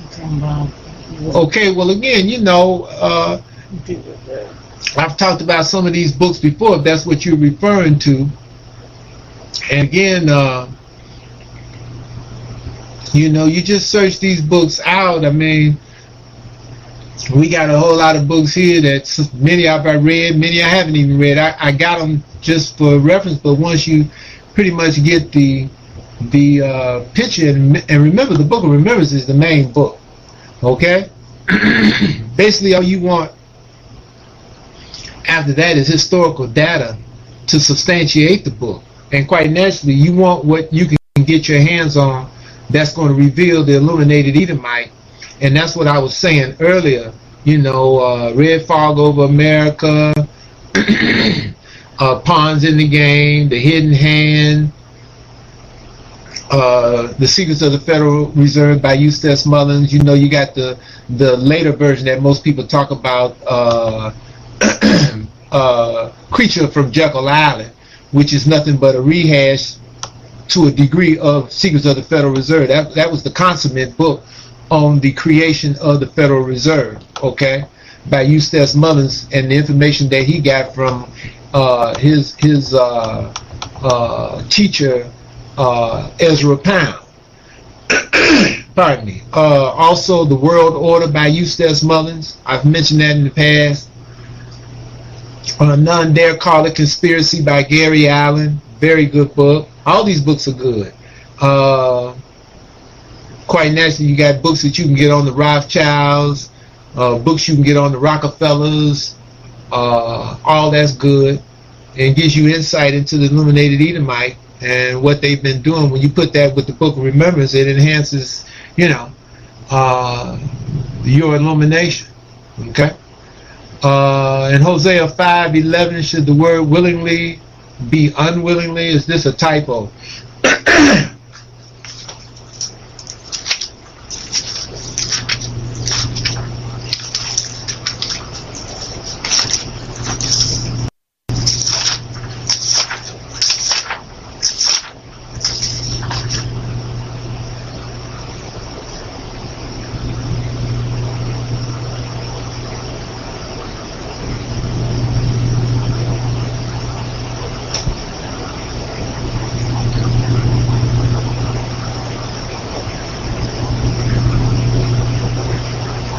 Yeah, that's a typo for sure, because he didn't willingly walk after the commandment. Okay? Yeah, that's a typo. That's good reading, Beulah. That's a typo. And I wouldn't even say unwillingly. Okay? I mean, I just would, because he didn't walk after the commandment. You know, because Ephraim was the first ones to mess up. You know, before Jerusalem and Yehuda. You know? They haven't here by man's precept for after the commanded by man's precept. So yeah, but that he wasn't, you know, that's got him in trouble walking after man's precept. But he willingly did. Yeah, but again, this is not talking from that perspective. It's saying the princes of Judah were like them that removed the bound. Therefore, I will pour out my wrath upon them like water. So this is Yah saying, I'll read verse 9, Ephraim shall be desolate in the day of rebuke. Among the tribes of Israel have I made known that which shall surely be. So he's talking about Ephraim going away from him, as he just talked about the princes of Yehuda, right? Remove the bound. And then he says that Ephraim is oppressed and broken in judgment because he unwillingly, if you will, like Beulah says, or, you know, defiantly walked after, unwillingly walked. Wait a minute. I mean, ain't that something? I mean, but that he didn't willingly walk after the commandment.